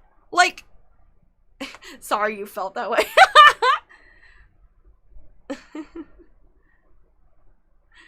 I think Doodles found out that she was groomed after the Raccoon guy shit. No, because she claims the only reason she had a diaper fetish is because she was groomed into having the diaper fetish. So no, she has expressed, like, being groomed. Have I seen the 2019 stream? Yeah, we just watched it too. We're just going over this because people voted that I should watch it. As if George is a groomer. There's just not enough evidence to label him as such. Grooming is a targeted manipulative action used to Echo get with the something out of 99, thank But nothing you! we see in the screenshots Leo shows demonstrate any form of attempted sexual or financial satisfaction on George's end. I must be fair and reiterate that yes, Leo could have been very uncomfortable by everything the two of them talked about. Yeah, George no could have shit. been very inappropriate, and yes, he was absolutely irresponsible. I'm not saying he did nothing wrong. I just don't see a groomer here. And I feel as if there were people who kinda saw it too quickly. When finally confronted, George ended the final conversation with Leo admitting to his mistakes and fessing up to the fact that he didn't know these conversations with Leo made Leo uncomfortable. He asked what he could do to make things better besides not grooming, showing that the accusation was something he— Okay, this is insane. This is insane. Because it's like, what can I do? What can I do to make things better aside not grooming you? Even he acknowledges it's grooming. Even he acknowledges it's grooming. So why the fuck are you like, he's not a groomer though? He's in this screenshot acknowledging it. Acknowledging that it's grooming. Why the fuck are you doing this? Are you trying to have your Ponder Sprocket moment? Is that what this is? I think this is what that says. Not that that matters anymore, but like, and Ponder Sprocket got really big off of playing the devil's advocate for Spoctor theory, right? And to her credit, it pulled off. It did actually pull off, and oftentimes Ponder Sprocket plays devil's advocacy for people, and it does, in terms of like a positive reception, pans out well in the long run, until Spoctor ended up having 13-year-old nudes on his hard drive many years later, which is, you know, bad. I think that's what she's trying to do. She's trying to have her fucking little her Ponder Sprocket Spoctor moment is what she's trying to have. She's trying to play the devil's advocate for something that is indefensible. That is just indefensible. This person is acknowledging right here it's grooming. Now, granted, Spoctor did, like, apologize and admit to things he didn't do under pressure of, like, how the internet perceived these made-up allegations. Sure. But, like, I think when it walks like a duck, and it talks like a duck, and it says it's a duck, it's a duck. If it's not walking like a duck and not talking like a duck, but says it's a duck anyways, I'm like, your actions have to indicate you're a duck first before you can label yourself as a duck. This person walked and did the walk and talked the talk and is saying, I am the duck. And I'm like, I believe you! You know? Can I make this right and still groom? Lord Reds, that's crazy! Sponder Pop. I was combining Spoctor theory and Ponder Sprocket and like mixing up. This is how bad I am, guys. This is how bad I am on stream. Oh, fucking hell. Anyway. even believed. And personally, this is my least favorite part of Leo's document. George was apologizing for everything that Leo had taken issue with. Sure, George's apology was self-destructive. As I said, he did have a habit of doing that. Oh, Echo with the 10. Thank you very much. I appreciate it. However, George also, at the end of the day, understood that the two of them needed time apart. Why was this looked at as a groomer trying to get with a child? Like, George couldn't— It wasn't. It wasn't. Did you not read the fucking document? Oh my god, that's not what it was. It was literally, this person was like, hey, I think we need to spend some time apart. And they agreed, like, okay, this guy made an apology and appreciated my boundary. That's great. I'm gonna let this all go. And then George had a mental breakdown publicly for everybody to see and made a private matter public without the full context. And he's like, okay, I want you to fuck off. Like, he's not saying that's proof he's trying to get with a child. They're saying this is proof that, like, they cut off their relationship for very obvious fucking reasons. Like, what the fuck? Have known that these conversations were uncomfortable or were seen as inappropriate until Leo told him, because, as stated before, there were no boundaries drawn between the two of them. Once there finally were, George apologized and then the two of them unfollowed each other's vents, breaking off the friendship with each other. This is just not the behavior of a manipulative person. Leo's confusion in this document too is honest to God justified, because George saying that he didn't know what he was doing was wrong and apologizing for grooming are two totally contradictory ideas. Because grooming is intentional. Like, yes, you could say George is admitting to grooming here and is apologizing for such, but, like, I don't believe that George would have seen it as such had Leo not initially brought it up in their conversation. Okay, but the way that Leo brings it up in the conversation is saying that other people think it's grooming. I don't think it is. I just feel objectified. That's all. I'm not... Do I need to read it again? I swear to fucking God. Oh my God. Okay, so it was fucking here. Right here. I'm not accusing you of anything. I'm just saying that it's been making me feel weird and a little scared, and I don't want you to share that stuff with me. You're my friend and I love you, and I just wanted to set the record straight. You deserve that much. Literally, Leo is not even accusing him of being a groomer in these private conversations. He's just like, hey, don't particularly feel comfortable with it. Now, granted, is he wrong in this assessment? Yes, but fucking Doodles is painting it out as like, oh, this person is making life-ruining accusations against this person. No. Leo was willing to let this shit go. You don't even give them the benefit of the doubt that they were willing to let George, like, off the hook and get away with this shit initially. The only reason that they have to come forward is because George made it public, and George was the one who admitted that it was grooming. Not Leo. George. Why are we even having this conversation?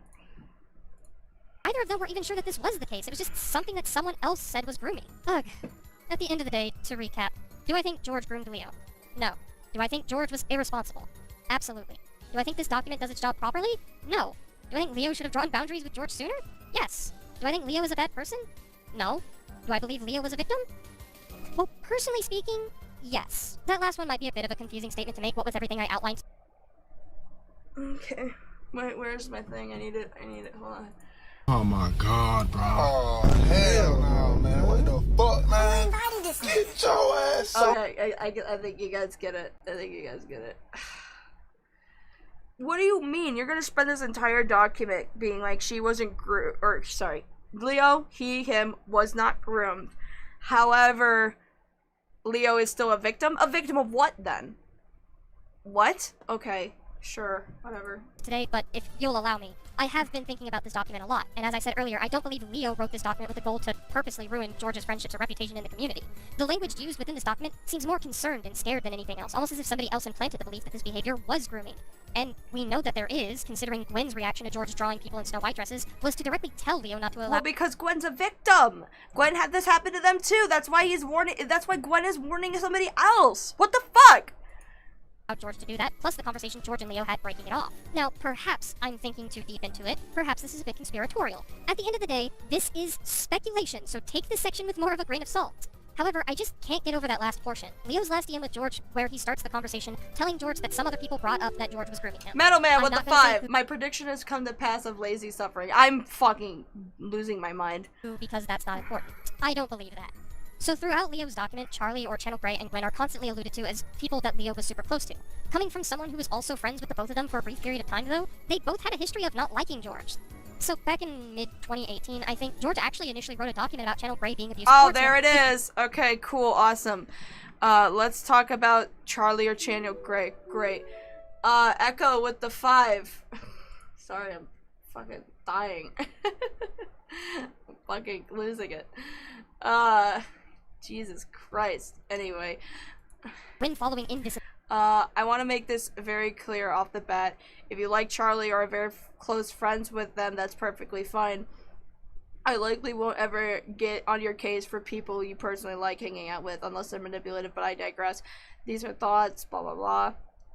To prefix everything, I need to state that I don't see myself as a perfect individual. I am very aware of my own flaws, and I tend to... Oh. Zeta Reg with the 2. Doodle Home somehow makes Jar look smart. Like, wow. It's kind of crazy, because in some aspects, I think Jar's defense of fucking Cindy Bear comes from just genuinely liking Cindy Bear, not because they genuinely... Oh, we made the goal again! Oh, thank fuck! Yay! We did it!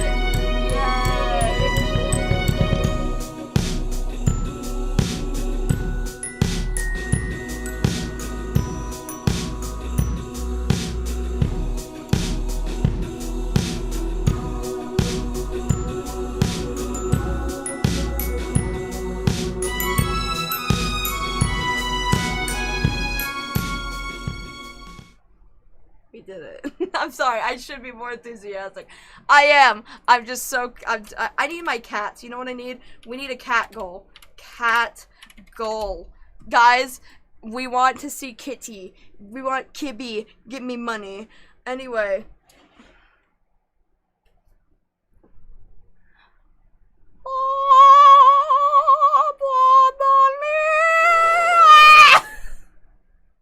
happening with this thing?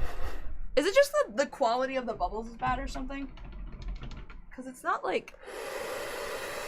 You see, it used to be like a stream of it. Hold on. Echo with the 99, thank you. Let me go grab a different thing. Hold on. I will be back. Oh my god. Ow. Frick.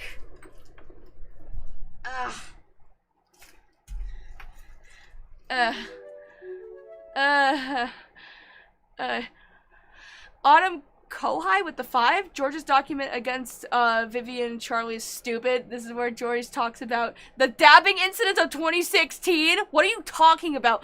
I'm gonna be right back.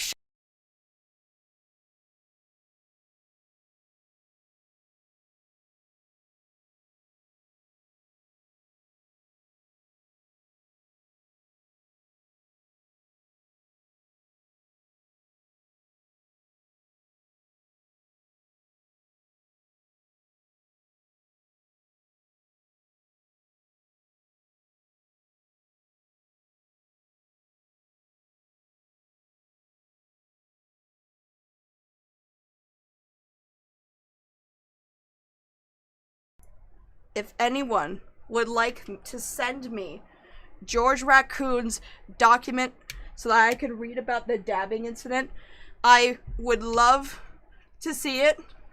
Please, if you're in the Oplex Discord server, just post it in there or some shit. I got more bubbles because I need more joy in my life. Come on, motherfucker.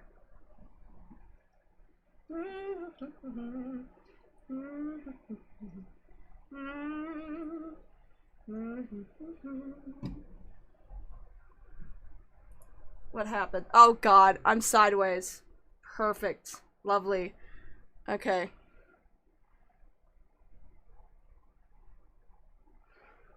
Hello. Anyway.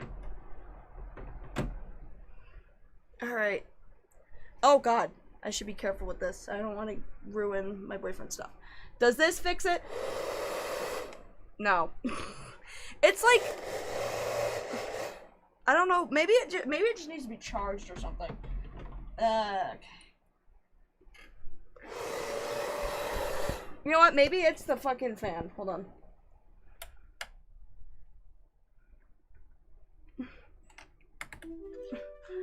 My cat Tyler demands to see the cat. We'll get to the cat. Gib. Thank you, Ed Growlino with the 2. This makes me feel better.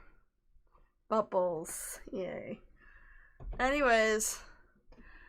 Are you still watching the Doodle video? We have like a couple minutes left. I don't know if any of the last bit matters. But someone, if we have the George doc, please at me in the thing. Anyway. No. Shush. Abuse. In this document, George outlined how Gray would get overly aggressive at the most menial of transgressions, how they had a mentality that you had to immediately change or fuck off and get thrown out of the group or thrown out of chats, how Charlie in particular was kind of a two-faced individual who'd be quick to turn on those they had a problem with, how Charlie had a complete disregard to mental disorders. Metal Man with the 2. Her smile and optimism's gone. Yeah, I know. There's nothing left of me at this point. How they had a tendency to start shit with other people, how confrontational they were about everything, even if it didn't really need to be a big of a deal, would actually guilt trip. Echo with a 99, thank you. What I'm about to write is about my friend Mike told me. When he, Donnie, and Ken were in a call together, Charlie was messaging Donnie through DMs all while being whiny towards Donnie about his thoughts regarding the meme. Donnie stood firm about it, and Charlie proceeded to do the following: play the victim, guilt trip Donnie, overreact, get easily upset. I wasn't surprised to hear that. According to Mike, Donnie was getting really angry at Charlie. Oh, but where are all the screenshots? There's not enough evidence, blah, blah, blah. I don't care. Those who cut them off, I can vouch for that one. Jesus, it really is like talking about Omega all over again. But yes, Joe Gray was incredibly a toxic person who I would not put past to be the person implanting seeds in the Leo's head about George grooming them. And with Ren effectively being described in that document as Charlie's yes girl. So this is basically fucking... It's just, I mean, Jones all over again, trying to fucking plant the seeds of rape, even though there's way more evidence in this fucking case. The documents are in the description of my video. Thank you, Yen! We'll read it, I guess. Actually, you know what? I'm gonna put it up to a poll, because I like it when my audience engages with me. Do we read the document by George Raccoon.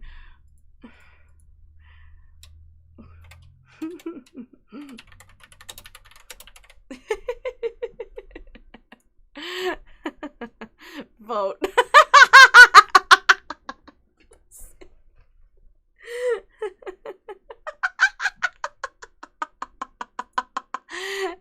If you guys don't see what I did, wait, hold on. If you didn't see what I did,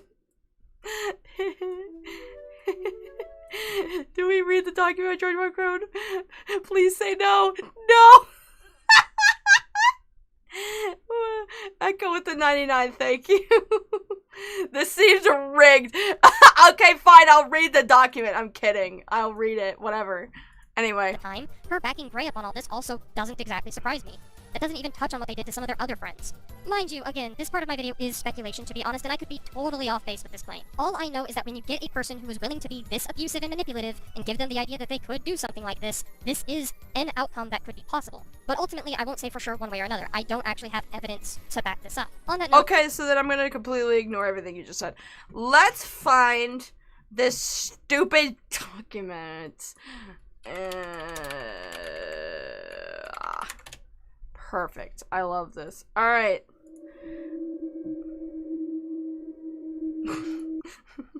If you guys have not seen...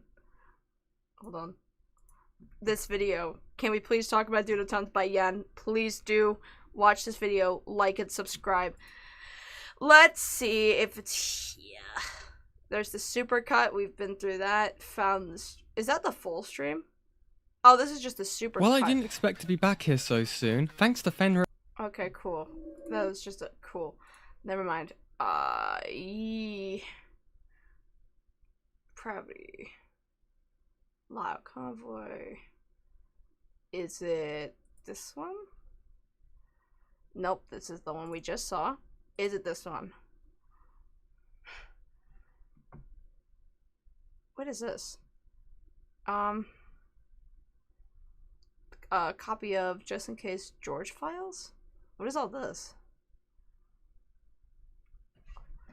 Hold on. I want to read this. I don't know what this is.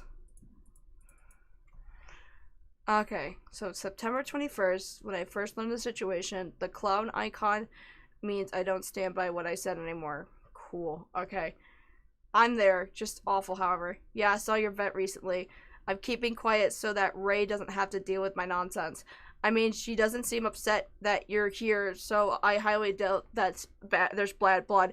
It's just, when I say that, I mean I don't want Ray to have to put up with my baggage. Thank you, Echo, with the 10 again. A lot has happened in the past few hours. A lot has okay. Do you want to text about it? If you're okay with hearing me ramble. The DMs, it has to do with my not safe for workish account. Promise me you won't tell anyone about this. Yeah, so you must feel really not guilty and must be very, if you're asking people not to fucking, whatever. Okay, so for the past couple months, I've been sharing magic videos with my friend Leo. Everything seemed fine, where on the chance I get, I would send him a new one. Leo was the first person I actively talked about magic with, but then I saw that he unfollowed the Not Safe for Workers account since today. I panicked and I asked him if I did something wrong. He eventually told me that he felt that he was too young to follow the accounts like mine. Yeah, no shit, because they were a minor. And that he had unfollowed it because of it. I was okay with that. Okay. But then Leo told me that sending magic videos was getting genuinely uncomfortable for him over time. I wonder why. It's not like he was following a not safe for work account where you explicitly said that magic tricks were your kink. Shit, that's crazy. And Leo felt like I was trying to have him get interested in the same kink as mine, even if my intention wasn't that in the first place. Fucking doubt. I apologized to Leo, told him that I would never do it again and that I regret what I did. Of course, over the course of a couple of minutes, I would start feeling very angry and destructive towards myself, insulting and belittling myself for even doing something like that in the first place. See, this is the equivalent of someone being like, oh man, I messed up. Oh, stupid. I'm just so fucking stupid. And the person who is like calling out on your bullshit be like, no, you're not stupid. Just stop. I just wanted to share that with you. But you can't do that because every time you're ever fucking at all hypercritical of any of these people's actions, they're going, oh, I'm just so stupid. Why did that make you panic? Confused makes sense, but being panicked, right? Oh my god. I apologized to Leo and told him I would never do it again and that I regret what I did. Over the course of a couple minutes, blah, blah, blah. Okay.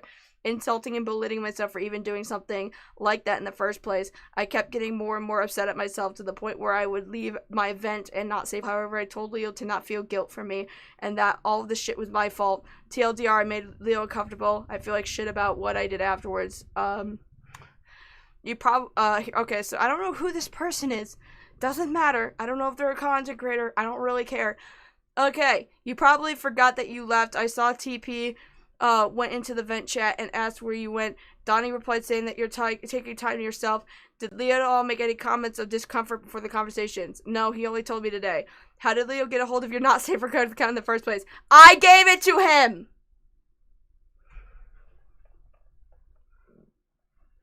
Then this is all your fault. This is all your fault. I'm sorry. Okay. With all due respect... Oh, this is made by Poor Kate. Okay.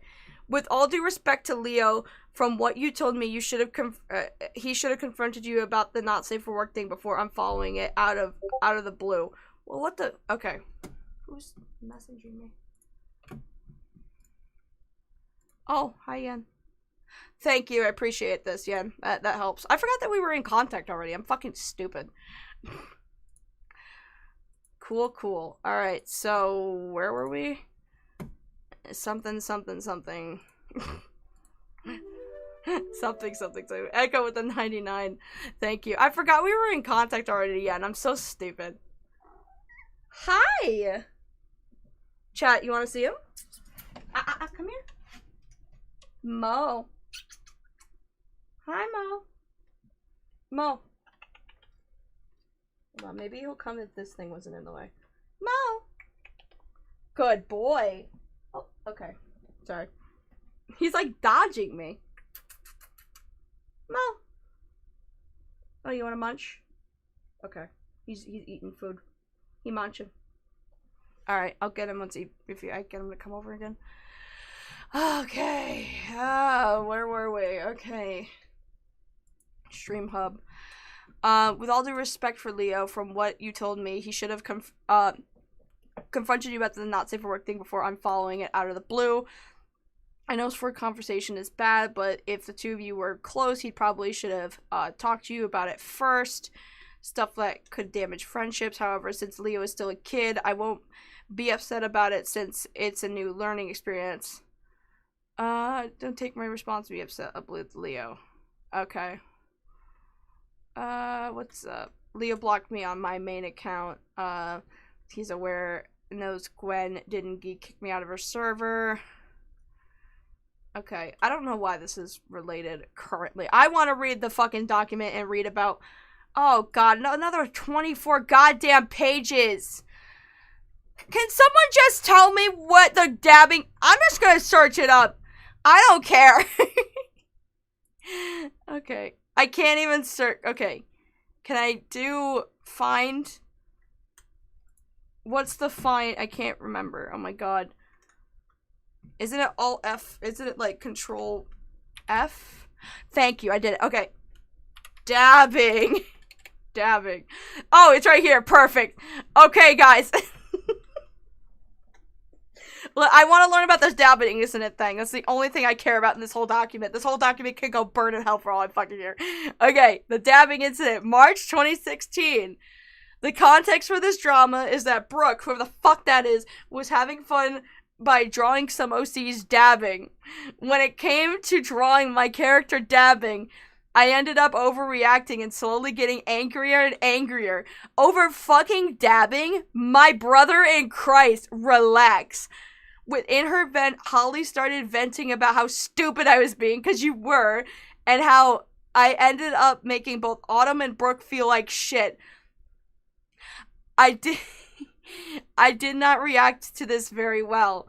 After seeing what Holly wrote, I made a video on my vent where I physically punched myself multiple times as a way of punishment, saying, "Are you happy?"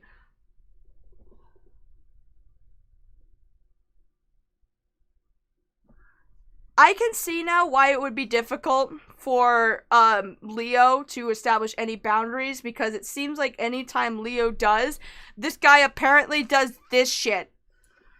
I wouldn't want to fucking confront anyone on anything if that's how they end up reacting to slight criticism. You know what I mean?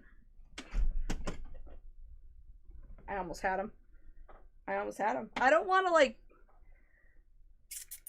Mo? Is he not coming back? Hi. Come here, Mo. Come here, Mo. Mo. Come on, Mo. Come here. Ah, there he goes. Ah, got him. Ready? Kitty! Kitty! Oh. Kitty. Kitty. Kitty. Oh. Oh. Oh. Kitty. Oh God. Oh my. Okay. Are you alright? I'm sorry. Are you alright, Lopez? Oh, fuck me. Okay. Looking back on that was not very healthy. No shit. Charlie did come to me through DMs to talk to me about what I did wrong, but unfortunately, I was not able to recuperate the old conversation, mainly because since January 2018, I deactivated my previous vent account. What I can, you know what? You know what the moral of the story of the whole thing is? Fucking don't make vent things, like vent channels, vent social media. Just go to therapy. What the fuck are we doing? Okay. Charlie did not come to me through DMs to talk to me about what I did wrong, but unfortunately I was able to recuperate the old conversation, mainly because since January 2018 I deactivated my previous vent account. What I can recollect is them telling me to apologize to everyone when I was thinking straight. Thankfully, after a few hours, I came back into the chat and apologized for how I acted. Now, you might be asking, what does this 2016 intro have to do with anything? You'll see in a bit. Okay. Oh, what the fuck, dude. Okay.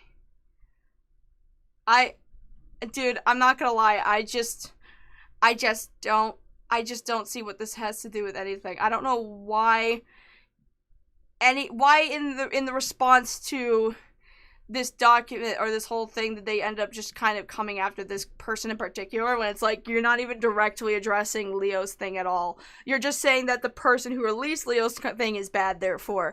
And I'm like, that Edgar Allan Poe with the 2, thank you, donating again because of the cat, thank you. You know what, chat? Do me a favor. Let's end the stream on a good note. I am summoning the ritual. Please generate me a couple more and then I'll end the stream and then I can go on my dinner date. Please. I need this for Kibby. Do it for Kibby. Do it. Oh, God. Jesus Christ.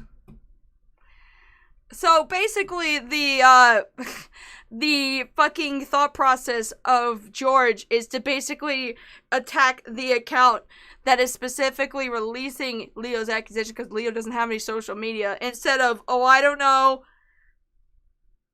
talk about anything in regards to Leo? Does Leo even come up? Nope, that's not it. Hold on.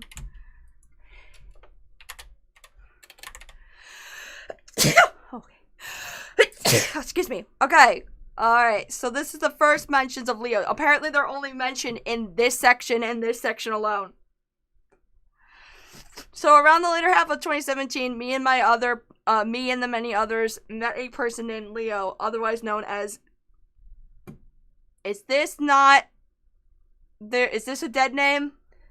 Somebody tell me if this is a dead name.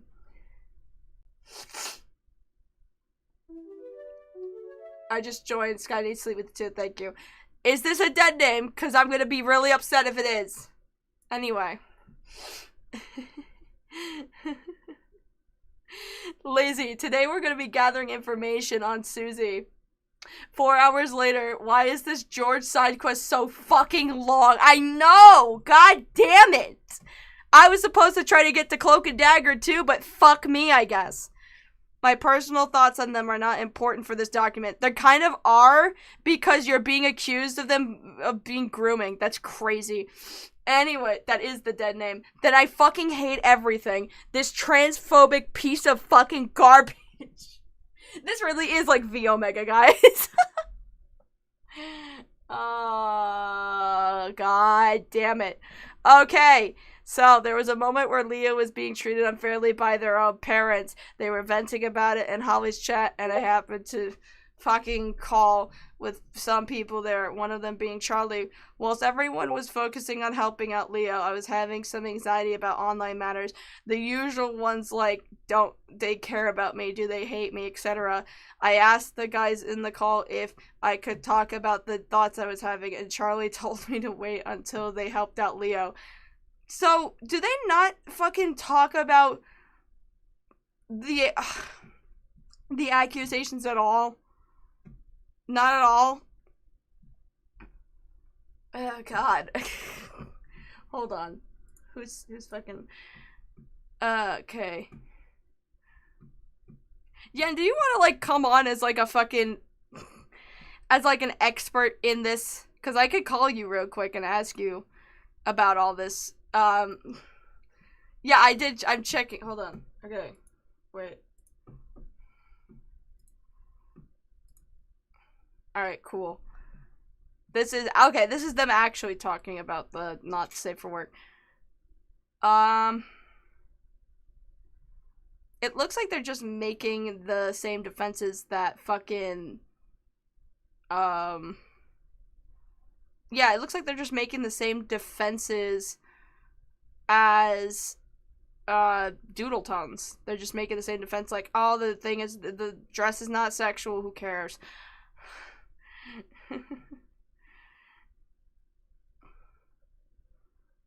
Sure, give me like 5 minutes. Cool. I have never spoke to Yen personally, but I've already had them in my contacts list due to being in the op block stream, so we'll see what they have to say about that. Oh my god! We did it again! I am so happy. Yay!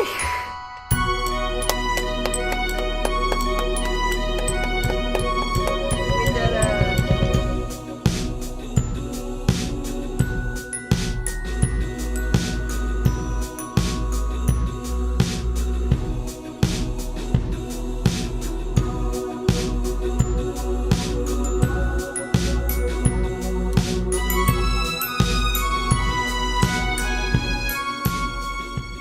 I think we're all in agreement that we deserve this, right? We deserve this. We do. We absolutely do. Echo, you are a saint. You are probably the grand disciple of my cult, and I appreciate you heavily. Yeah, there's probably something wrong with the soap, because it's running out way quicker than it normally does. Or there's something wrong with the gun, I don't know. That's why we must get more guns. Somebody send me more guns. Somebody give me more bubble guns. Somebody send me like 10 of them. Somebody, actually, you know what? Somebody get me one of those machines that like, you know what I'm talking about? Okay, let's bring on a friend for the last, I don't know how long I'm gonna be on stream for. Let's bring on a little bit of a pal. Hello, hello. You got Yen on the line. Yen, what's up? Hi. Hello, it's nice I'm to good. meet you. It's nice to meet you. Formally. Nice to meet you too. So, I mainly got very interested in this whole thing because your video came out, last week or something. Cause, yeah, this is a really weird fucking story. How did you get in contact with, all of the people that were involved with the whole Doodle Tones, or at least the George part of this? Yeah, so I had basically come into SEC Courthouse, which is like the SEC's like conflict resolution server. And I was only really, I came in near the tail end when it came to Doodle Tones, so I was only really present in terms of being in calls for the last call that Doodle Tones was there for in SEC Courthouse, and after that I had I believe that's how I started talking to the other people, and that's when I started reaching out to people because it's a pretty decent server in terms of having people in SCC. Yeah. So that's how I reached out to people. Okay, gotcha. So, in terms of like the whole courthouse thing, the SCC part, is that the place in which, because I know Lyle's video, hold on, I'm like rearranging this stuff. I know that Lyle's video also came out around the same time. Was that where all of that whole 5-hour compilation took place, was in the courthouse? Yes, it was. I think one of the calls may have not, but I could be entirely wrong on that. I know that there was a call done in a group chat before the stuff happened in courthouse. But apart from that, yeah, that's where everything took place. Okay, so this whole thing with George Raccoon happened in 2021, or at least the video was released by Doodletones, and then the stream happened in 2019. Why did it take all the way up until 2025 for people to catch on to this? So, from the best of my understanding, people did see the video. It was just kind of a thing of like the audience around the SCC respected Doodletones' opinion, and also it didn't help that a lot of them were kids. Right. Like they're at least it's less so a thing now, from my understanding, because those people have grown up. But a lot of people who were in the SCC were children. Right. And not many people had seen this video. Not everyone had seen it to give the critical thinking on it. So it was one of those things that, from my understanding, had just been missed. And people who were aware of the video and agreed with it are obviously getting quite a lot of backlash at the moment. So when this video first came out back in 2021, was it perceived fairly well at the time? I would assume so. I wasn't. I think. I wasn't in these spaces until like halfway through last year. But it was definitely received positively. Well, definitely enough for George to be let back into these spaces after the video was released. Oh, so it was like right afterwards that Doodle decided. Like, when you mean like spaces, do you mean specifically like in Doodles? Discord, because I don't think George ever made another like YouTube channel, right? They changed their name to Horus Tomes. Okay. So that kind of led to some people not understand, like being able to connect the dots of people who may have been critical of Doodletones' video to realize, hang on, this is the same person.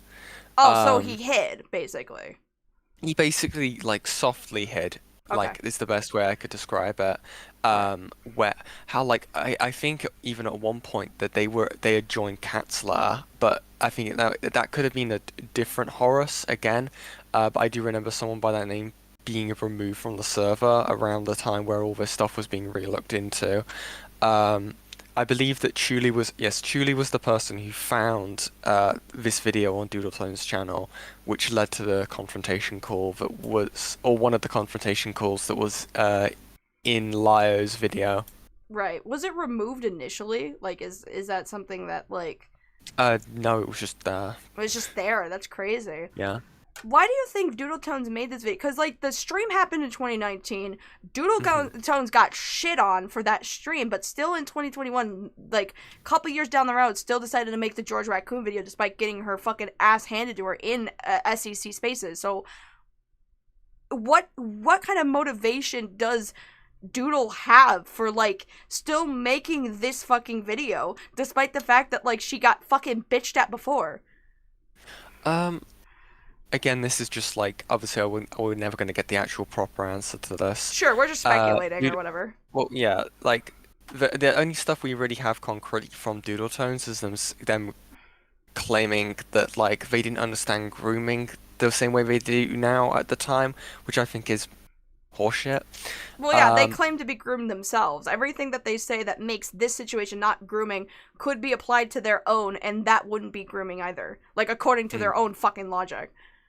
Yeah, it's very hypocritical. So the only thing that I could really think of is the fact that Doodletones had known George since early as 2016, as seen in Skype messages we have logs of, so that Doodle has known George for a very long time, so I can only imagine it's from a personal bias of being friends with such a person and wanting to make excuses for them.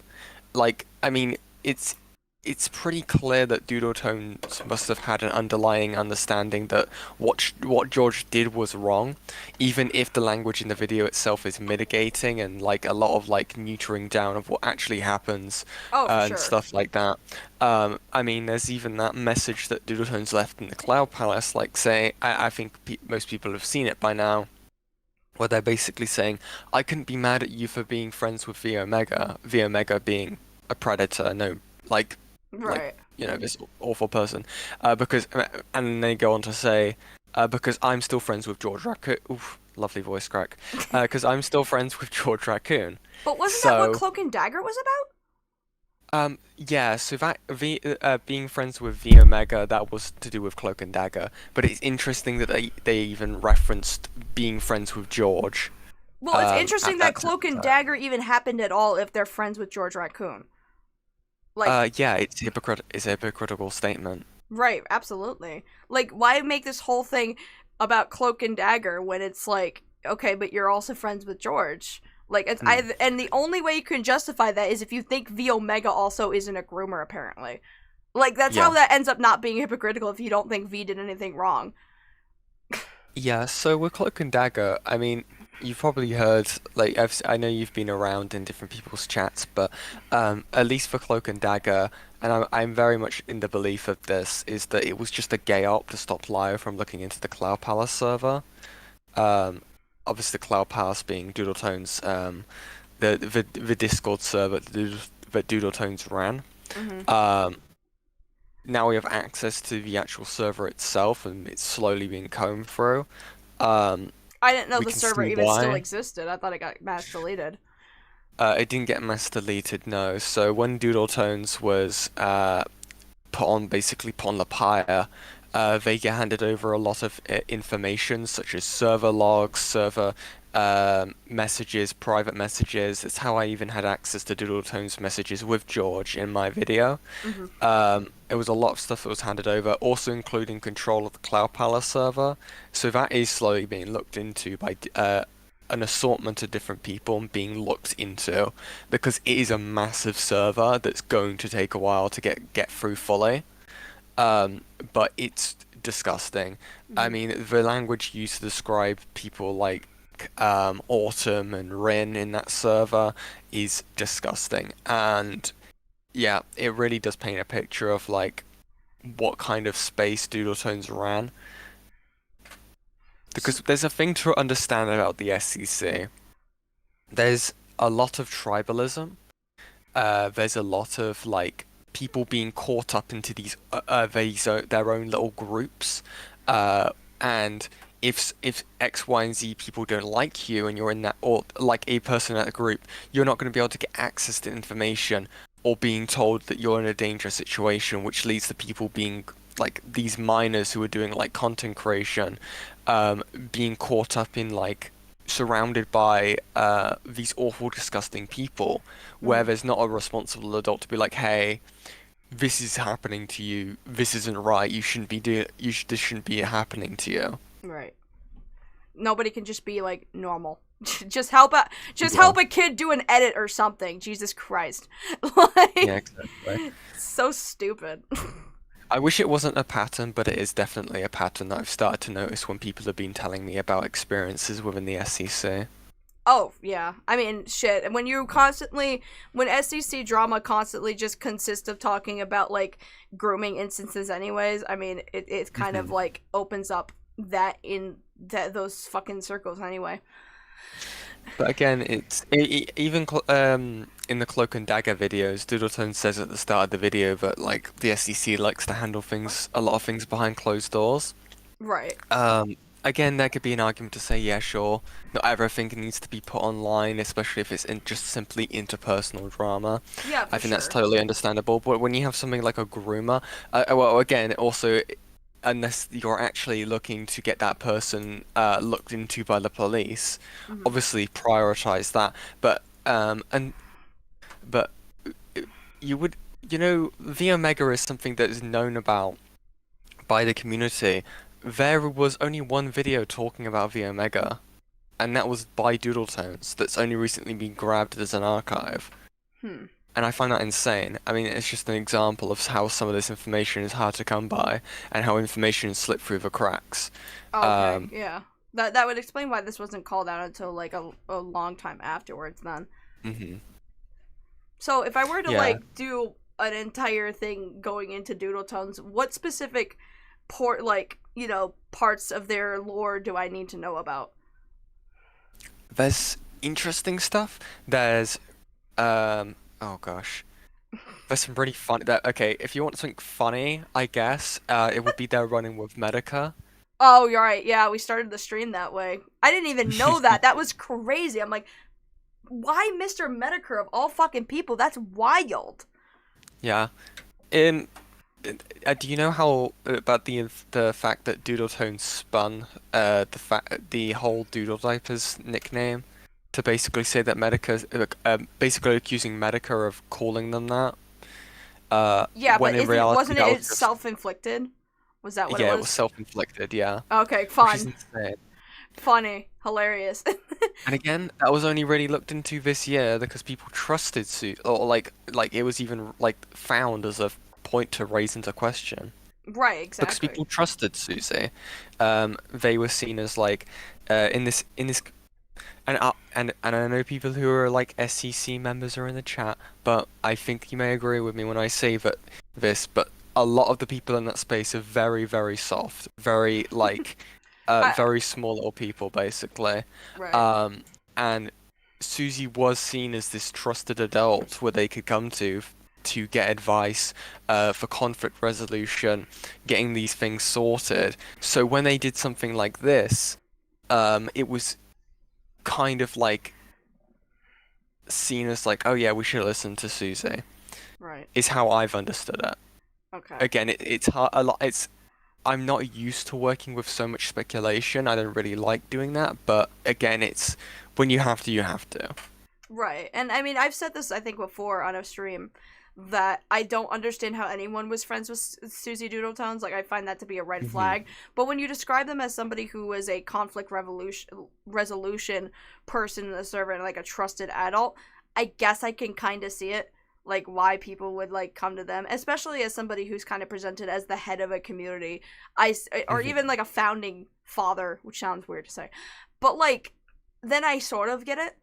I guess that's an angle I can explore in terms of, like, overarching discussions about a topic. You know how I do my fucking content, which is just go on tangents about the greater scope of society. I don't fucking know, but like, I'm sure there's a greater conversation to have about like having a trust in somebody and having that flipped on itself and how that can feel from like a interpersonal level. You know what I mean?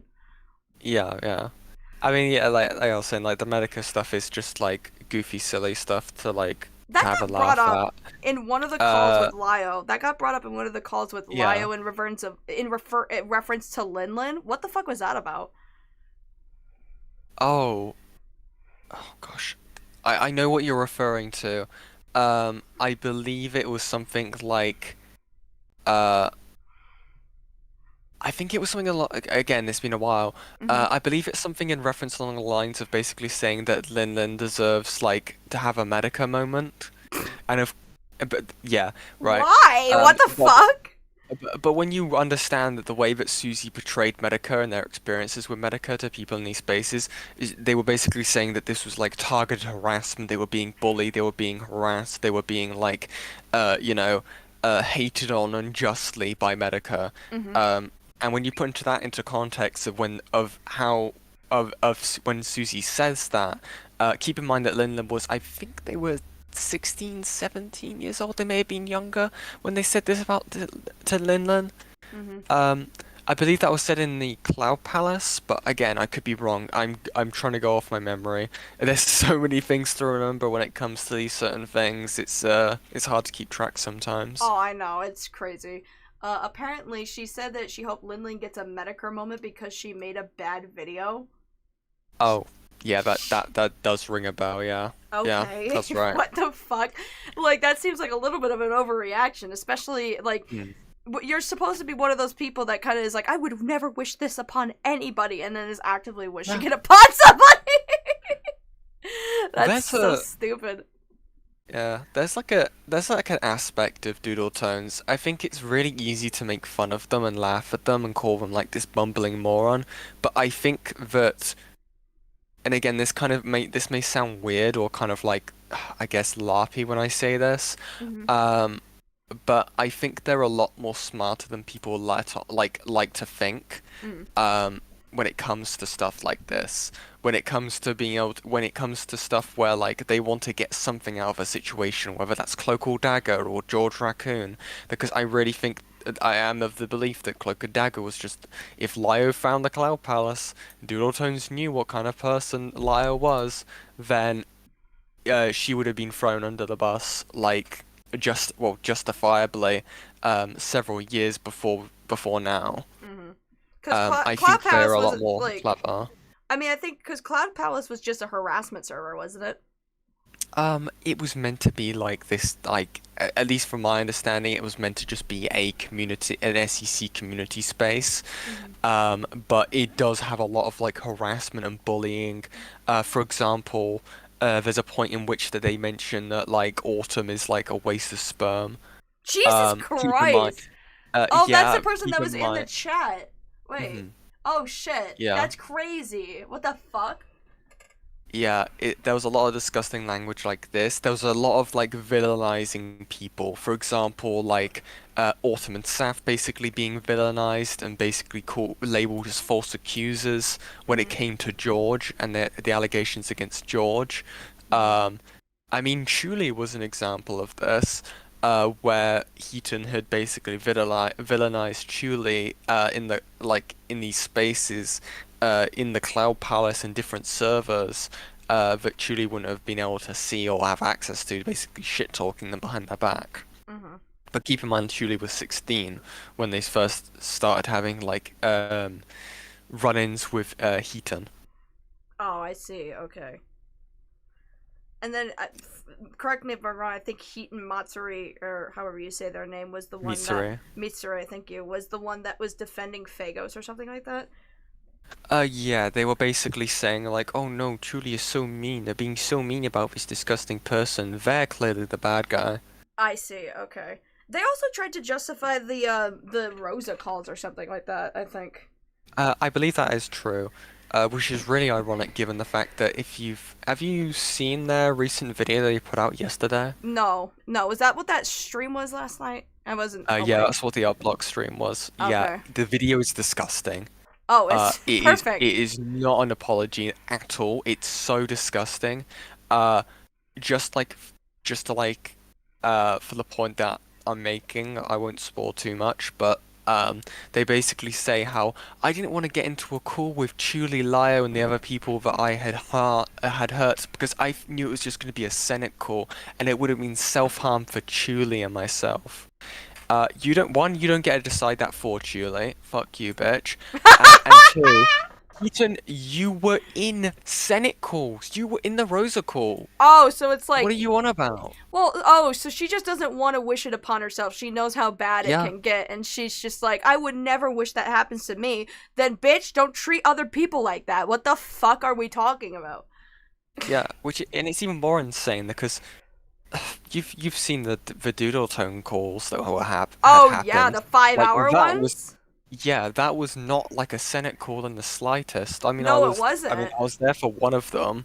It was not. It was very targeted and concise because we just needed to because we knew it was, at least for the last call, we knew it was going to be the last call with Susie. We needed to make sure everything was talked about that needed to. And I don't think it would have been any different for Heaton.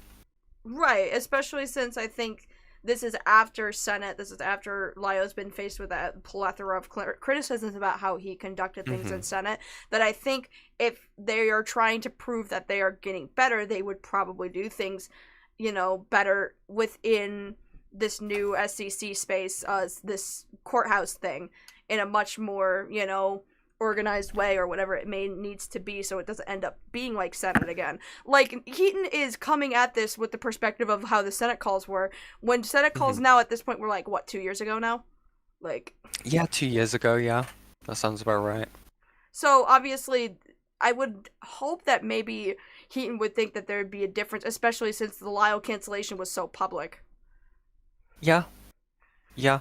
I mean, listen, Heaton is this very much a mentally ill and mentally, like, I don't know, very malicious person.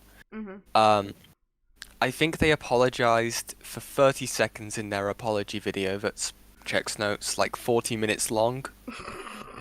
There's only like 30 to 60 seconds of an actual apology in there. Guys, I promise you it's not that hard. It really isn't. Jesus Christ. This is so wild. So is this going to be your next video? How to apologize? God, I feel like I need to. Shit. People can't do it right for the life of them. Fuck. Yeah. Oh, Beckett's covering it today. Perfect. Maybe, I don't know if I'll catch that just because I'll be going on a dinner date, but, you know. Oh, how nice. It'll be great. I'm looking forward to it. Okay, so is there anybody I should talk to in specific? Because I know I said I wanted to do more interviews and stuff in regards to Susie in particular. Or... I mean, well, the big one would be Lio. Talking to Lio would probably be an idea. Do I have to? Do I have to? He doesn't bite, it's fine. He's had his shots, it's fine. He's he no longer has rabies. He no longer has lion rabies. I guess I'm unsure if they'd be down. I don't know how. Like again, this would be like a thing to like reach out and ask. Linlin could be one. Chuli. I'm in connection with Linlin already, so I figured that'd be one. Chuli, I still need to. So yeah, that one's obvious because they kind of headed those calls more so. Well, no, I mean not headed, but they did a lot more of the discovery parts that made that call happen. I would say. Would that be fair? Yeah. Is there any way to get in contact with Leo still, or no? With Leo, I'm unsure if they would want to. Again, I see Autumn's in the chat. They might know, but again, this entire situation traumatized them. They left online spaces for a very, very long time, only sticking to private Discord calls and servers, because they had basically been lambasted as a false accuser when it came to George. Right. But yeah. I mean, the perception of that has been sort of changed, given that, you know, Susie fucked off, so. That is true. There you go, Autumn's in contact with Leo and they can ask. Incredible. Okay, so I suppose, correct me if I'm wrong, like let me like pitch it to you, because you've made your own video and I figured this will be helpful for going to people who've already made their own content. My main focuses would probably be obviously the George Raccoon stuff, but also I would have to cover Cloak and Dagger, I think, just to show the hypocrisy of that situation, and I think FCK, because from what people have said in chat that Doodles was grooming people in FCK, is that... No. Okay. So there's no proof of Doodle Tones grooming anyone in FCK. They were in the server. Again, like take things with like grains of salt. Again, like this is we only run off like what we can see in the server. Doodle Tones. I'd have to recheck this again. Because when I looked into FCK, it was mainly focused around looking into Toasty Vanilla specifically. Okay. But Doodle Tones was in the server. They would have known that Slummers was a minor, because they had done, like, they had seen the Madame drama. I can't even, I'm not sure if they made their own video about Madame, but they had definitely been around people who were talking about Madame, which is what the situation that Slummers was linked to, and they were also in that server. The art chat would have been labeled Slummers Art Shack, and if Doodle Tones is... I'd have to check again. I mean, I could check now. If Doodle Tones ever typed in that server, in that channel, that could be something. Again, I can probably ask people if you can be given access to that server, if you want to do your own research in that regard. Right. If you're looking into FCK, Akumu's a good person to talk to, as you probably can imagine. Yeah, because they had that 9-hour spectacular, the 9-hour retrospective. That would be so fun to watch that whole thing. I can't wait. Not on stream. I would rather kill myself. What do you mean? Fauci was having a really fun time. No! God. Okay, this is a good list. I appreciate it. Yeah. That's alright. Well, I'm gonna start wrapping up here on stream to get ready for dinner, but I do hope you have an amazing afternoon time currently. zone. Yeah. Okay. It was a pleasure talking to you. Thanks for the forwarding of the documents. Alright. See you later. Chat, let's look at some art. Let's look at some art. Cause Jesus. You guys know that I love praising the hell out of my buddy Lord Rush, common artist in the Oplock server. So let's look at some of that as we wrap up stream. Fix this real quick. There we go. Let's look at some art, chat. Okay. Get over there. Get over there. Okay, first things first. I should just open all of these at once. Hold on. Can I even show half of these on stream? They seem a little excessive, I think. Oh God. Okay. I'll show them, but I don't know how I necessarily feel about them, because I feel like some of them are kind of violent. Okay, so first things first, we have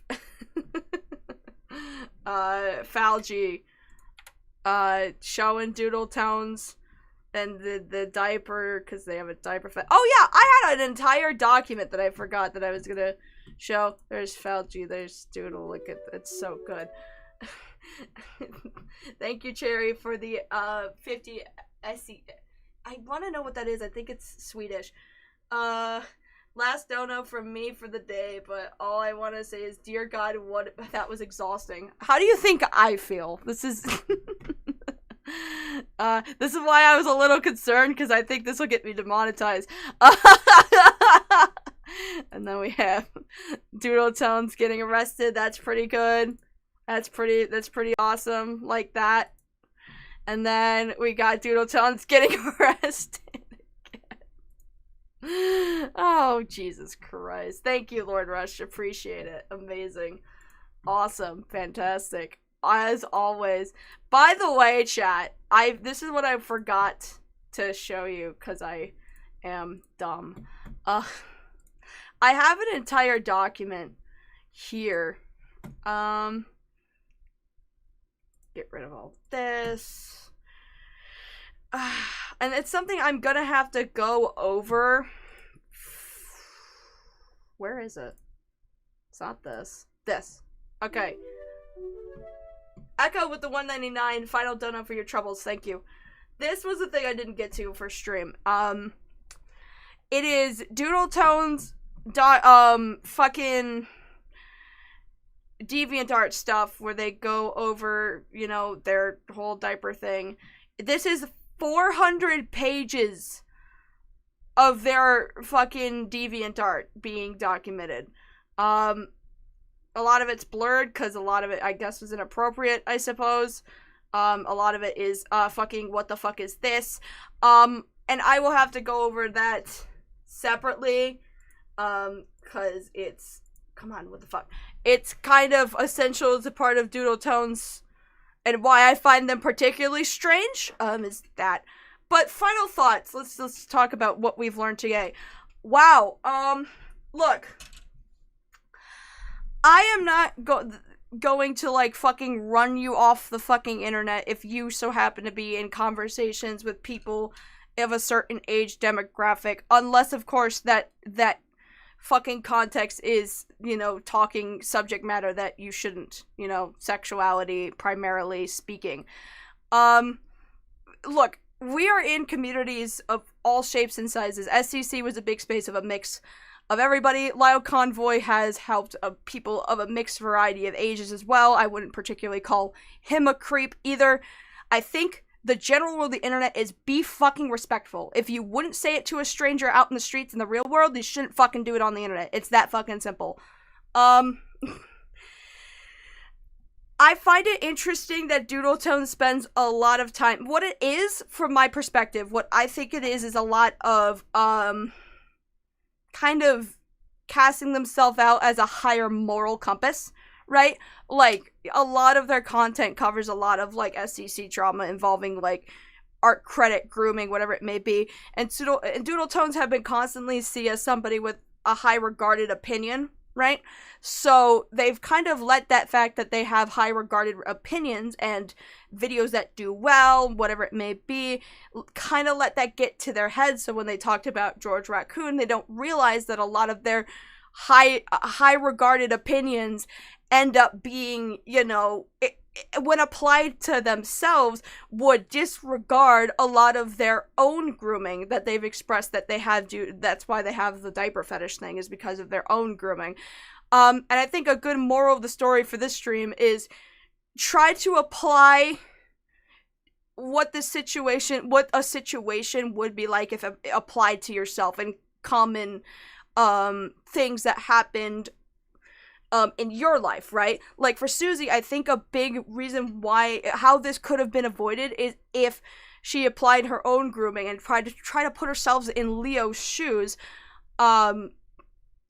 You know, and I get it from Susie's perspective. Like, George clearly very well was a friend, and it's hard to kind of come to that realization that, you know, your friend may not be as safe or as trustworthy as you thought they were. And I feel like a lot of people in SCC probably felt the same way, hearing about all the stuff from Cloud Palace and FCK, and even with Cloak and Dagger to an extent.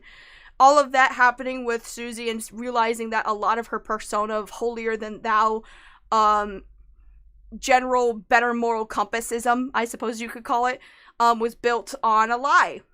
It's almost like the Mudahar thing, except for Mudahar just lying about being an engineer is not as bad as claiming you're against grooming. Meanwhile, you let this degeneracy slide so often. You know what I mean? I think Susie, if they have been groomed, right, if they were groomed into this diaper fetish thing, clearly has not deconstructed that in any sort of therapeutic setting, enough to a point that they can recognize when grooming happens to other people. That's the only explanation I have for any of this shit, is that Doodletones has experienced and been victimized on the online spaces in some capacity, into a fetish that I would see personally as sexualizing children. And even their own DeviantArt is just a hub of sexualizing children, right? And again, that'll be maybe further explained in an actual video. We shall see how that pans out, because things can happen, projects can get canceled. I'm pretty strong about maybe going over this, for sure. But I think what ended up happening with Susie is that they had a lot of things to deconstruct, didn't actually properly deconstruct them in a therapeutic setting, and kind of let the internet determine their moral compass and whether or not they were actually fully healed or not. And they're like, well, people look up to me, so that must mean that I fully have healed myself from my own traumas enough to dictate others' traumas on the internet, because that's how people see me, right? I feel like I'm not here to dictate anybody's fucking, you know, traumas online. Cause as a traumatized person myself that hasn't had all their shit together. But what I will say is that I will empathize and sympathize, because that's the best I can do as a fucking internet rando. Whereas Susie kind of saw herself as like the moral judge, right? And I think that's a problem, because when you yourself can't even assess your own moral judge a character based on your own traumas, how can you do that for other people, right? The most Susie should have done is just been a little more empathetic, at the very least, or at least put herself in the shoes of the other people she's talking about, rather than use her own experiences to kind of, like, morally grandstand and be like, this is how it actually is. I would know because I've been through this, this, and this, and that's how I know this is not this, this, and this. You know what I'm saying? Do I make sense, or am I just, like, fucking... I'm rambling, aren't I? I'm probably rambling. I hope any of that made sense. This is why I don't fucking... this is why I don't... Doodle Tones has a band cam, and some of those have her actual voice without any filtering. Oh, yeah. Genuinely makes me very happy that people are finally listening and making more noise about what Susie did. I don't want people to forget whatever happened. Absolutely. Thank you, Autumn. I appreciate you being here. Everyone thinks that the internet gives them an extra layer of anonymity to be creeps, when chances are, if they did try IRL, they would just be shot, punched in the face, or arrested. No, that makes total sense. Yeah, okay, I'm making sense. I'm trying to make some level of sense, I think, with this whole thing. And the way I view Susie Doodle Tones is somebody who's never properly assessed their bullshit in therapy, and has decided that their form of healing will be the moral is just being the moral compass of the SEC, and that's how they healed. And that is a problem for the main purpose that they are taking their own pain and hurt and using that to generalize and assess other people's pain or hurt and determine whether or not that's valid or not. That's a problem, because it is, one, it leads to biases with the George Raccoon thing, but the other reason is because of how abuse manifests differently with everybody, to try to put on a blanketed, whatever on every single situation instead of potentially understanding the complexities or even taking into considerations the different forms. It leads to stuff like the George Raccoon things where Doodle thinks this isn't grooming. I would know because I know what grooming looks like, blah, blah, blah. This is what my grooming looked like. Therefore, when I look at Leo's and it doesn't check all the fucking boxes, right? Because it is a weird situation. Inherently, the things George is, attracted to are not conventionally sexual things.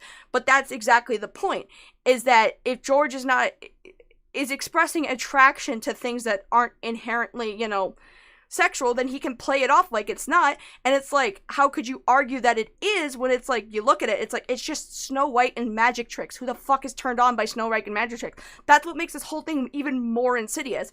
It's the things with Doodle Tone's diaper fetish. It's like, who the fuck is turned on by diapers? You know what I'm saying? Doodle's moral policing is a pretty recent thing. When she started, she was an anti-SJW and dropped the N-word like tomorrow. And maybe gay transphobic joke. She drops the N-word. I'm not playing that on stream. But that's fucking hilarious. Anyway, that's it from me. Go watch fucking whoever when they go live or whatever the fuck. Thanks for being here. I'm tired. I want to go out and eat. So if you like the stream, share your thoughts and opinions in the comments below. We'll see when that whole fucking thing happened. The Doodle Tones video, we'll see when that actually happens. It's not going to be right away. I highly doubt it. But I do have a video coming out next week, so I will see you guys then. Bye-bye. Bye-bye. Bye-bye, everyone. Goodbye, everyone. Goodbye.